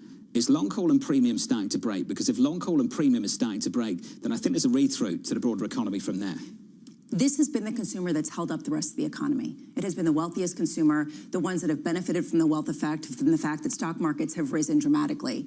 All of a sudden, if you lose 20% like that in just a couple of trading sessions, how much does that dampen demand for luxury goods? We've heard some warnings from analysts covering the luxury goods sector. Airlines are going to lead this given their dependence on that premium product. Tons of volatility in the equity market. Delta right now is negative by about 0.5% in the pre-market. To turn to the global economy, Robert Stocken of Citi writing, for this year, global growth now looks likely to fall in the 2 to 2.5% range and could fall below 2% if downside risks materialize, particularly for the US and China. Rob joins us now for more. Rob, good morning. Good morning. Is downside risk materializing? I think what we're seeing this morning with another 50% on tariffs, I would put that heavily in the downside risk category. That is not only going to weigh on growth in China, growth in the U.S., spillovers to other regions, but we have to start thinking with tariffs that large, do we start to get even non-linear effects where trade drops off very sharply because it's uneconomical at these levels? So I'm worried with the way things are moving that we could get even lower than those numbers. I would say if those tariffs stick, I would be in the high 1% for global growth, but with significant downside risk. That if. How much heavy lifting is that if doing right now? Why are we still sitting here saying if they stick? Yeah, it's doing a lot of heavy lifting, and the only reason I'm using if is because these numbers are so large that maybe it does bring the two sides to the table, because the economic damage is not just felt in China, it's felt in the U.S. from these tariffs. And more broadly, actually, when we do our modeling, because we're tariffing all of our trade across countries, the economic damage to the U.S. from these tariffs is generally found to be larger than it is for the rest of the world. China is an exception because the tariffs are so exceptionally high there. But broadly speaking, this is hurting the U.S., I think, most of all, at least in the short run. There seems to be some dissonance right now between economists on Wall Street who are saying this is a 5-alarm fire that could potentially torpedo the global economy, and even companies that are coming out and saying, look, we don't know. And honestly, we do see consumer demand sticking in for the most part. Maybe there are some deteriorations on the margins. How do you square those two gaps? Is it just a time lapse as these things come into effect? Or is it just that generally Wall Street economists are portraying the worst case scenario to say, look, this is what could happen versus what is happening or what is likely to happen? Yeah, absolutely. And, as economists, we have to think about all sorts of things like how durable these tariffs are, how long they stay in place, what the drag from them is. And consumers and businesses have to think about the same thing. But so far, I think the effects on behavior aren't seen as much because this has come as a large shock. And I think if they stay in place, you're going to start to see a more substantial pullback. When we look at polling of surveys of businesses and consumers, you're seeing a sharp fall in sentiment across the board, even if activity hasn't fallen yet. That tells me that, all right, activity is holding up okay now, but you could see a sharp pullback going forward if these risks that we've been talking about, these tariffs stay in place, do actually materialize. Will it lead to some sort of layoff wave if this does continue, if these tariffs do stick, given the fact that companies are scarred by what happened during the pandemic? They are very aware of demographic issues, and we have less immigration, so that's going to also restrain the pool of workers that they have to hire from. Yeah, absolutely. Those are great points. And I would first highlight that the labor market and the consumer have been remarkably resilient through the cycle. So we shouldn't underestimate that resilience as we go into this additional shock. That being said, with the way these numbers are moving and with signs that households are showing increasing stress, we talked about the lower income consumers that have shown stress, those stress are going to worsen if inflation picks up. And upper income households potentially, which we haven't worried about throughout the cycle, have that worry about that negative wealth effect from the fall in equities. So I think consumers are likely to pull back. And on top of that, companies are going to have to find ways to be profit maximizing in this environment where their costs have gone up so much. That could mean layoffs. So the combination of slowing consumer spending and the need to preserve costs, I think we have to worry about the stability of the labor market. If the tariffs stay long term, is the rate so high that it actually would make economic sense for businesses to come back and manufacture in America? And if you're going to take the administration at face value for the economics, that's what they're trying to do. They said this will be short-term pain, but it'll be long-term gain. And what I worry there is twofold. One, there's a time disconnect that even if companies say, all right, we're going to come back and produce America, it's a long time span between when that gets announced and when it happens. And in the meantime, the tariffs in place. The second worry I have is there are many industries where we don't produce much of those products in America. And when we talk to companies, it's not quite clear we have the infrastructure to produce them here. Apparel is a very good example where we produce very little in the U.S. So there's a question of, can industries that have moved overseas, some of these examples, could they be viable in a U.S. model? And there's a big question mark there as well. Yesterday, the president in the morning was talking about getting on the phone with some world leaders like South Korea. It felt like there was opening to negotiations. By the evening, he was talking about really doubling down, saying, I'm going to even add pharmaceutical tariffs on top of this. Do you have a base case on any of this by the end of the year where rates could be? Yeah, well, we hope, the way we've been framing is kind of the peak tariff rate, because we do hope that we end up in negotiations, they start to come down. We were at a peak tariff rate of kind of 25 to 30% range before this 50% announcement. This takes you close to 30%, especially if we get some of those sectoral tariffs, which we do expect on things like pharmaceuticals. I do hope after that we move into a period of negotiations. And as we're saying, with China, it's pretty tense, and maybe that could take a lot longer. Who knows where that could go? But hopefully with some of the other countries, we start to get negotiations. However, the administration is talking tough. They're saying they're looking for great deals. Yeah. And that says to me that it could be months until these come off rather than days. Rob, we're going to hear that word repeatedly through the next week. And to your point, this could go on for months. That word hope right now is the problem. Not to be too dark. Hope is the problem, and I'll tell you why. For as long as we sit here and say, are these the rules of the game? Or can we negotiate? Companies will do nothing. In fact, they'll do less. They won't be building the factory, because if they don't believe the tariffs are actually going to hold, why would they start making plans to build the factory and boost capacity in the United States? Lisa, that's the issue you've got in the near to medium term at the moment, and that speaks to Delta Airlines again this morning. What is Delta doing? They're reducing capacity. Now, I know that's a very unique story for the airline business, but are you going to see other businesses do the same? the opposite of what the administration would like to see, because we're stuck in the hope game. We're sitting here every single morning saying, are these the rules of the game? Or can you negotiate? If you don't believe they're the rules of the game, if you keep sitting here and saying, I hope they will come off, if they stay on, you're not going to come out with big plans for CapEx anytime soon.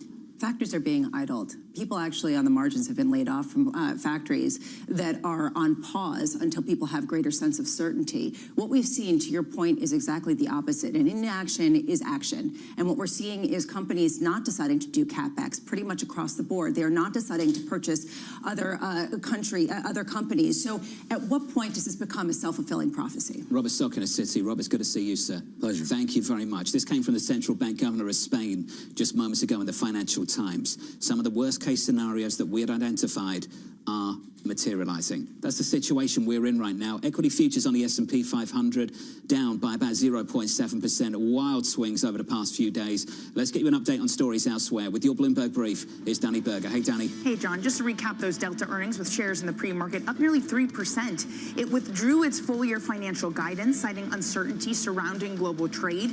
Delta also said it will update the outlook later in the year as visibility improves. CEO Ed Bastian told Bloomberg that confidence is dimming, growth is stalling, and revenue has flatlined. President Trump signaled measures to promote the use of coal in the U.S., aiming to revive the fossil fuel industry and power data centers.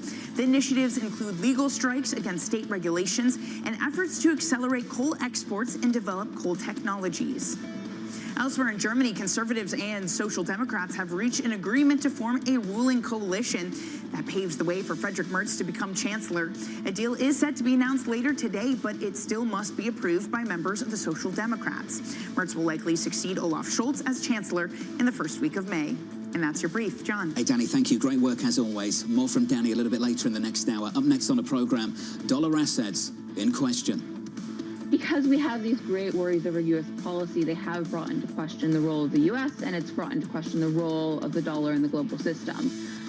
In this market narrative around a broad reallocation away from U.S. assets, and that, in turn, putting pressure on the dollar. Up next on the program, we'll catch up with Alexander Jekov of BNP Paribas, live from New York City this morning. You're watching Bloomberg TV.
incidence of cancer, which is to say people getting it, is higher than it was 20 or 30 or 40 years ago. Is that because detection is better than it used to be? All right, so the dirty secret is we have no idea.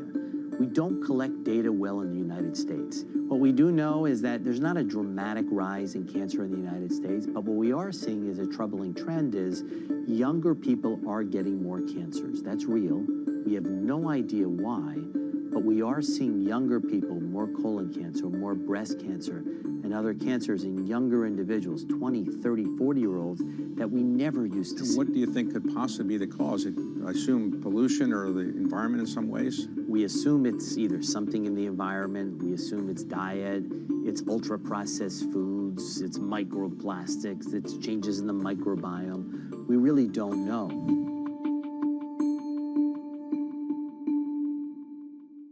Listen carefully. Can you hear the rhythm in in the markets.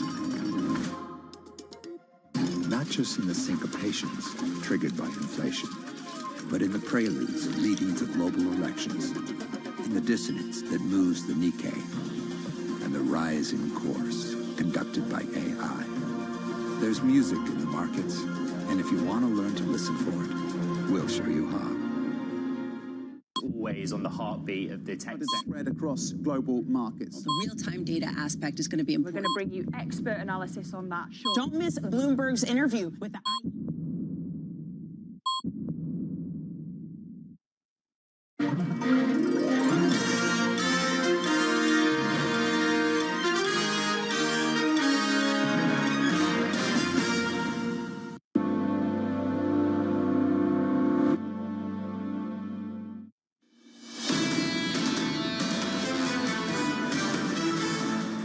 Close on the S&P 500 south of 5K just yesterday for the first time going back to April of last year. This morning, futures are touched softer, down 0.25%. Is this the playbook for earnings season? Pull your guidance. That's exactly what Delta Airlines did about 20 minutes ago. That stock, Lisa, higher by 3% in the pre-market. They actually performed better than expected on the margins in the first quarter, and this actually does speak to their ability to be the front runner from all airlines. The fact that they're going to be cutting capacity highlights maybe their ability to keep prices high and even increase them further at a time when all of the industry is going to be feeling the same pressure. More earnings coming through the week. You'll get the big banks on Friday, starting with JP Morgan and a whole lot more. Under surveillance this morning, dollar assets in question. Because we have these great worries over U.S. policy, they have brought into question the role of the U.S., and it's brought into question the role of the dollar in the global system. In this market narrative around a broad reallocation away from U.S. assets, and that, in turn, putting pressure on the dollar. This is also not the first time that the market has falsely gotten excited about this narrative, and it wasn't sustainable. Even if it is the start of a massive rotation, that's something that will take a decade or more to play out. So here's the latest this morning. The US dollar pulling back as President Trump's so-called reciprocal tariffs take effect. China holding fire on immediate retaliation. Alexander Jekov of BNP Paribas writing, the market is trading rotation out of US assets, making universal tariffs potentially bearish for the US dollar. Alexander joins us now for more. Alex, good morning. It's good to see you. Good morning. Let's start on that call. Things have changed. We started the year and a lot of people thought tariffs up, dollar stronger. Tariffs up, dollar weaker. What has changed? Exactly as you say, a lot has changed. The market's gone from trading tariffs as dollar bullish because FX was the offsetting factor for tariffs to now treating them as dollar bearish because the market's focused on a rotation out of US assets. I think what's changed is previously the market was looking at unilateral tariffs. Now the market is facing universal tariffs, and universal tariffs are more growth negative for the US. What's key for FX is that foreign investors are particularly overweight US equities because of the valuation adjustment that we've had in the last 10 years or so. And that makes FX more sensitive to this rotation. That dollar long has accumulated over the best part of a decade plus. Do you see a real structural shift emerging here? Yes, we do. So part of that, of course, is the tariff narrative, but part of that is also about Eurozone fiscal reform. We think Eurodollar can get to 120 by the end of next year, on the basis that Eurozone fiscal reform is a game changer. It means structurally higher bond yields, it means structurally higher growth, and for FX, it also means that the higher supply can crowd in European investors, in other words, less of an outflow. So it's not just about the equity rotation that we just spoke about, it's also about a crowding into domestic fixed income markets. Is the rumor a bit more inflated than maybe the reality, though? I mean, if we're talking about increasing defense spending in Europe, how much is that actually going to boost growth in a way beyond what we've already seen? Yeah, so before these tariffs were enacted, we were looking for about a 0.4% change or so to growth this year. So not immaterial, and a lot of that comes from the confidence channel. Later, as Germany sort of potentially builds out its defense industry, there are other channels. We do think it's game-changing over the medium term, but it's a sort of sequence. In the near term, if tariffs are here to stay, then that offsets some of the fiscal impact. But in the coming years, and I think that's ultimately what the FX market's going to be looking at, it's a bullish factor for the euro. What has changed since late last year, when everyone said that tariffs unabashedly would be worse for the rest of the world than the United States, that suddenly that entire narrative has gotten completely flipped on its head?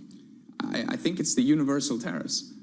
Universal tariffs are more growth negative for the US. I think the paradigm that we're in for Eurodollar specifically is not too dissimilar to the one we're in 2017, when Eurodollar rallied from 105 to 125 in spite of front-end rates moving 100 basis points against the pair.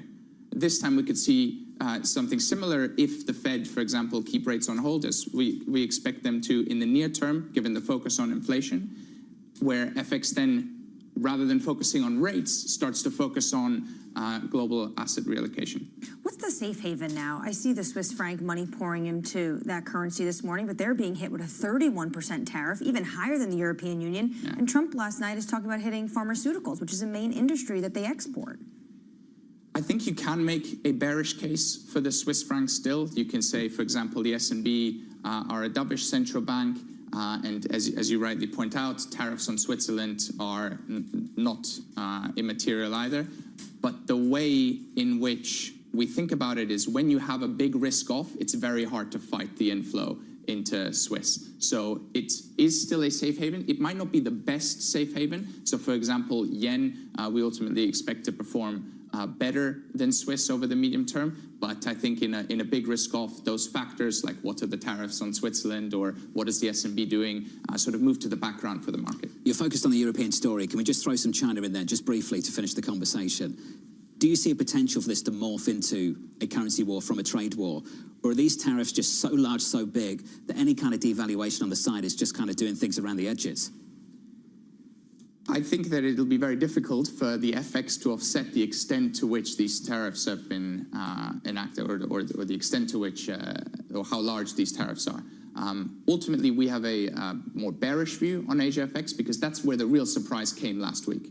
Right? People were, or I would say investors were likely already expecting tariffs on Europe, but definitely not to the extent that we've seen them on Asia FX. And so we think the euro can do well not just versus the dollar, but also versus the Asian FX complex, and CNH is part of that. So euro CNH, although it is already at very high levels, we think risks are still to the top side. Surprising to see such large numbers on places like Vietnam.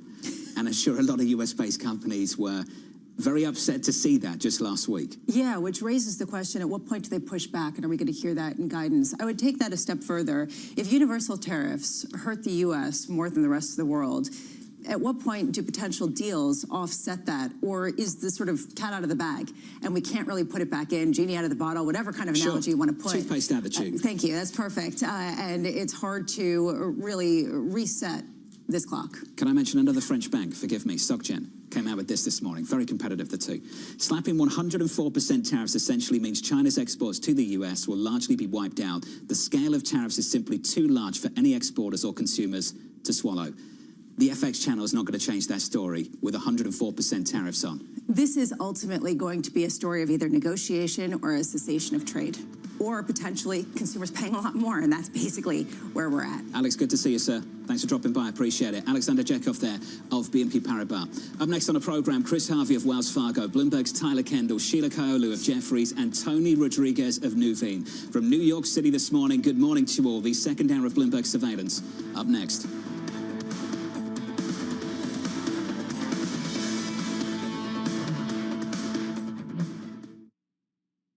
Africa, a region rife with potential for growth and opportunities, but not without its challenges. Bloomberg highlights the biggest stories, interviewing key players, and reporting on the issues impacting the region. Join us as we get to the heart of African business, politics, and economics, and ask the question, what's next? I'm Jennifer Zabasaja, and this is Next Africa. New episodes every month, only on Bloomberg. Joe Walk is helping steer J&J into a new phase of its history, expanding the frontiers of healthcare by discovering drugs and advancing medical technology. Developing digital robotic capabilities where it's not just the robot doing a surgical procedure, it's garnering information from that procedure for your specific demographic or the patient's demographic, and then informing the next procedure down the road. It's getting smarter. I would say it's starting to morph into personalized medicine, which we know will lead to the best outcomes. Innovative medicine and medtech are run as separate business divisions, but in the culture of research at J&J, they interact. I If you look at some of the spaces that we're in today, specifically oncology, there is a lot of dialogue going back and forth. I think it's something that will position us extremely well as we talk about not only a continuum of care, but also a continuum of knowledge. The convergence of technology and medicine is driving innovation in both sectors, with scientific and commercial possibilities just beginning to come into focus. I'd like to actually see some partnerships down the road happen between healthcare companies and technology companies. I think we'd get to better outcomes faster if we did that. Right now, technology companies don't have the healthcare knowledge. Healthcare companies probably don't have the breadth of knowledge they need for technology. If we can figure that out together with great minds from both sides, I think that leads to a much better place. From our studios in New York and San Francisco, our expert hosts have the data and analysis from the companies you know and the startups to watch, plus the interviews you don't want to miss. Watch Caroline Hyde and Ed Ludlow on Bloomberg Technology, the only daily business show dedicated to tech, right in the middle of the trading action. Live every weekday, only on Bloomberg Television. Context changes everything. Bloomberg brings you breaking news 24 hours a day. Powered by more than 3,000 journalists and analysts in more than 100 bureaus across the globe. Bloomberg Television. Context changes everything. The countdown is on. Everything you need to get the edge at the end of the market day. Big tech earnings kick off later this afternoon. Gilead is coming out right now. We have Take-Two numbers. Back to the markets, right? Our bread and butter. NVIDIA is one of the best stories in the tech space. That actually matters a whole lot more. It might shock some of your viewers. You're watching The Close. Get ahead of tomorrow's trading with The Close. Weekdays on Bloomberg. Context changes everything.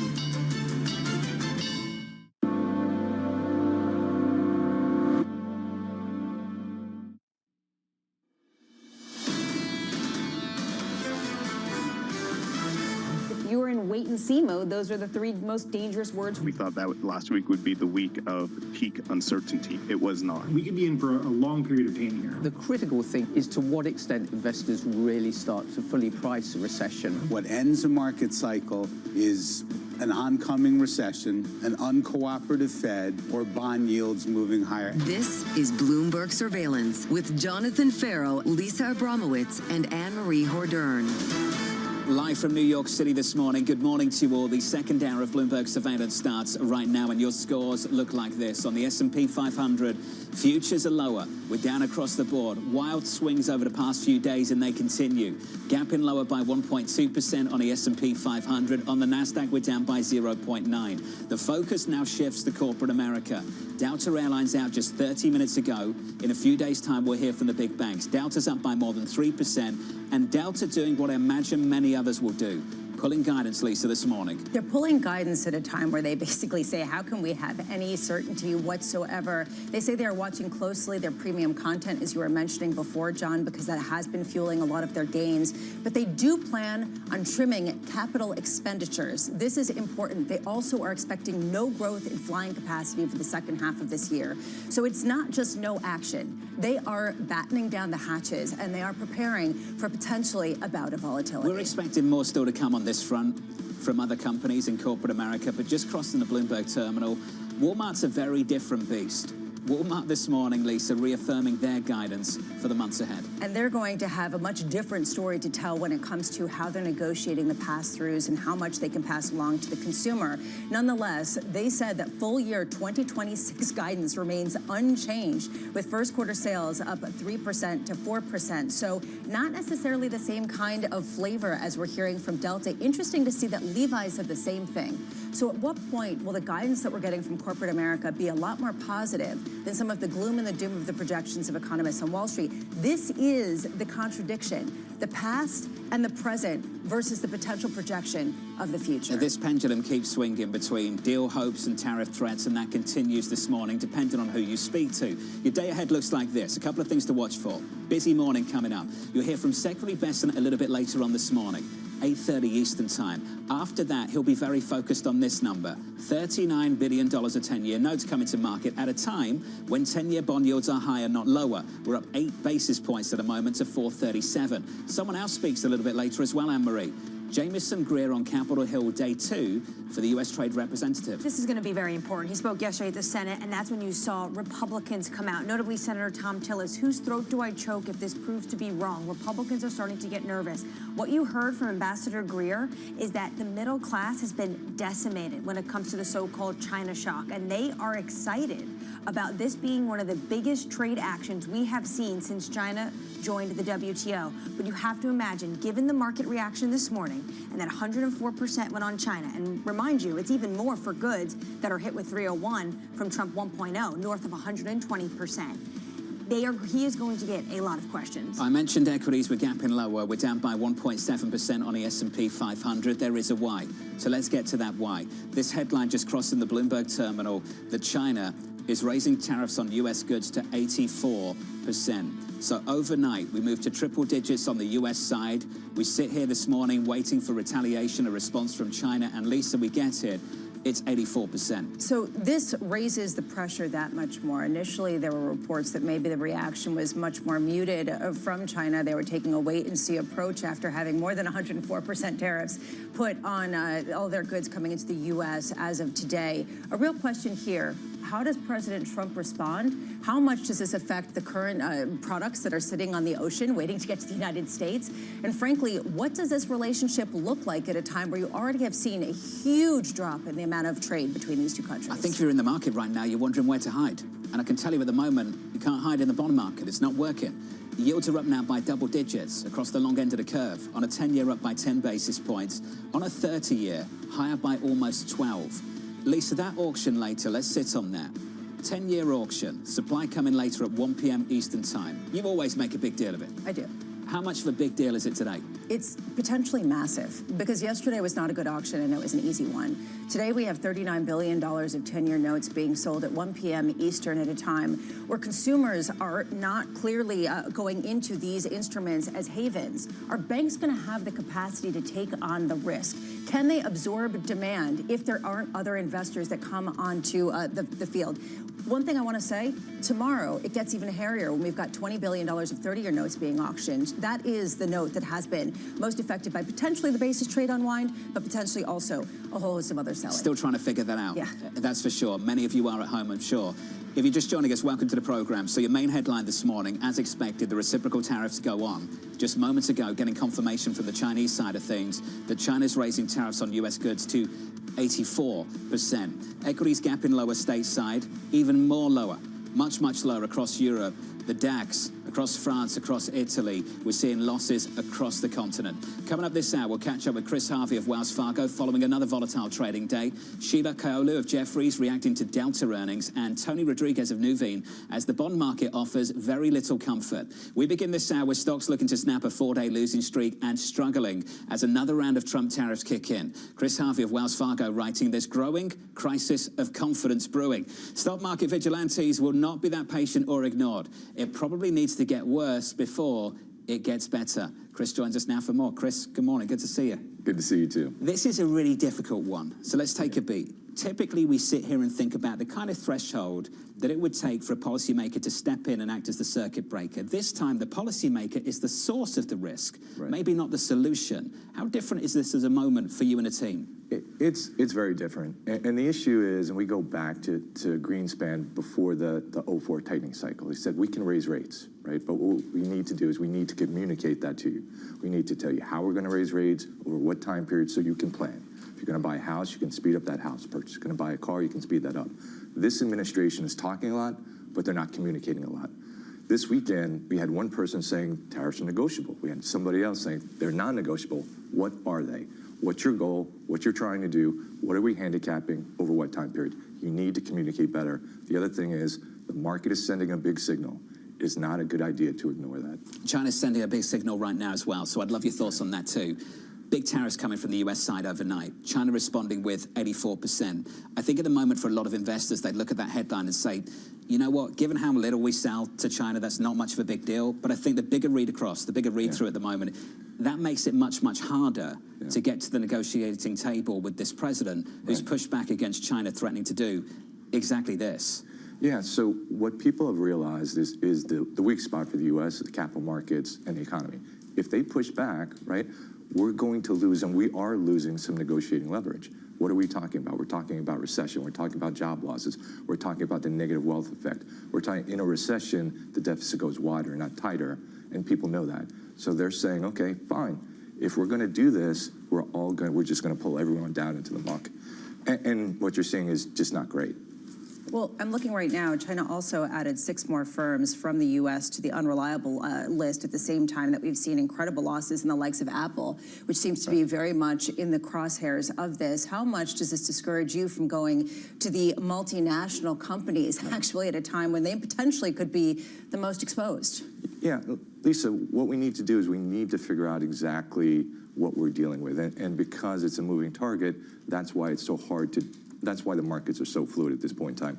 And you're right, where are the safe havens? The safe havens are at the front end of the curve. Safe havens are in low vol, they're in defensives. But even those are still, that's a place where we've liked, but it's still showing some stress, right? So it's very difficult to find a safe haven. It's very difficult to really preserve your money or your assets at this point in time. Yeah, the reason why is because 10-year yields are up through 4.40. You're looking at 30-year yields now almost 4.9%. Yeah. They've absolutely been surging. What's going on? I mean, what are you doing with this?